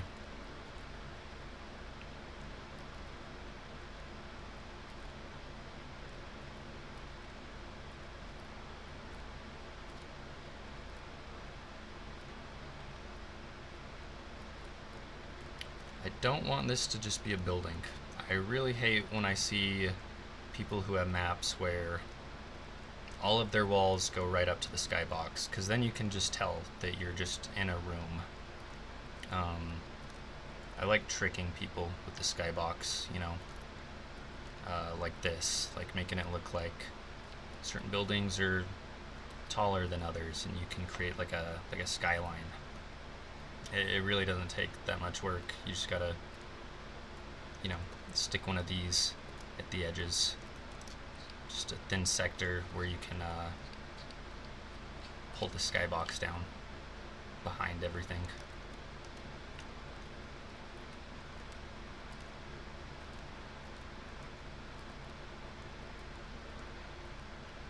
And I feel like that's one of the biggest things you can do to make a immersive city. I mean, really any map, but especially a city. I think it's one of the things that, like in the original Doom and Duke Nukem, prevents those cities from feeling like actual cities. is you can kind of just tell you're in a big box.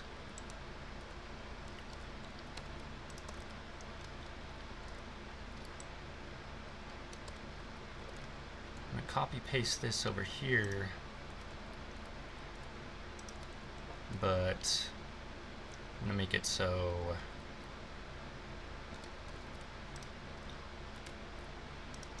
this part is different.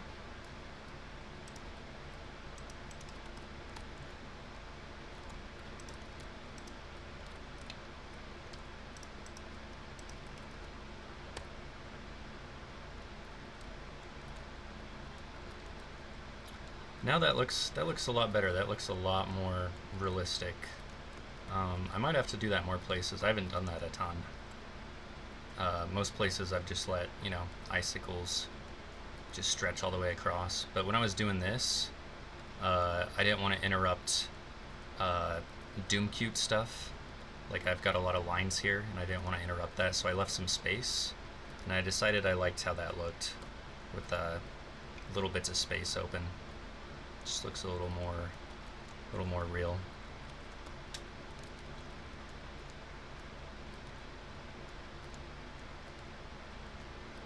Another thing I like to do with these buildings is, you know, I'm looking at this now, it's very symmetrical. One of the things we can do to make it not symmetrical and make it blend in with this ghetto environment is graffiti. I drove around the capital city of my state taking pictures of graffiti, trying not to trespass on private property. Not always the case, but I got a lot of cool graffiti that I just turned into mid-textures. So you don't always have to be like an artist to make Doom graphics. You can just go out in the world and take pictures of things and downscale it, and works pretty well. The mapper names are AI, and I do need to go in and clean them up a bit because they're a little fucky, because obviously AI. Like, you can see this Joe Ilya one doesn't really know what to do with this eye here, or I don't know. The rest of it's pretty good. What's a different example? There's some where, yeah, Red Dead Ita, however you pronounce his name. I don't know. This one would only use a little bit of cleaning up. Maybe this one. Like, you can tell the L is morphing into the O, so I'm gonna have to come in and clean this up pixel by pixel. Or, I don't know, some of the highlights just look wrong to me. I'm definitely gonna have to clean this up before I release it. I'm definitely more a fan of the actual graffiti I took. Though I don't want to cover the window because that looks awkward. So let's use one of the 128 units.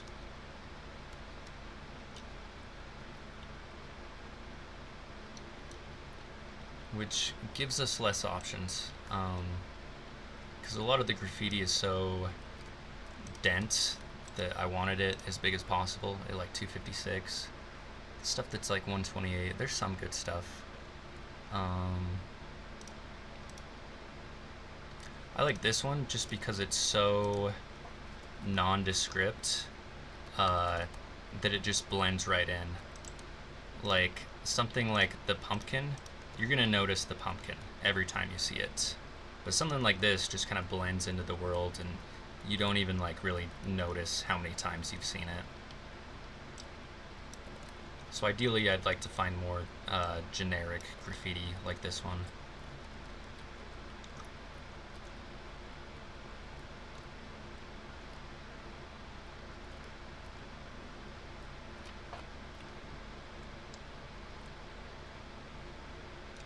We're gonna almost one building, so same for me. Make them 3D, the less you notice the better. Again, immersion. Were you working on the interior layout or just like the exterior sectors? Sometimes I don't know what to do, so I just come in and fiddle with the detailing. Especially where, if I already have like a prefab thing like this, I can just mindlessly kind of do this all over.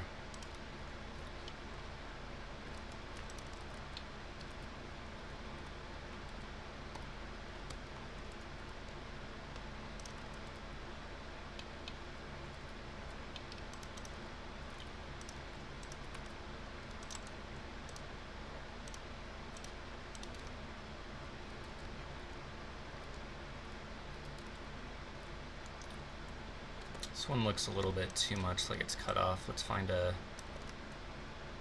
better part of the icicle.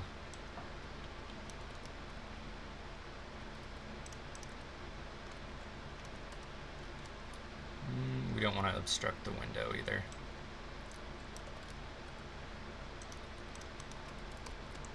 Looks weird when you cut off windows. I'll see a lot of people that they'll put a building in Doom. I'll give you an example. Okay, that's fine. I'll see this a lot, where there's just like a window in the ground, and it's like, that doesn't make sense. Like, that was okay for the 90s, but it's not that hard to just align your textures.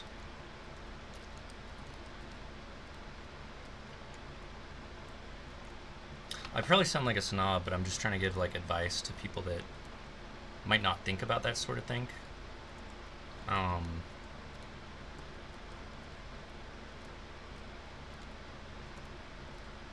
You know, like when I was new to mapping, there was definitely a lot of stuff I could have learned.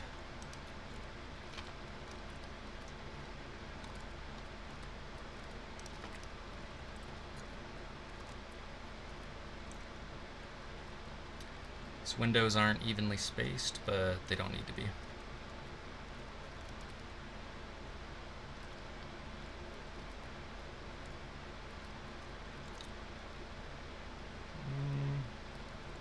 I don't want a building here. I think I want like an alleyway looking thing.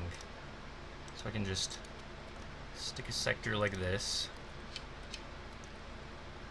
And then suddenly these buildings look a little more 3D, even if you can't see around the back of them.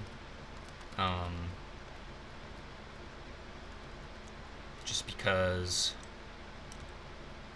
we're gonna have a brick wall or something.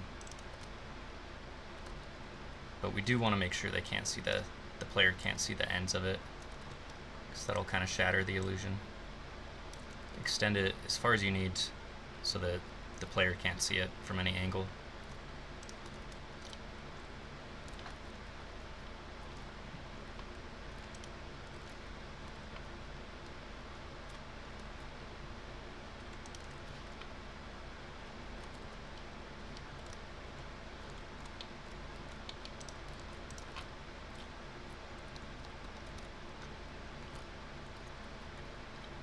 And because it's getting further and further out from the player, I like to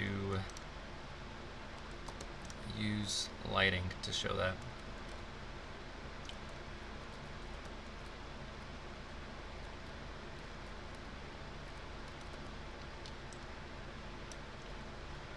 And I'm feeling lazy, so I think that behind that, I'd probably just copy paste whatever the fuck these are supposed to be.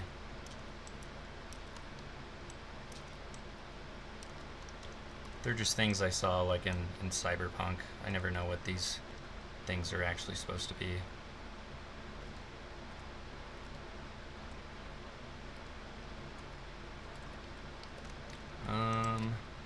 Looks like it's going into the ground, or going into the sky. So we'll just look here. It's 1, 2, it's too shy of 128.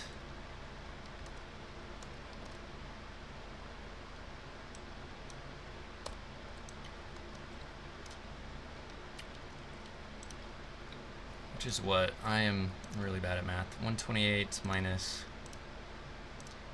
32? 96. So we're just going to go to the floor height on everything. Minus 96. Might have to do that on the ceiling height. Yeah.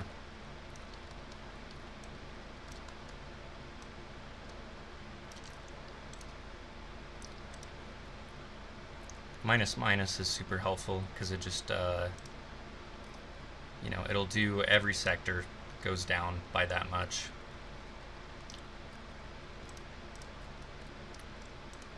These are from the brighter part of our skybox though, so we're going to really bring these down to like 96. And I think here's the point where we can draw out a skybox to pull behind them. And let's see what this looks like. I like to constantly jump in and run around a little bit, see how things look, and that's a little too dark, but it's the right idea.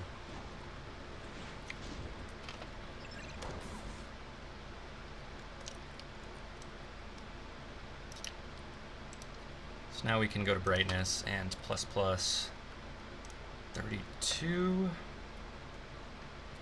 which is what? 128. But I made this 112, so let's try 112.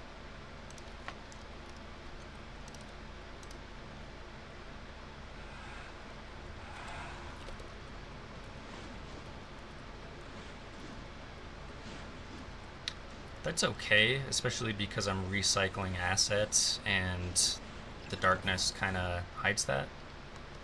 But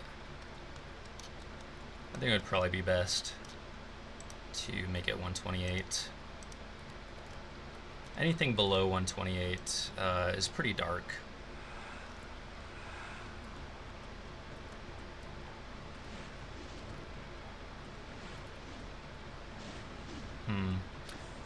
That gap between them, though, makes it seem like there's nothing behind them.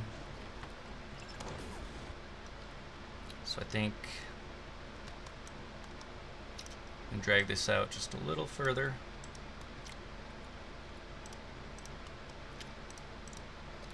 And we don't even need an actual building. We can just have a thin sector.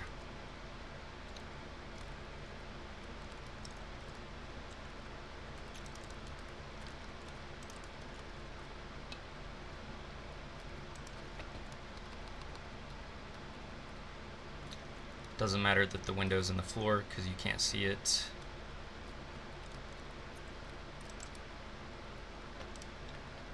And this can be 112.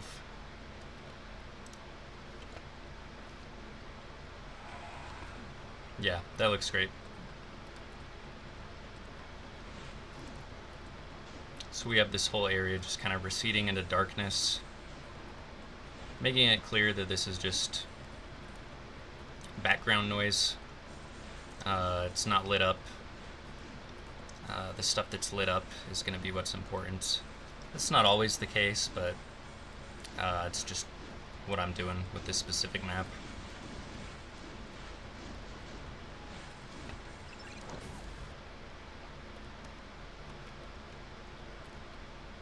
When you're doing manual alignments like I am, you got to get out of the habit of like grabbing everything and then hitting Shift A to realign it, because then you're gonna fuck up all your alignments. You just gotta know to align everything one piece at a time.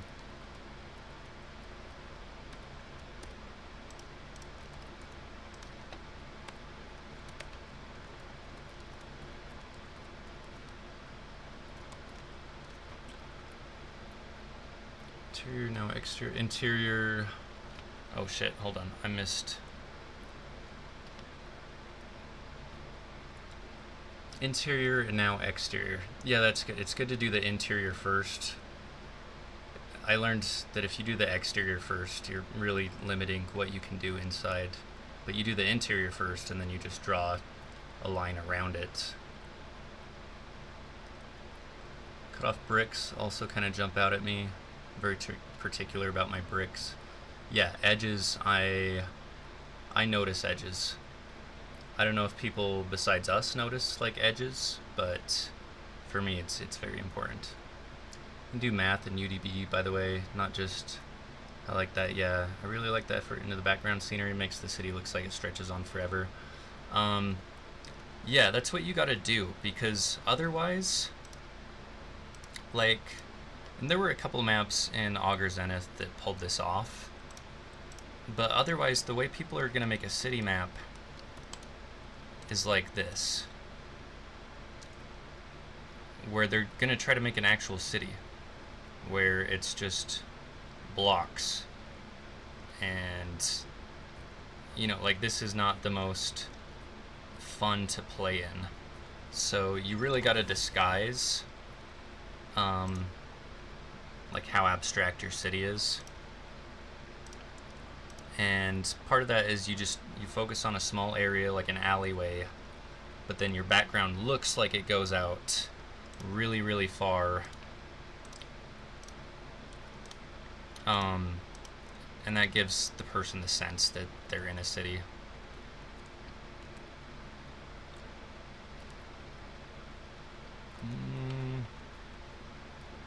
Trying to find a good example of it.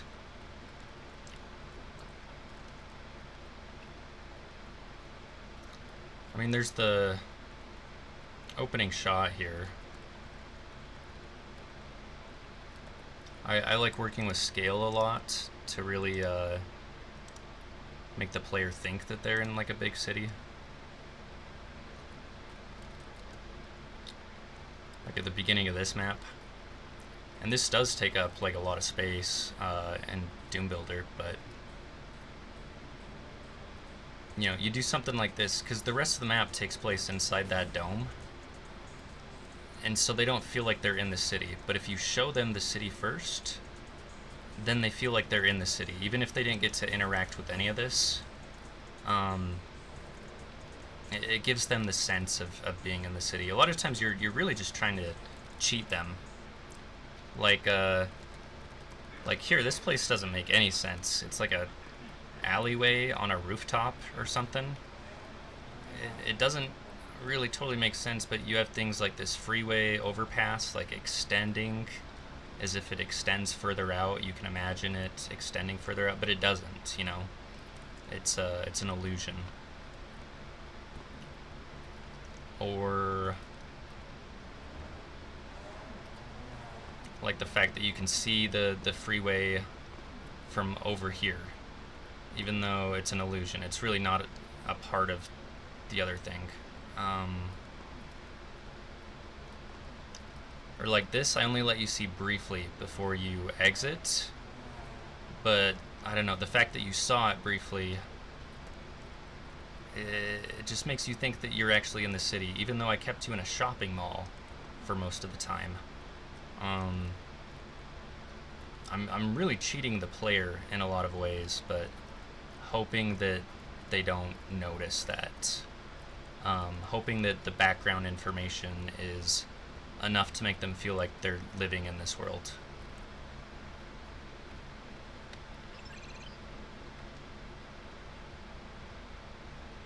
And I do like this faux 3D effect, though, of like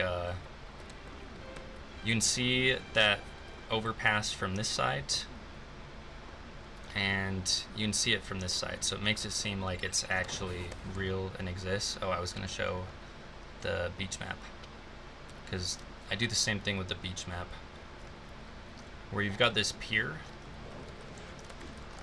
and this like brutalist concrete structure that houses the metro, and it's like you know, it's pretty dominant in the beginning, so you learn what it looks like. It's got these patterns of pillars and little indents with machinery, and so later when you get outside on the other part, you see the same thing, and you actually feel like you've crossed over and you're on the other side of this thing, but it's just an illusion.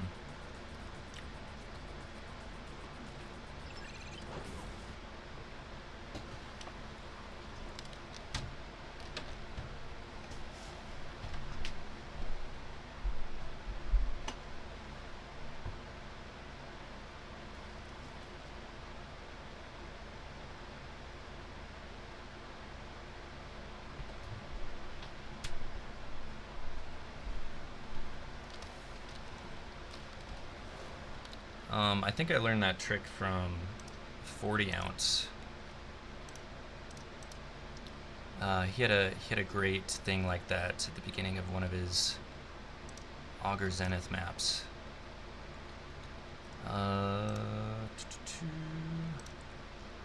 Few wads.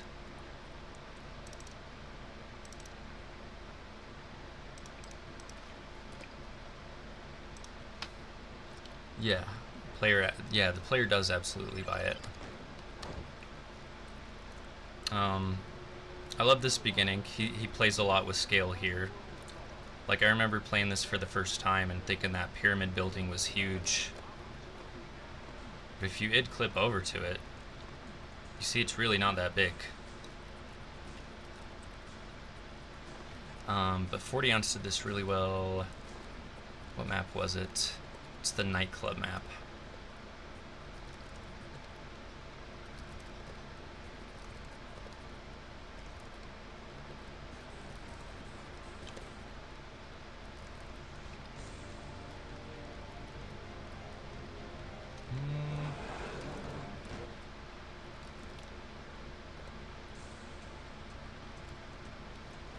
Damn, I forget which map this is. Maybe this is it. No.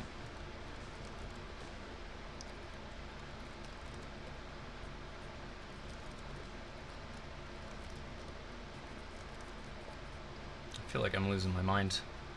Oh, okay. Yeah, you come out here, and you see it looks like traffic down on the street. You totally buy it. If you look close, you can tell it's just lights, but at a glance, it looks really good. But then you drop down and you realize just how small this area is. Or... I'm trying to think. I was studying this map for a while.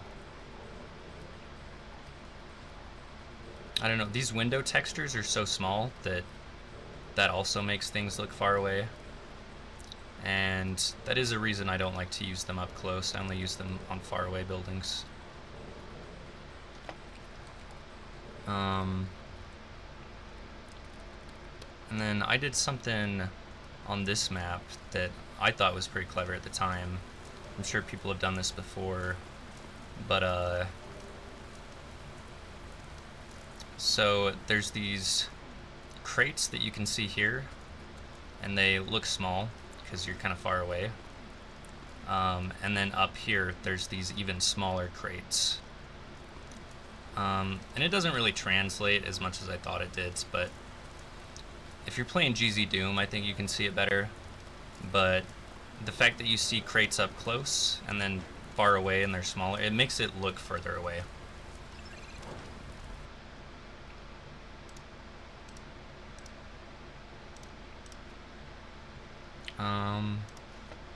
Might have a better example in this new one.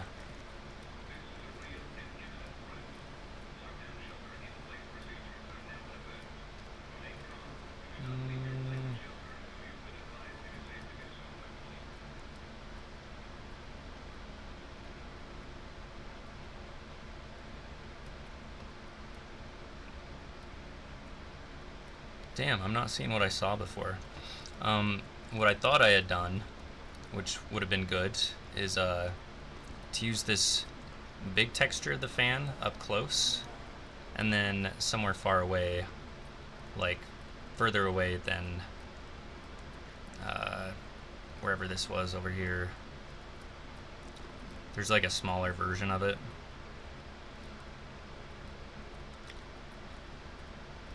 This one also has like a big version and a little version. And depending on how you place them, it can look good.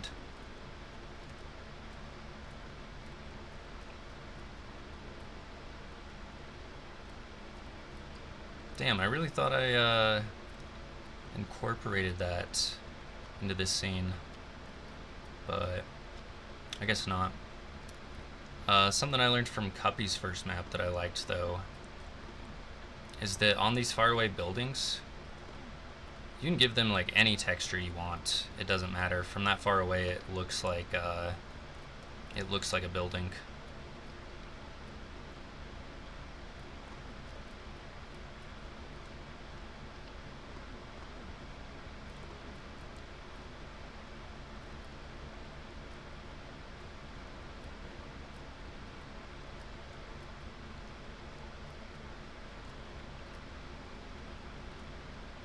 Oh, maybe this is what I tried to do, but it doesn't work as well as I thought. You've got this big fan right here, and then you've got the little version of the fan right here, but these are too close for it to actually force perspective.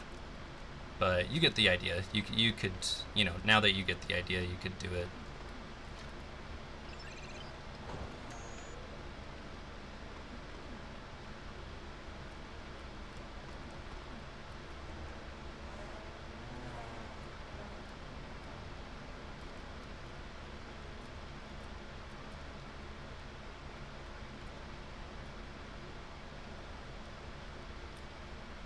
I haven't shown anyone this. This was a drawing that I made for like an advertisement.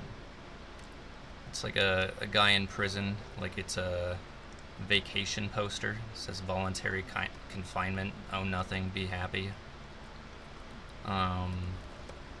Then there was another one I drew that had another one of those like dystopian memes. You will eat the bugs when it's Hopper's bug mix, which is just silly, but I thought it was fun to draw something up for the project.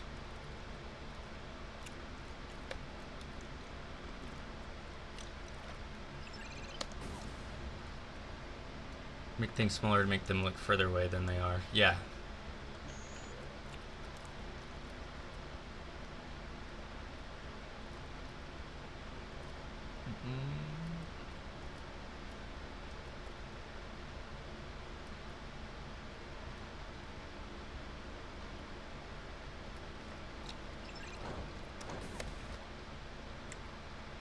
Yeah, I think Cuppy did a really good job in map 1 of doing that.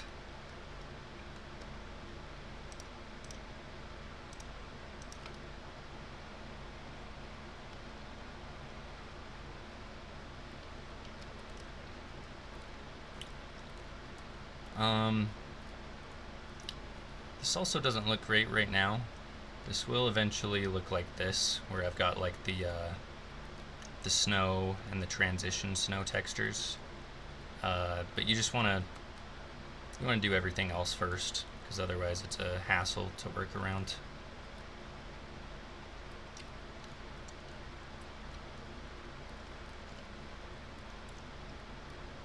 These were like DBP 68 trucks that I then like cut and morphed and added the train texture that I split up, like split down the middle.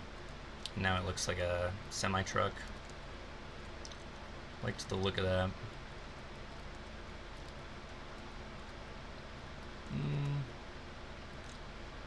These are basically based off like in Cyberpunk 2077. There's a lot of barriers that look pretty much like this.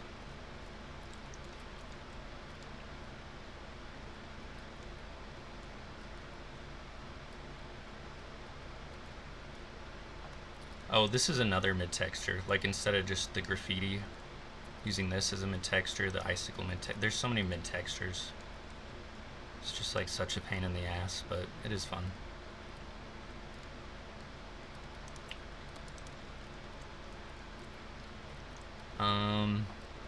Some places I've got little spray paint cans next to the graffiti. I'm trying to do a lot more Doom Cute Like here you've got a scale for drugs and pills and whatever cleaning products they use in drug labs. I looked up pictures and it looks like they always use like acetone or bleach or something. I don't know, but it's always cleaners that look like this. Doomcute's something I never like really fully embraced, but I'm trying to do it a little more.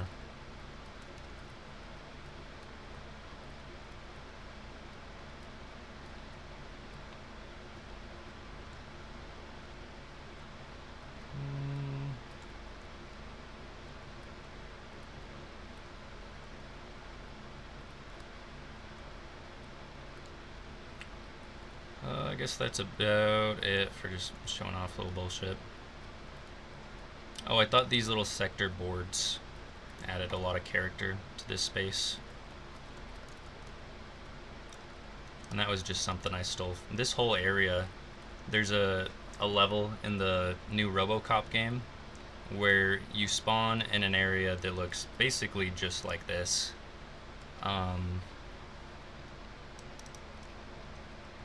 So like this was like a gameplay clip I recorded,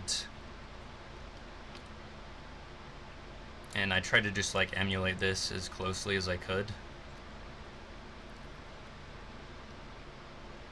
And obviously it ends up being a lot different, but I find that helpful to try really hard to emulate something, but then it doesn't work and you can't emulate it perfectly, and then it just becomes its own thing.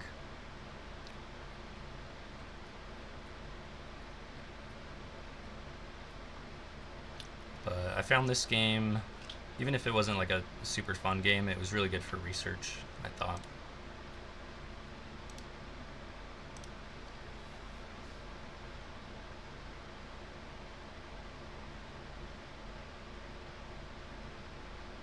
Don't give too much about giving the locations a purpose.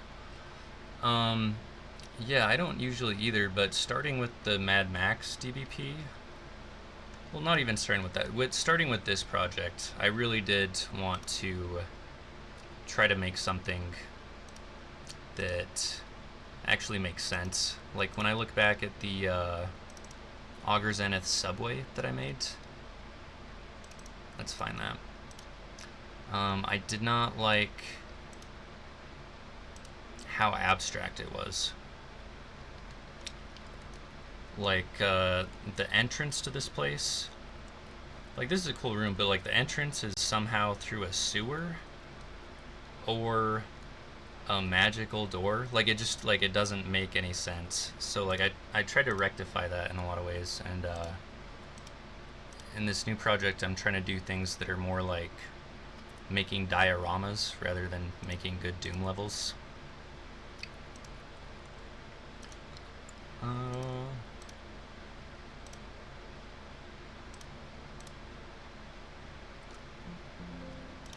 So like this map, I made a metro that, you know, I wanted to make it make more sense. There's different ways to get in. There's like a little ticket office. Just plenty of Doomcute to make it feel more real. Obviously, it's still going to be abstract, but I don't know. It's what I'm trying to do now with this project. They may not be the most like exciting levels to play as far as like combat goes, but they'll be, I don't know, it's like someone building a dollhouse or something. That's kind of how I'm approaching this.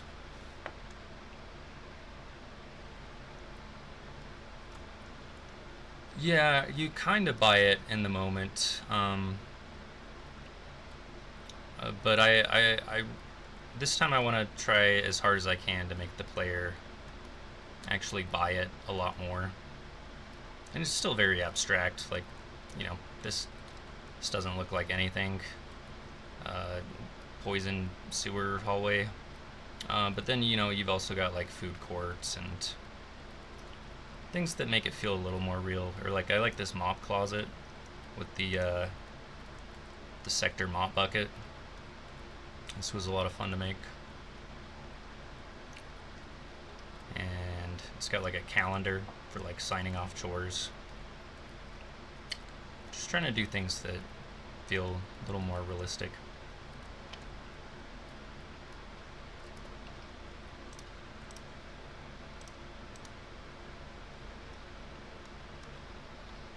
Though I think I am going to start giving up on that with this level, because like I designed this arena here, and I think I want to start making it, start giving it more of a combat puzzle type feel in some areas.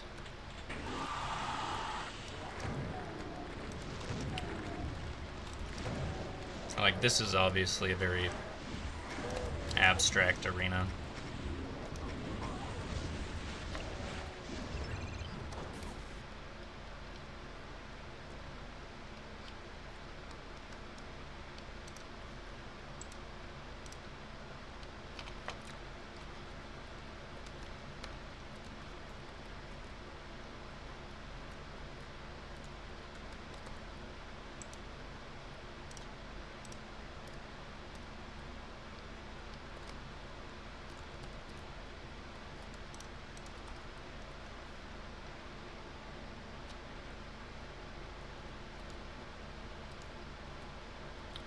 Yeah, you can get away with a lot of abstraction.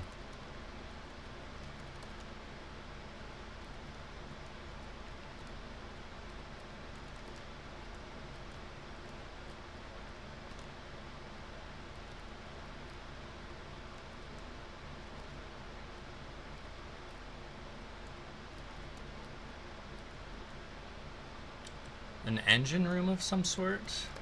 What does an engine room look like? Let me Google it.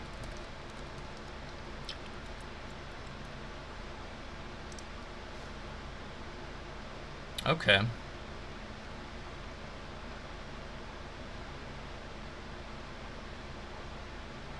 Yeah, something like this would be cool. I've been wondering like what other rooms I could add.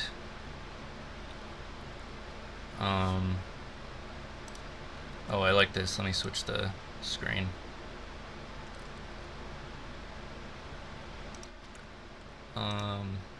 Like this, like old school computer room. That's cool. But yeah, the engine room would be a good idea.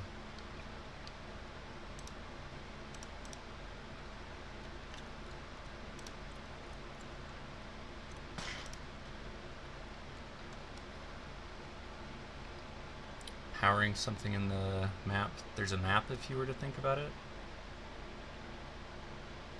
What do you mean there's a map if you were to think? Just like adding the power system? That would definitely be a type of Doom cube that I'd like to explore. I've played a lot of maps that do that, and it's always fun.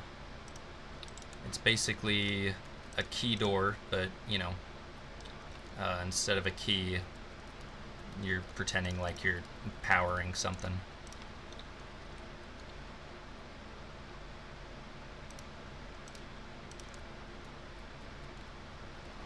Let me open this window.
Big machine of some sort. You get inside the engine and there's combat puzzles and crushers and wires.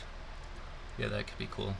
I do like the idea of neon lights, like Maybe there could be a bunch of neon lights on the machines that power up into a light sequence once you turn the power on. Because I think that would really give the illusion that, you know, you've done something that has created power in the room.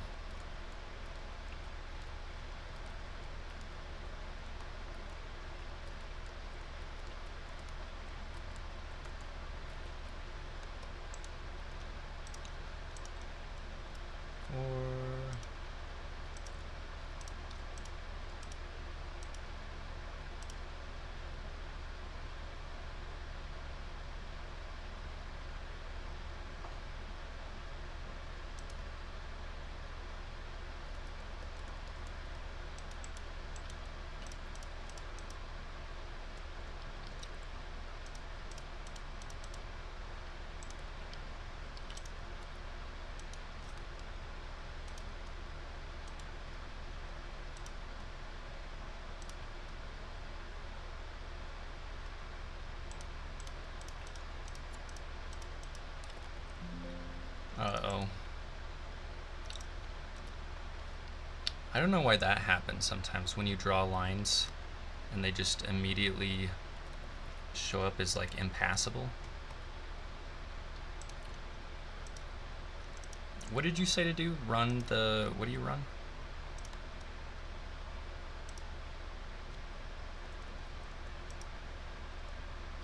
Wait a second. That one's fucked.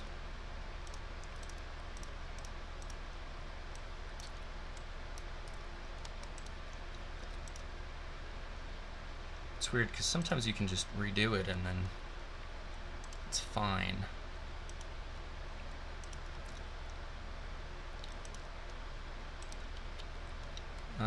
Yeah, see. Maybe if I don't... maybe I'll connect it afterwards.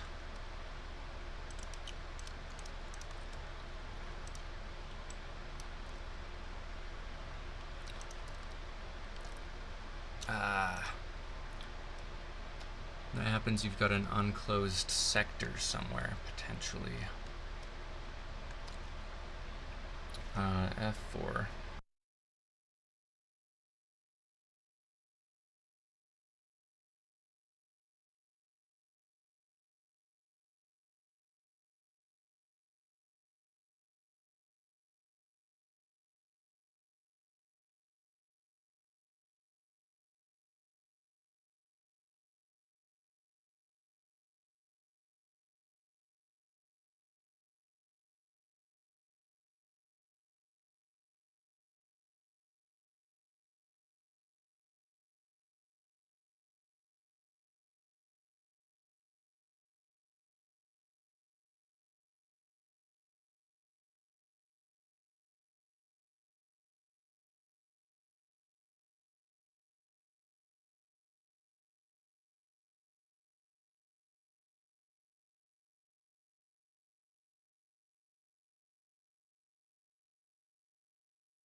Thanks, buddy. Isn't this closed? This looks like a closed sector to me. It's not bleeding into any other sectors.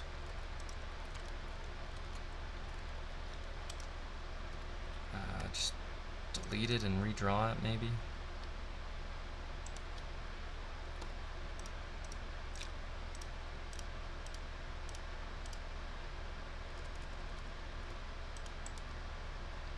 Okay. Yeah, did the same thing. Let's try not.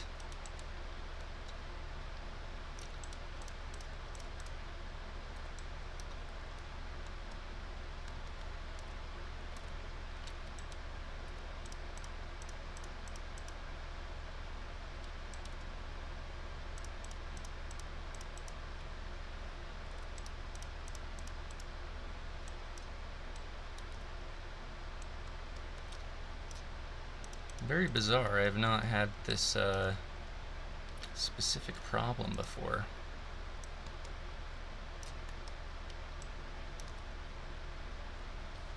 Oops.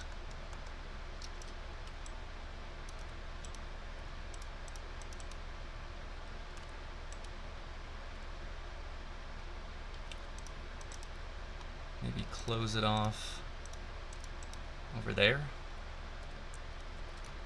Seemed to work.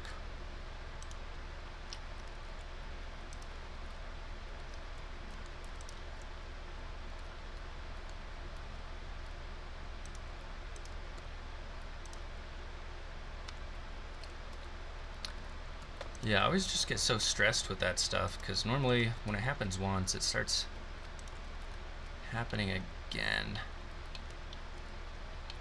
And then I get annoyed. And the other thing is I can't even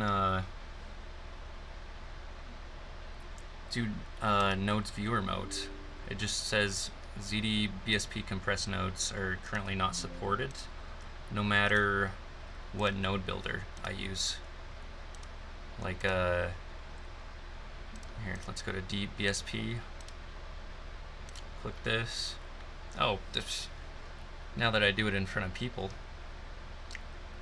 I want to save a copy before I start rebuilding the nodes. I'll do that later.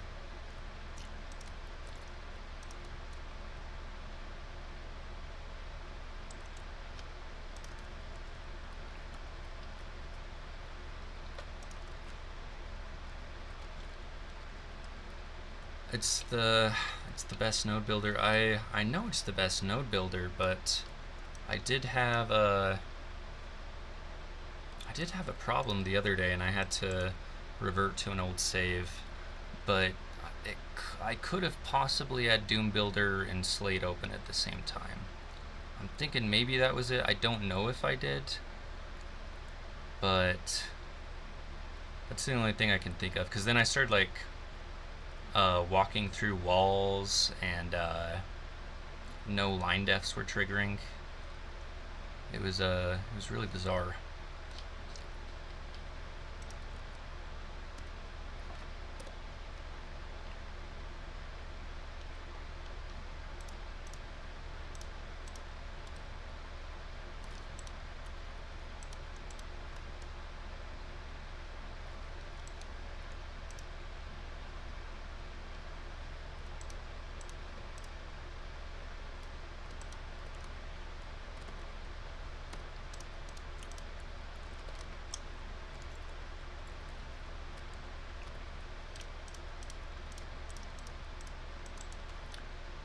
The amount of times I forget to do both sides of a line def.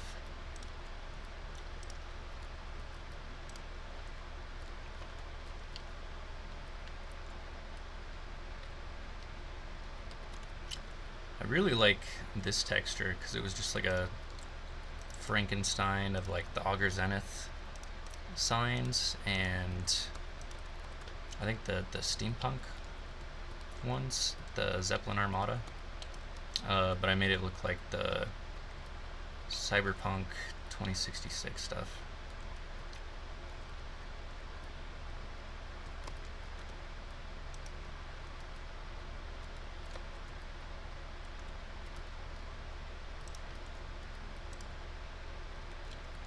It's the, oh yeah, you're right. I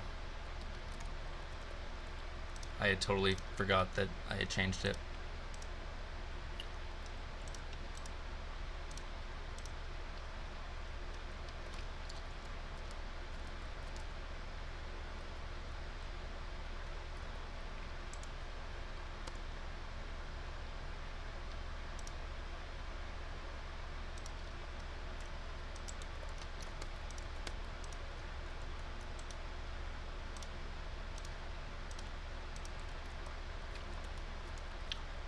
Doesn't really make sense from a utilitarian point of view that there'd be like caution tape here, but it looks cyberpunk, so I'm gonna keep it.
Yeah, I used it a lot in the original Augur Zenith, I think, because I think Akira uses it a lot.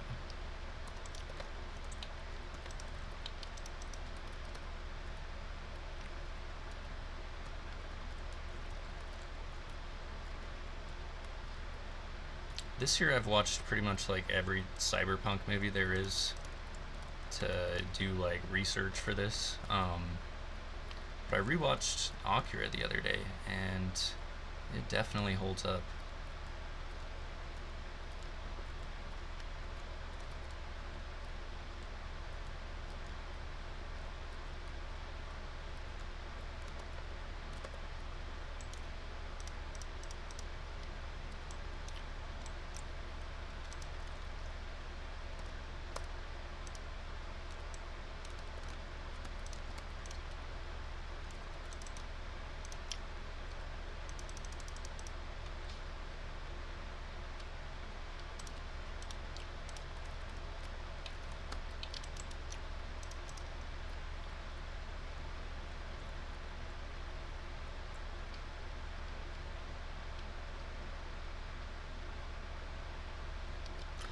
I have this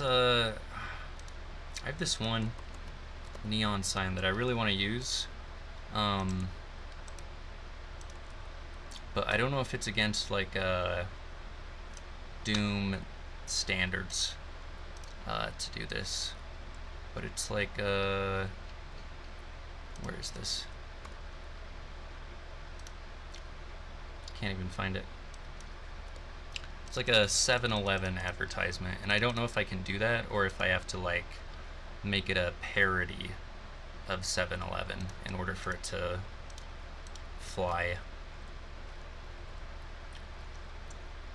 So I haven't used it anywhere, but I would love to use it. I just don't know what like community standards are on this sort of thing.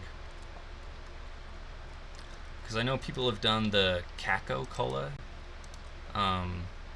and I think that's fair use because that's obviously parody.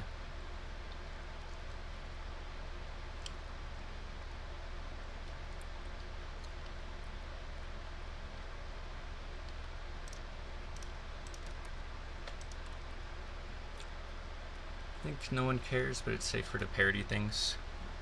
Yeah, I wouldn't think that people would care.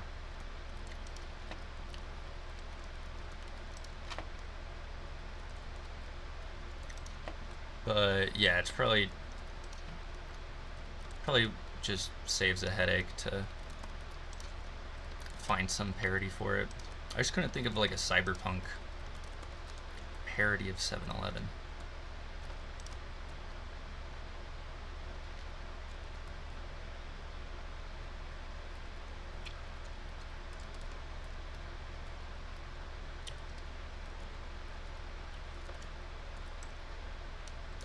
Oh, and then in the mall, I did this horrible parody of Pack Sun by calling it Pack Stun, like a stun gun or something. And it's just so bad. I need to change that. I'm not happy with it at all.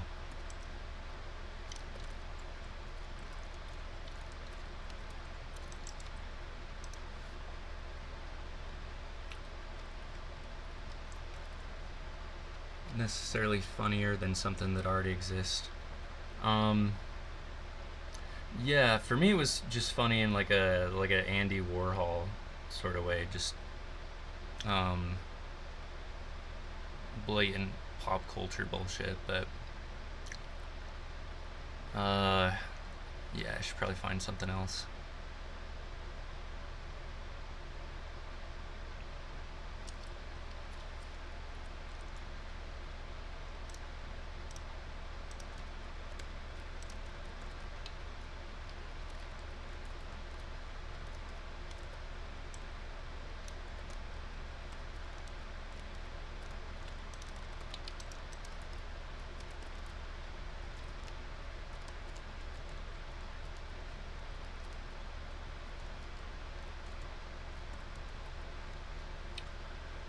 Tuned into American culture to know how to parody 7-Eleven.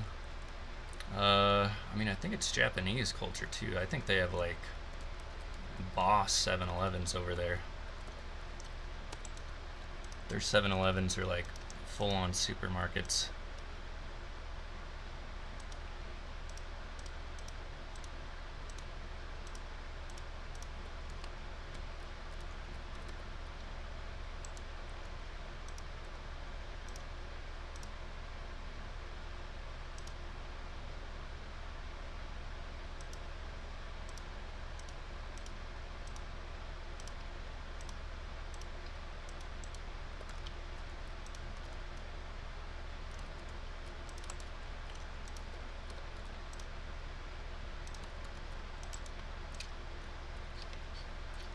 Funny, you can make someone smirk like, oh, it's 7-Eleven.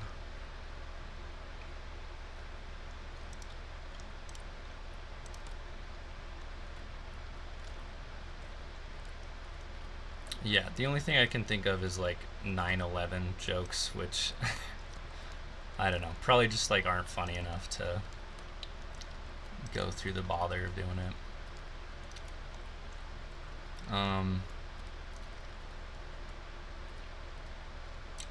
There's probably better stuff. I could think about it.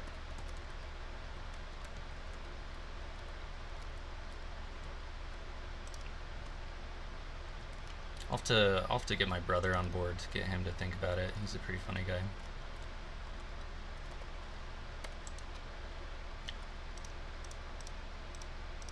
Keep forgetting to use the Augur Zenith objects.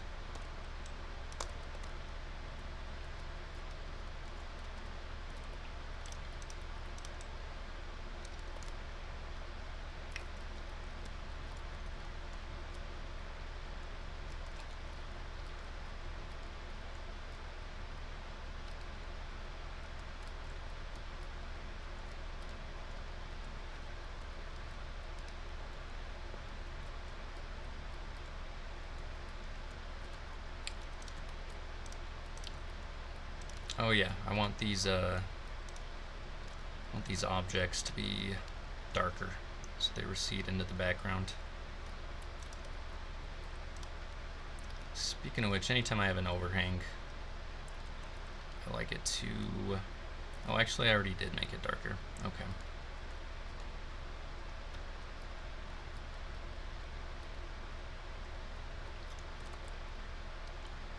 Watching a lot of sci-fi, I realized diagonal lines are very sci-fi. So I probably shouldn't be too orthogonal.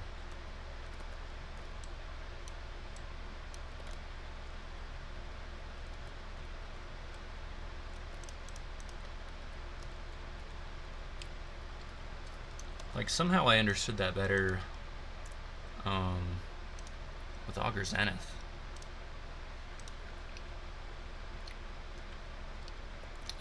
Like, this hallway is a great example. Rather than like a straight hallway, it's like kind of like curvy and angular, and something about that just like looks inherently sci-fi. I gotta start remembering to do that.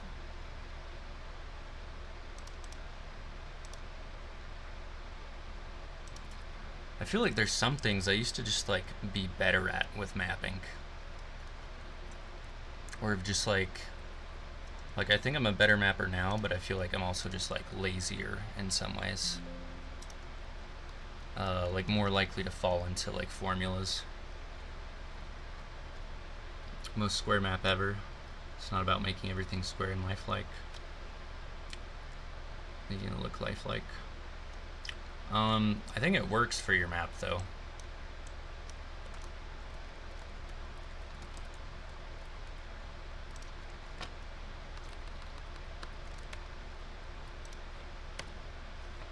Okay.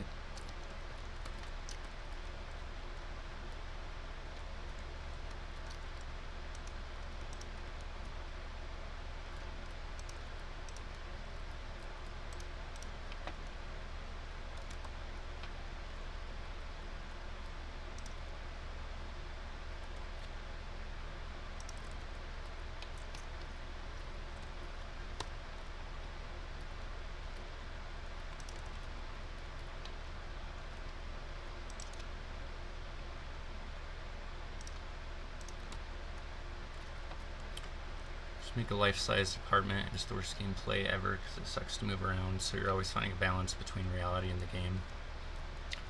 Yeah, I mean, even in like AAA games, they make environments like 3 times the scale as they should be, just because otherwise it's like too awkward to move around and have a camera behind you. Yeah, there's a lot of compromises to be made with scale.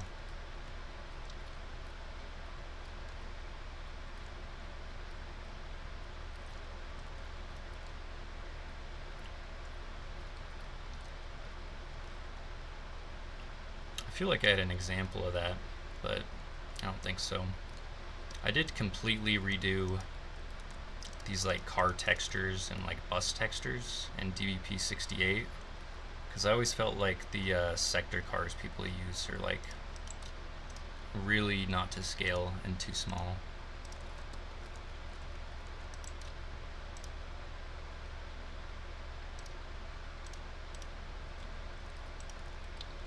Or I think the vending machines a lot of people use are just too big. They'll be like 128 units tall, and it's like Doomguy would have to reach up above him to make a selection.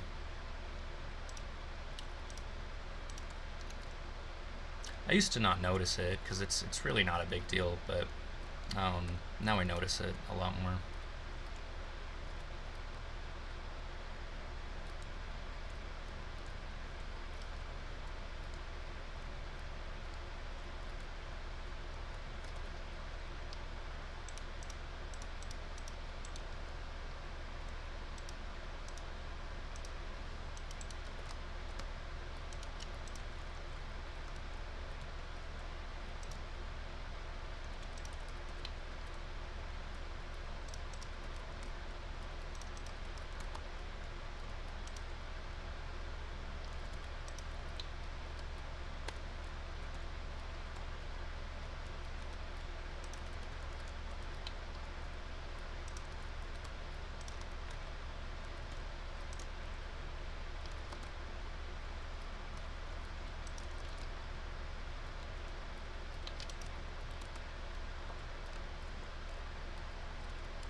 There's some things, like especially with Doomcute, that are just like impossible to scale correctly. Because like, I don't think Doomguy is the scale of a real human person. Like, I think a real human is like 7 heads tall. And I'll have to look at him, but I think he's like, I don't know, not that big.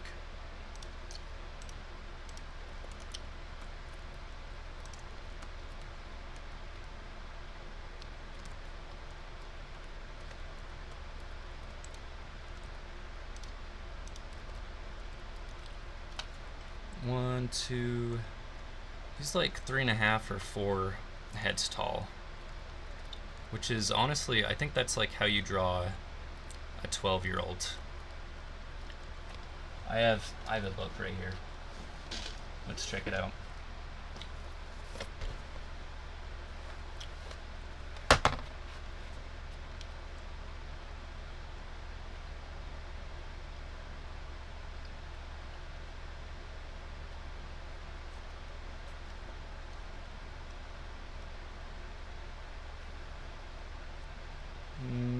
This might not be the book.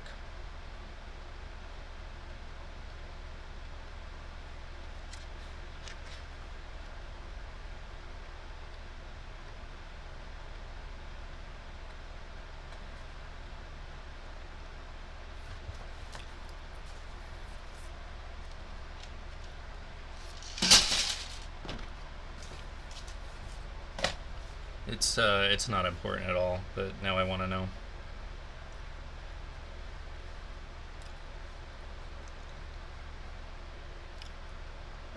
Yeah, a 4-year-old is 5 heads tall. So he's Doomguy's basically drawn like an infant.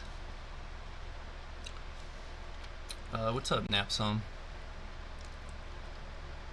Used to not notice, but then you told me about these things. I mean, it's a stylistic choice. It's a very cartoonish game. And they needed him to fit within a certain thing. But like when I was designing, let's see. Like I had a hard time figuring out how to design this clothing rack.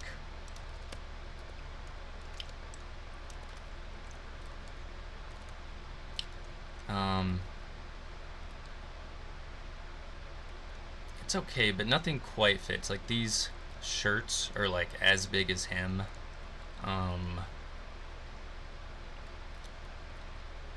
This fur coat just looks wrong. It's not a big deal. Probably no one but me will notice, but I spent a long time trying to get the scale right before deciding that the scale's just gonna be wrong just based on Doomguy's proportions.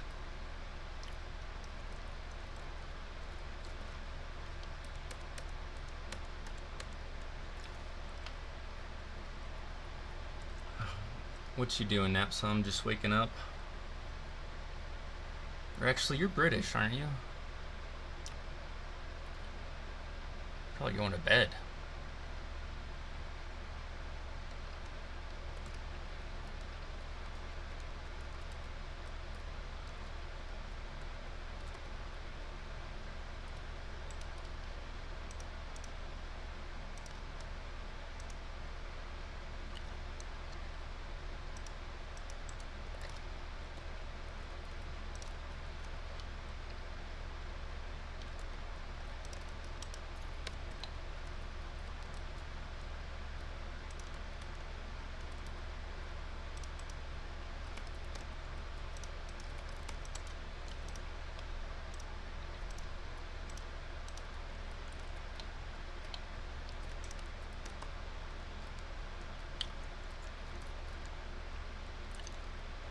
With stuff like this where it's just not gonna work out, I'll get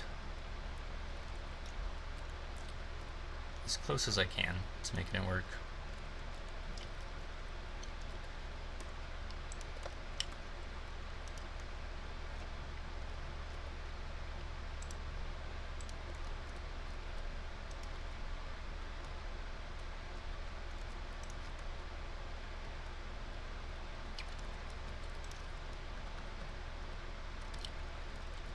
A lot of times you can just stretch things, so long as no one looks too close. It's fine.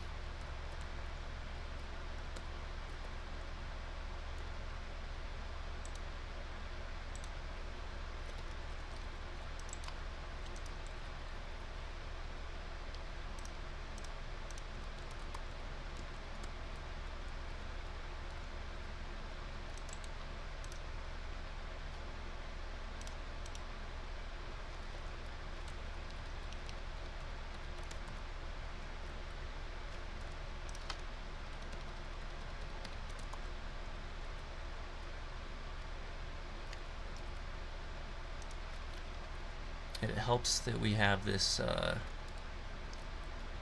vertical pipe right here to kind of hide the seam.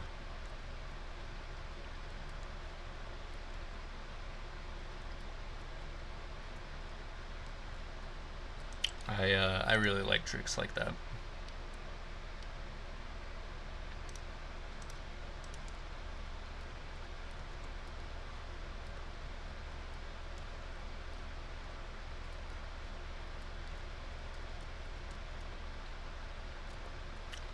And just like we can't forget to add cyberpunk elements, we also got to make sure we keep adding the winter elements.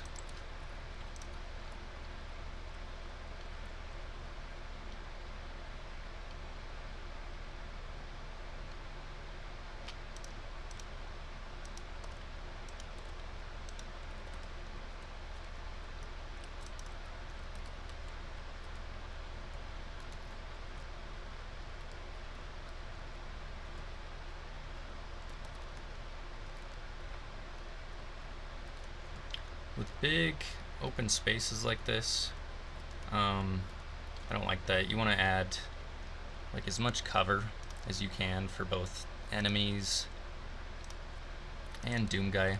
Break up the battlefield.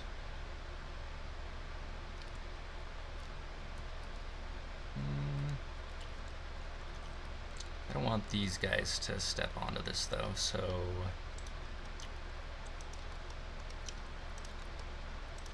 put a fence on top.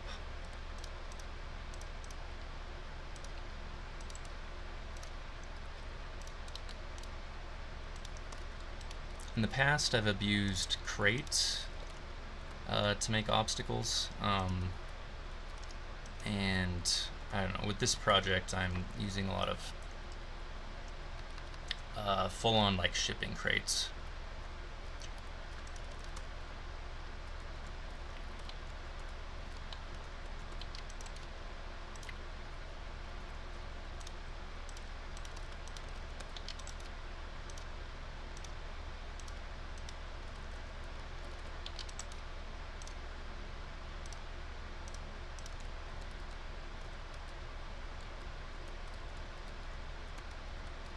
But this is a very skinny area.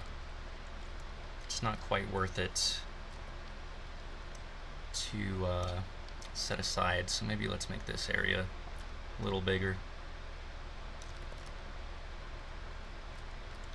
And we can hide some goodies or some bad guys over here or something.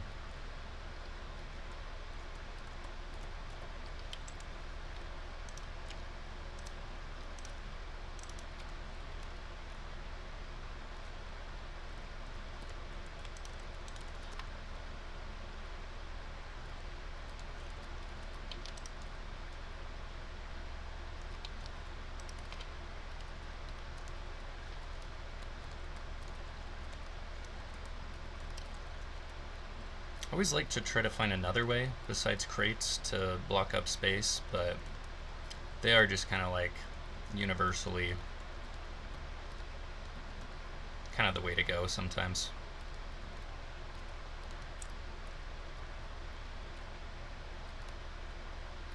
You can put them in practically any Doom map and they make sense wherever they are.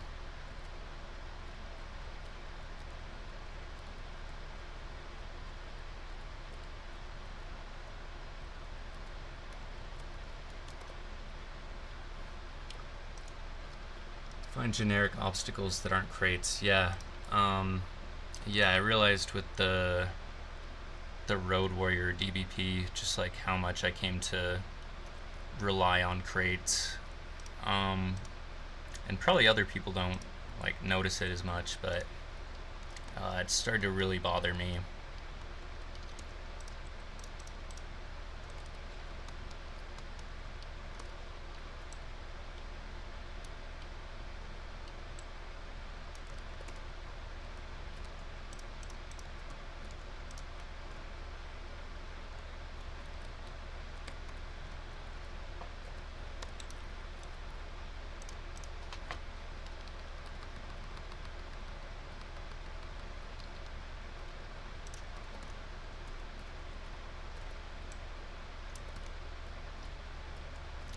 I love this thing placement, this graphic, but it's like so wide that it ends up, you gotta kind of place it out in the middle of nowhere so it doesn't end up getting eaten by the sectors around it.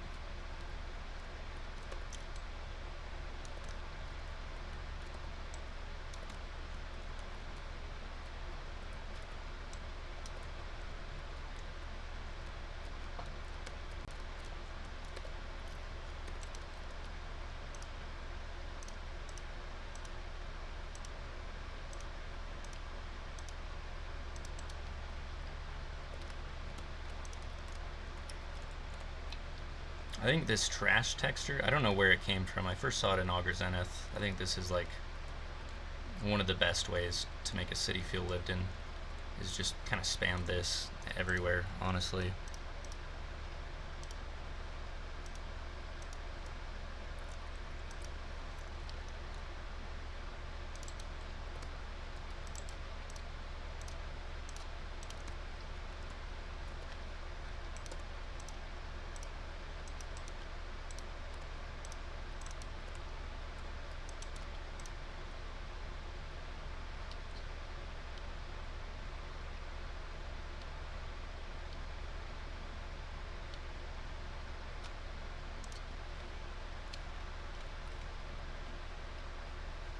Lots of trash also fits theme. Yeah, yeah, for a dystopian thing, it definitely does. But I mean, even just any urban theme you could do for Doom. Like I feel like Duke Nukem probably had a lot of trash as well, and that definitely added to its sleazy vibe, but also made it feel like a lived-in world.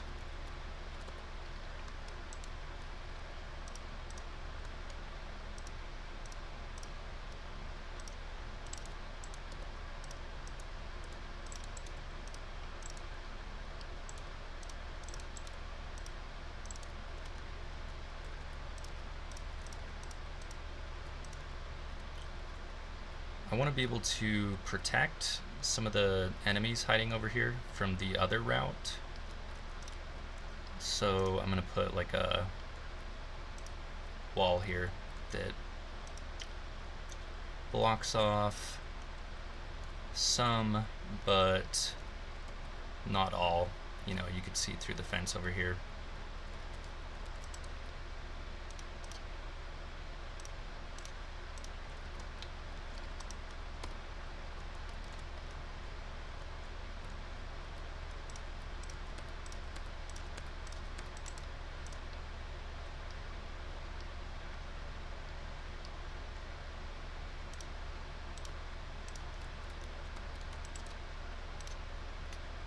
And I like to do the texturing thing on the tin as well. Choose some pieces and change the color. Makes it look more like it's made out of different scraps of metal.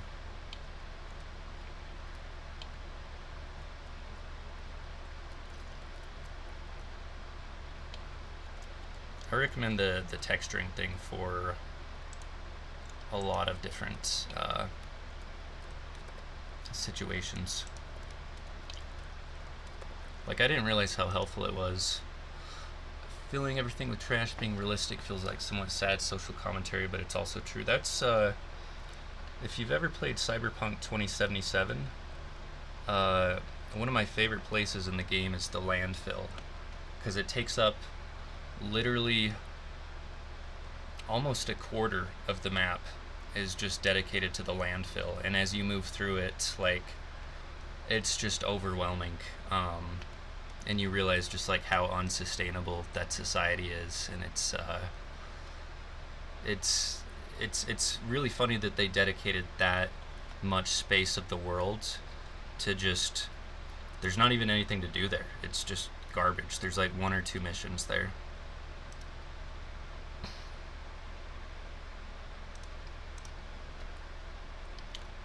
Where I learned to do the texturing thing was in these vents. Let me just drop a player start. But it was looking like really boring in here, so I just learned to replace like a lot of the squares with different gray textures, and something about the hodgepodge quality makes it feel more dystopian,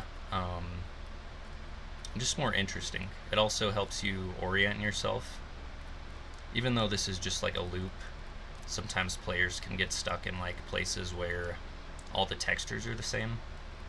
But when you mix it up and have areas with lights or bars or whatever, I don't know, it just makes for like a more interesting feel. This is the only place where I've done this like this heavily, but I want to start doing it more places.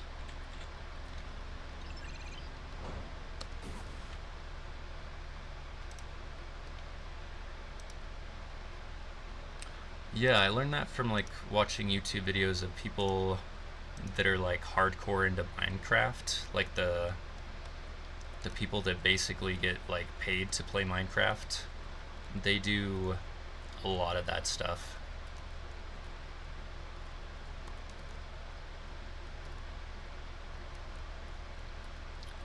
Where you'll see like a concrete house, but they'll have like white wool and cobblestone, and I haven't played Minecraft in a long time, but different blocks that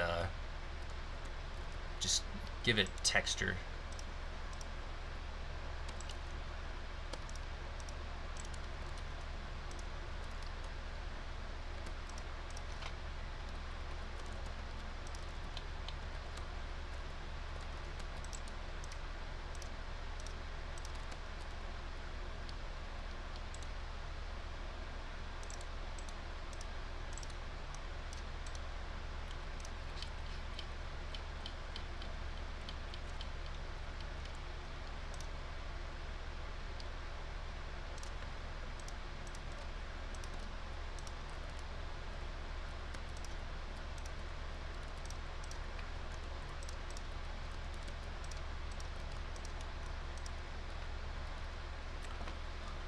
Are you still working on your map, Tavio?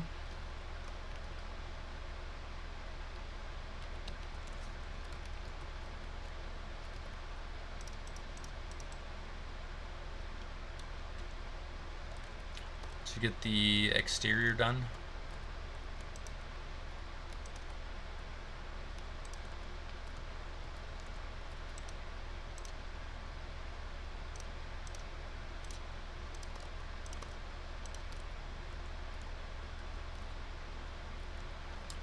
Did. Nice. Are you like me, where you really enjoy the detailing, or is it kind of a chore to you?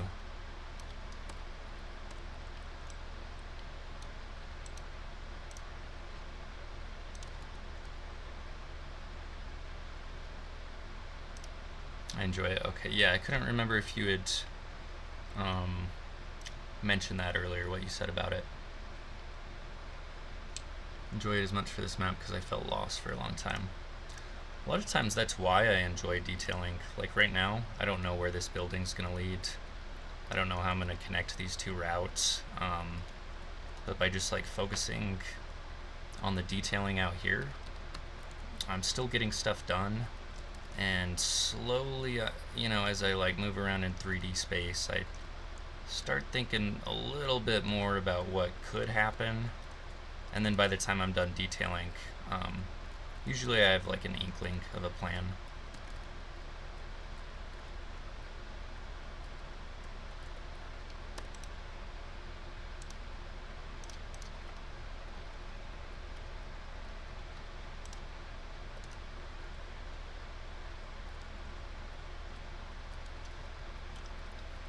But you're still committed to having a nonlinear layout. Well, I mean, that's kind of the problem with this this approach is, you know, I've made these like little dioramas, but most of the levels have ended up being pretty linear, with the exception of the Westworld map. I like how that one turned out just because it's pretty open-ended. But like even still in this one, where I want this to be more open, the fact that it's like linear in the beginning, and like if you miss a secret in this building, you know, you're gonna have to come all the way back if you're that kind of player. I don't like doing that, but I don't know what else to do, so.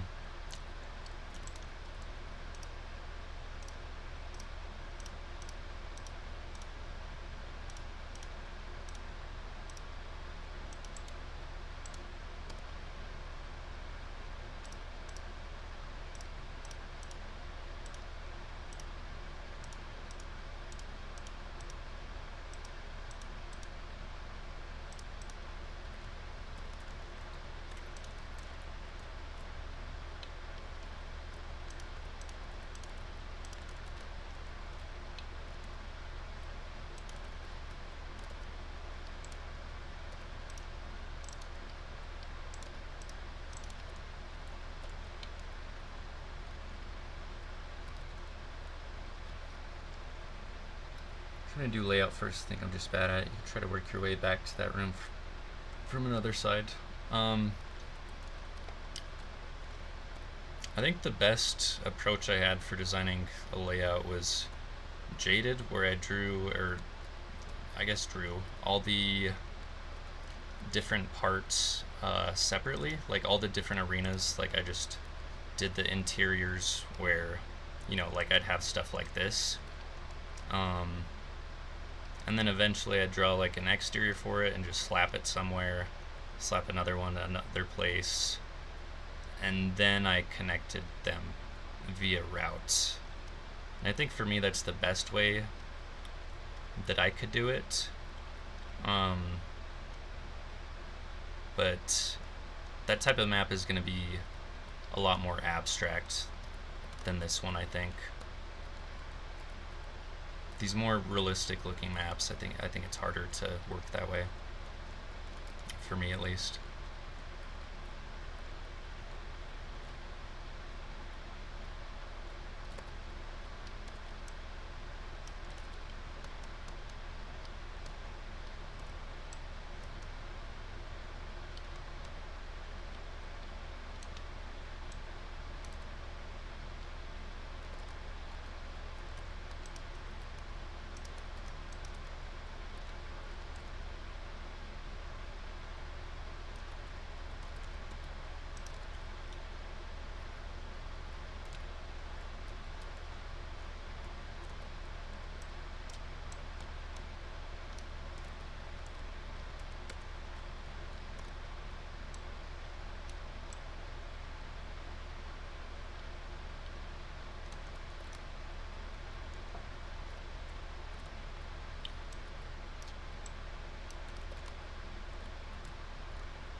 Everything is harder when your map is realistic.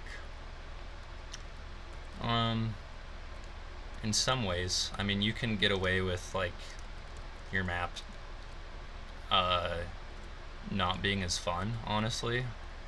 You can get away with it just being pretty and people will still enjoy it. Even if like the enemy placement is kind of eh.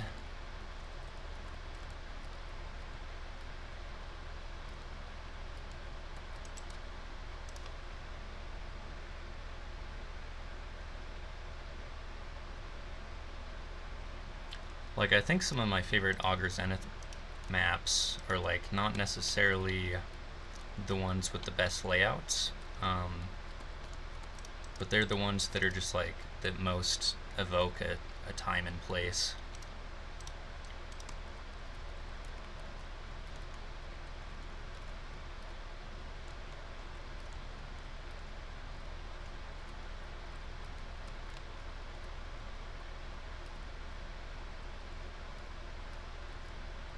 Oh, I have to remember this place is also a drug lab, or like overrun by gangsters.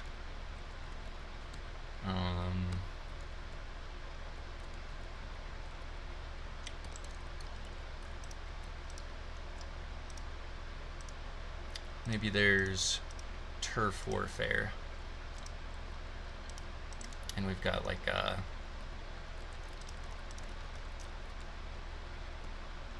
little sandbag forts or whatever.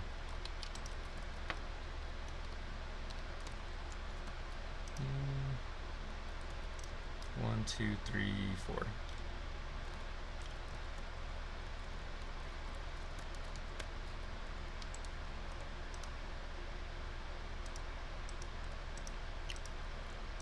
I bought Borderlands 4 and I was playing that. I should probably study Borderlands for this type of thing. These like little makeshift. I don't want to say fort. I feel like there's a different word. We'll just say makeshift forts. Thrown together with tin and garbage.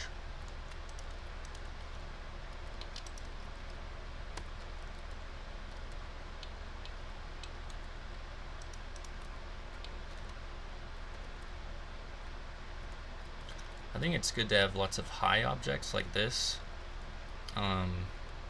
so that, you know, if you're coming from this way, or I guess not so much this way, but you can kind of hide enemies behind corners. Not everything wakes up as soon as you walk into a big empty space.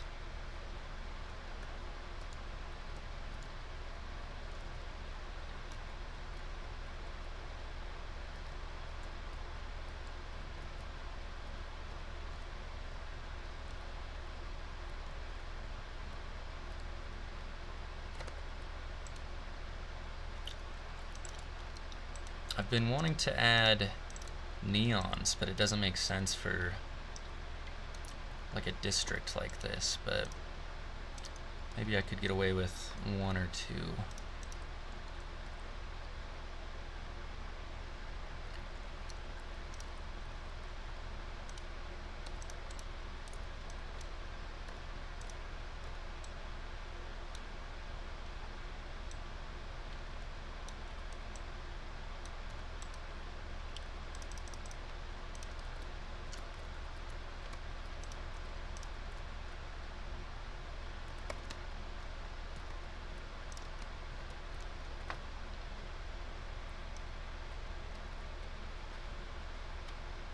Grungy lights, you can make it full of grungy flickering lights. That's a good idea.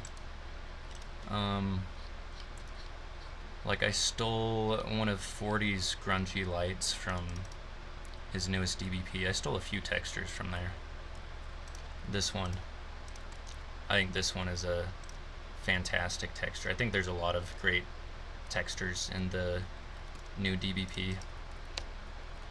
And the palette's awesome, but obviously not using the palette. But like this one, all of these textures here came from it. Plus some other ones somewhere else. But like this whole room,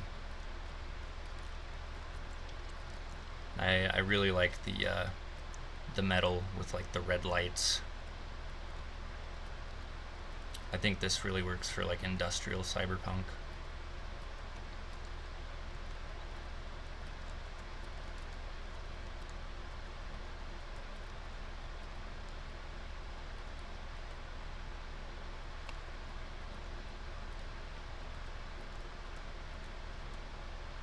Oh, I forgot what else I have.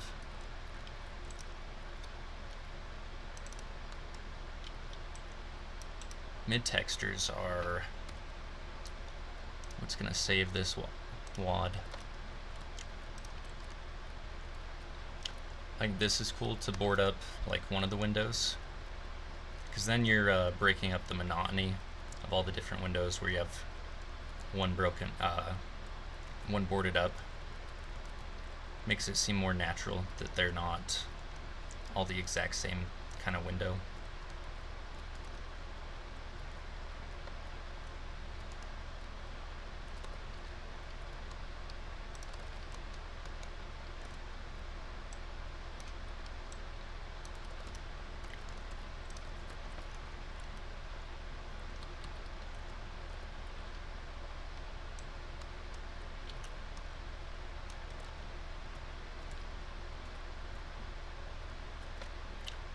Something like this you don't want to overuse, but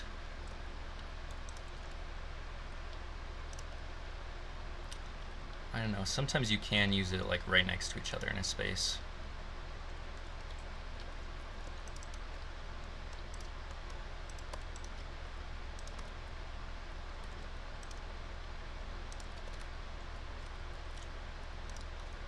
Because this is just going to be one of those things that makes this building feel like it's all part of the same building when you got different windows boarded up. None of these other buildings have windows boarded up, so it gives this one its own identity. Live wires? The wood could be a bit darker. It came from Nostalgic Entropy or Neon Overdrive, and so the palette was like, these boards were like straight up purple, and I had to work with them to get them even this color brown. I could probably do more work on them, but that's why their palette is kind of wonk.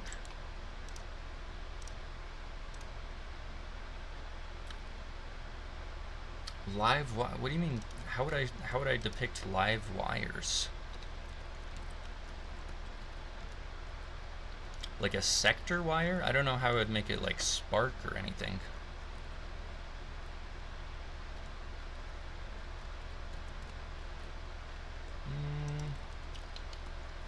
I think I'm going back to the neon.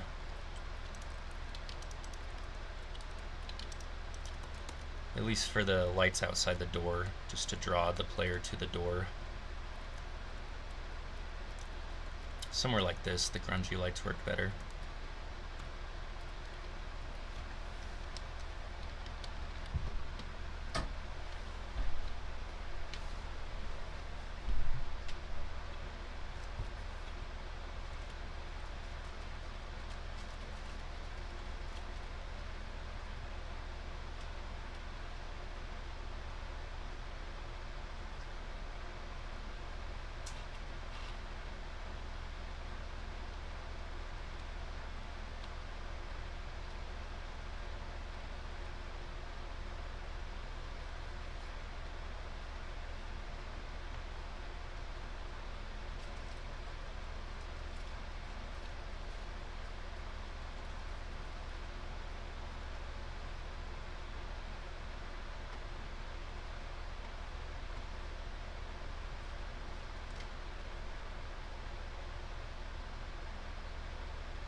Oh, I gotcha. Yeah, I guess it does look like it's a different brightness, doesn't it?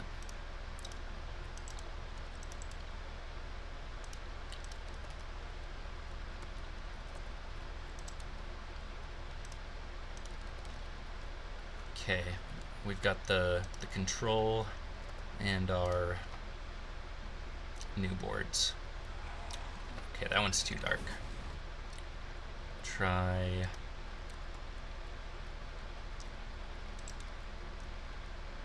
144. I didn't like that because they popped off of the building. It was like the first thing I noticed about it.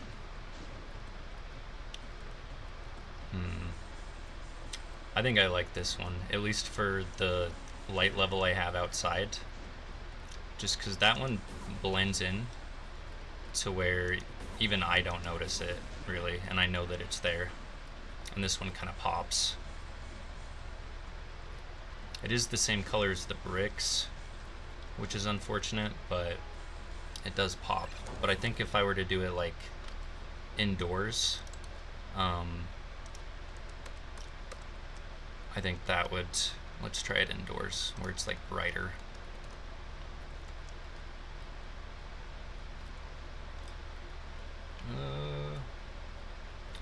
Lost in my own map, forgot where I was going. Like maybe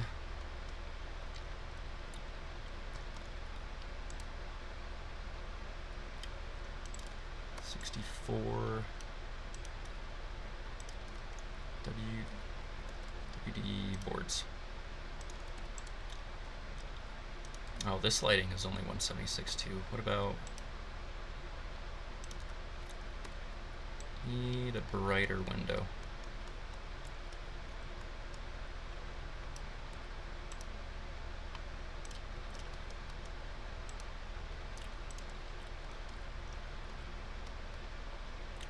Damn, I don't have any bright windows. What's my brightest room? I think this is my brightest room. I'll just throw it on the wall.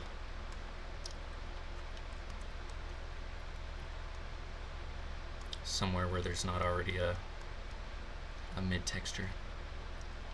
Just put it next to on the car.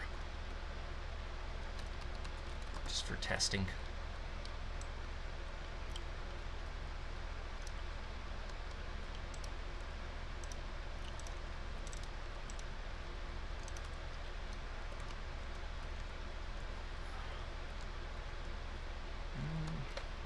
This room's also 176.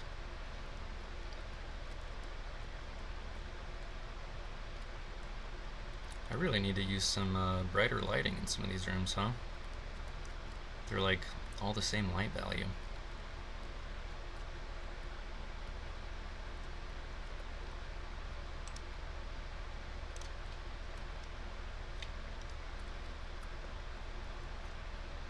Just gotta test these things. Yeah, I do think there's times where that would work better to make it darker. I've had to do that in a few places in this map. Like, I think I might have had to make this darker. I don't remember where I did it, but I had to do it with a few things where the mid texture just like looked too bright or too dark.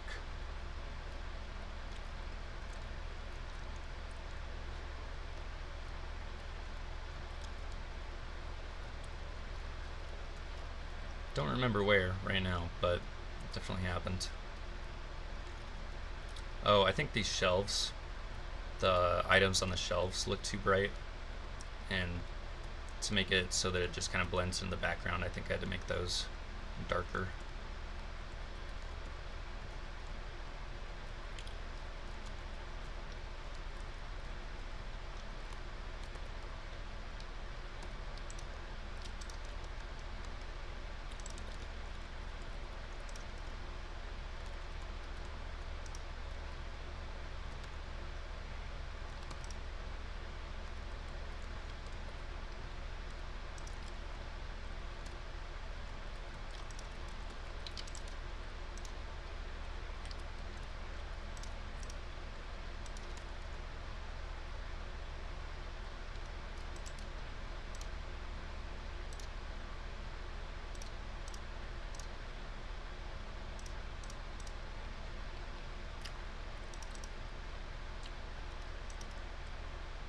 Where's that damn red light? There we go.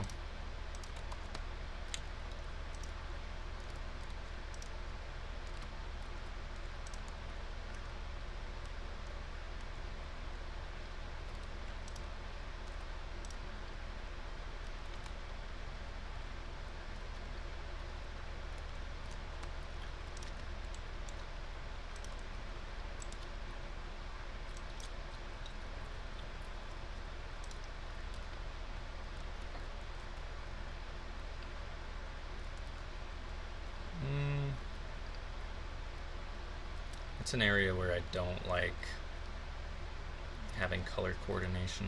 I just don't think it goes with the rest of it.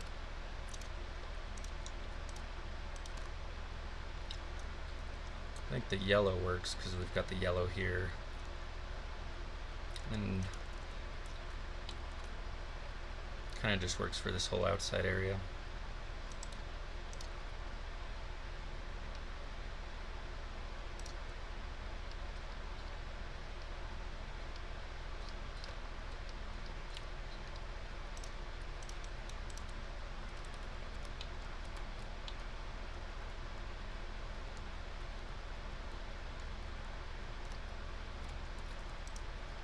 I don't love that, but I think it's better than the red, at least for right now.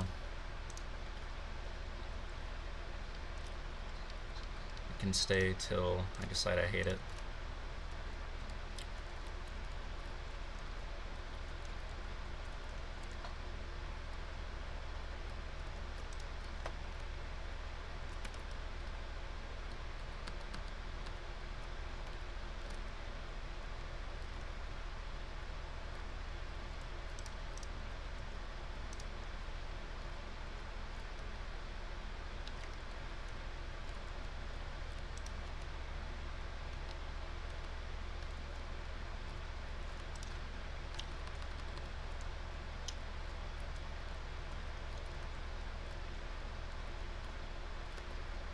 Okay, and then just because I'm curious,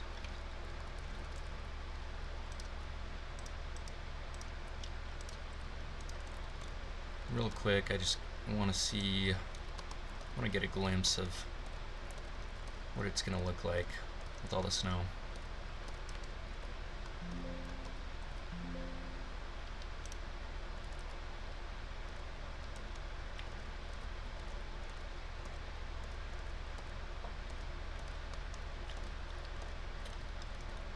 Just doing a slapdash job right now. This isn't gonna be perfect.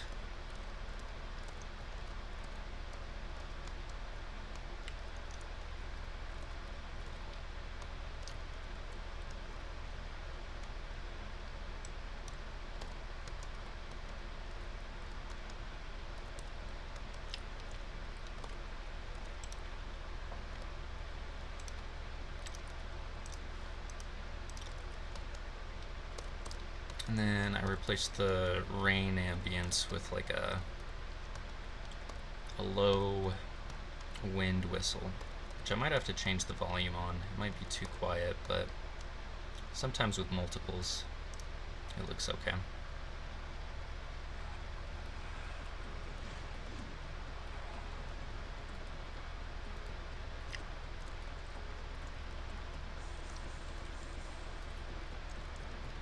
That looks good.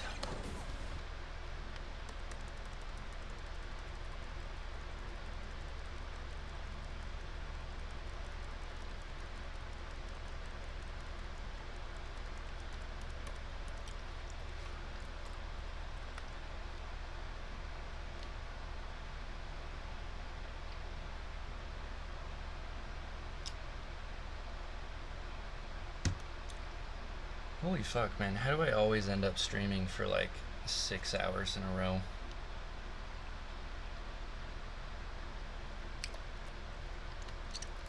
I mean, I kind of just get sucked into mapping. Maybe this is just how long I spend on mapping anyways.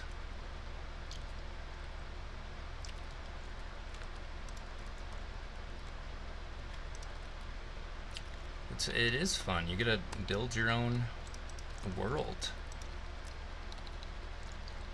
I'm not a talented enough artist to draw the things I want to do, but I can, can make a city in Doom pretty easy. So it's just fun to get into.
I think more people should use these trucks. I'm pretty happy with them.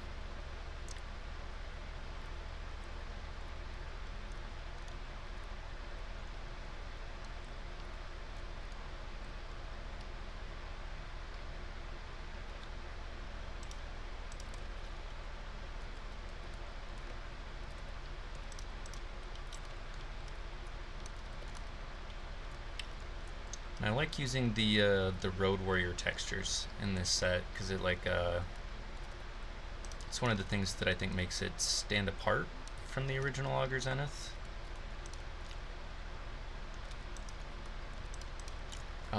Is just that instead of a utopia, it's more of a ghetto dystopia sort of feel.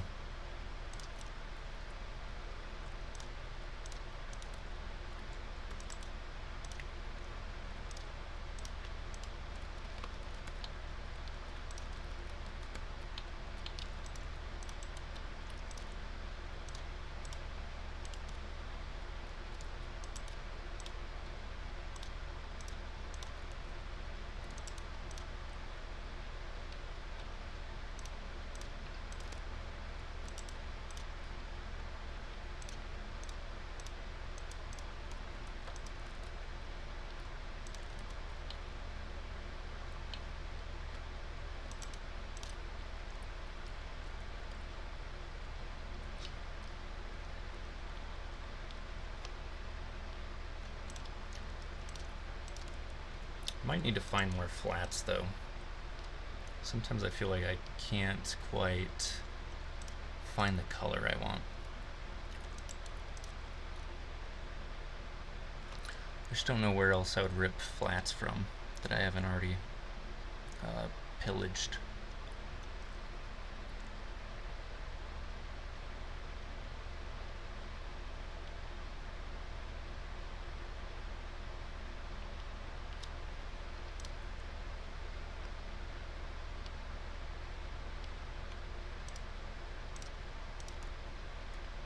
Close enough. What flat do you want? I never know what I want, but it's just like, you know, I'm looking at this and I just want, you know, a flat that would be beige with the olive green. Something that would suit this, for example.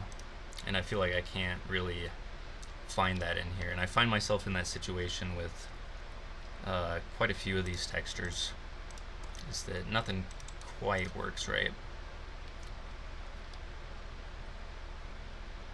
I might just have to, you know what, I could find a texture like this and then just color remap it to a bunch of different things. I don't know why I didn't think of that before. That's actually a pretty good idea.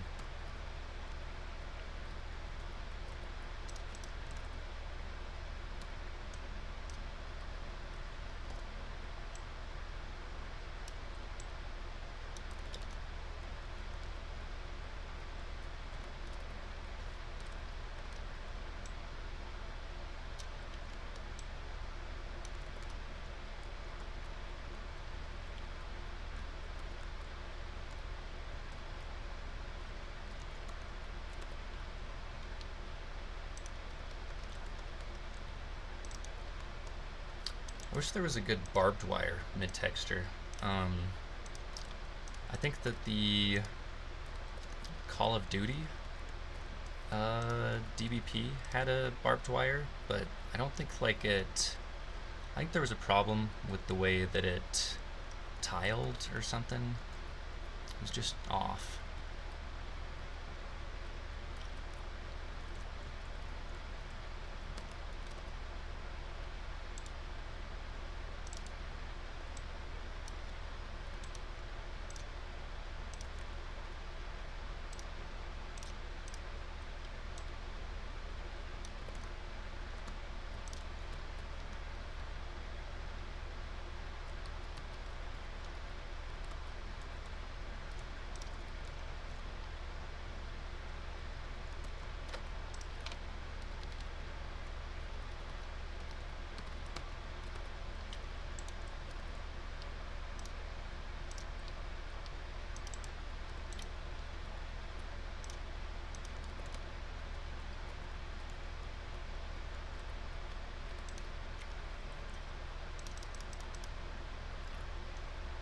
Map 21 had some barbed wire? Is Map 21 released? Was that the one that released a while ago?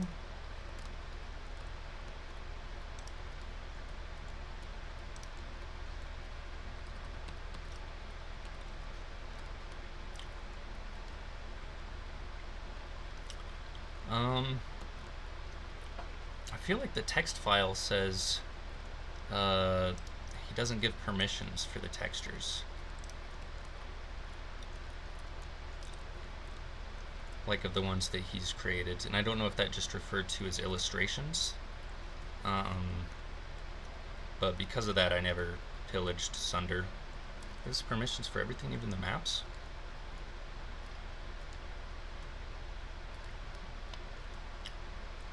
Okay, I don't know where I heard that from. I heard that, okay. Well, that's good to know. I'll have to take another look at it then.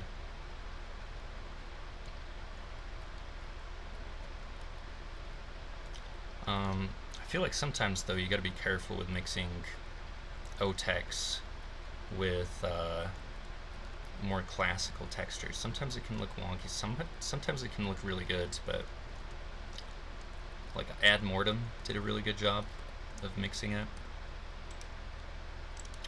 And not that that texture was OTEX, but obviously New Sunder is a lot of OTEX and textures that fit in with OTEX.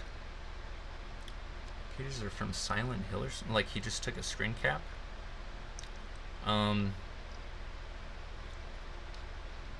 Let me find this. I actually did. Where is it? I was playing Cyberpunk 2077, and I wanted like a takeout box like you find in Ion Fury all over the ground, and so I took like a screen cap inside Cyberpunk 2077 and I like shrunk it down and tried to turn it into pixel art. Here it is.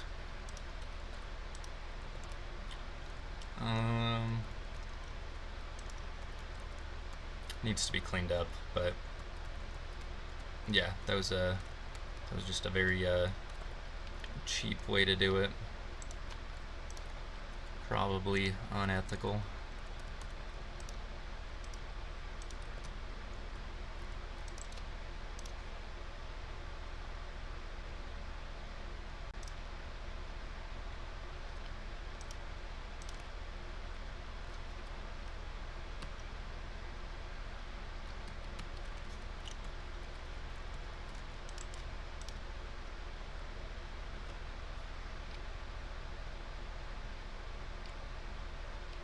Yeah, I'll have to take another look at Sunder then.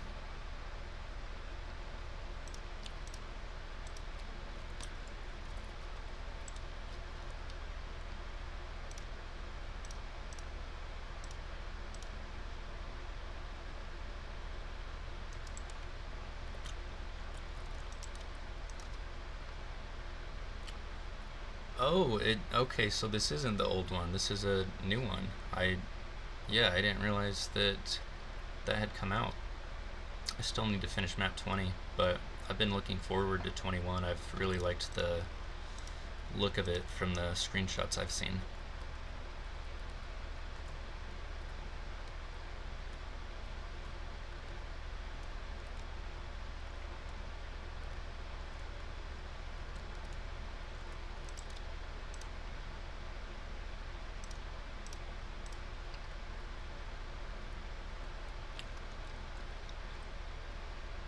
And they're free to use? How do you know what's bespoke or not?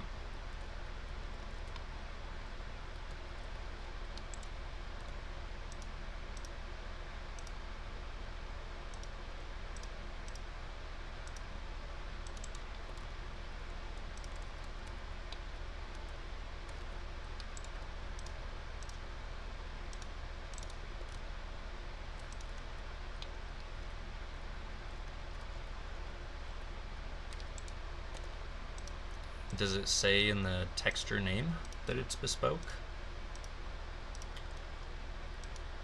Because otherwise I don't know how you're supposed to know.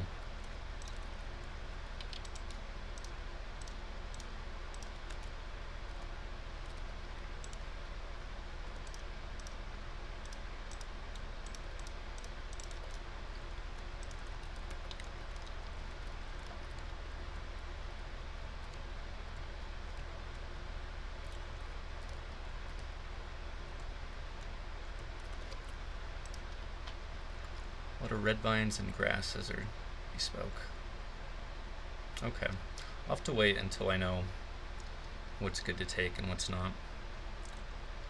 I gotta call it though. Thanks for black column sort of texture. Yeah, see, I wouldn't know what's bespoke or not. If it's 5x12 by 512. Okay.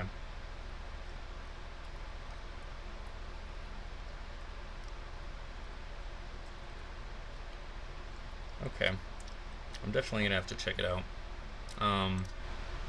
Thanks for chilling though. I really appreciate the company. Had a lot of fun, but I've been so tired the last couple hours. I thought I would snap out of it, but yeah, gotta get some sleep. You guys have a good night. I'll see you later. Oh, well, Hold on, I gotta find someone to... Who are we gonna raid? I guess Cinder?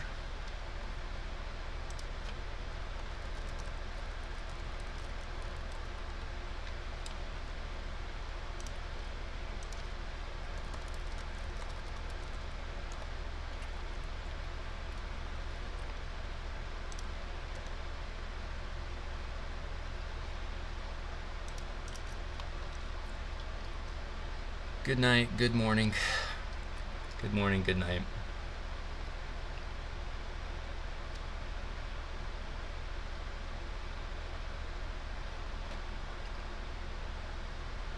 Peace.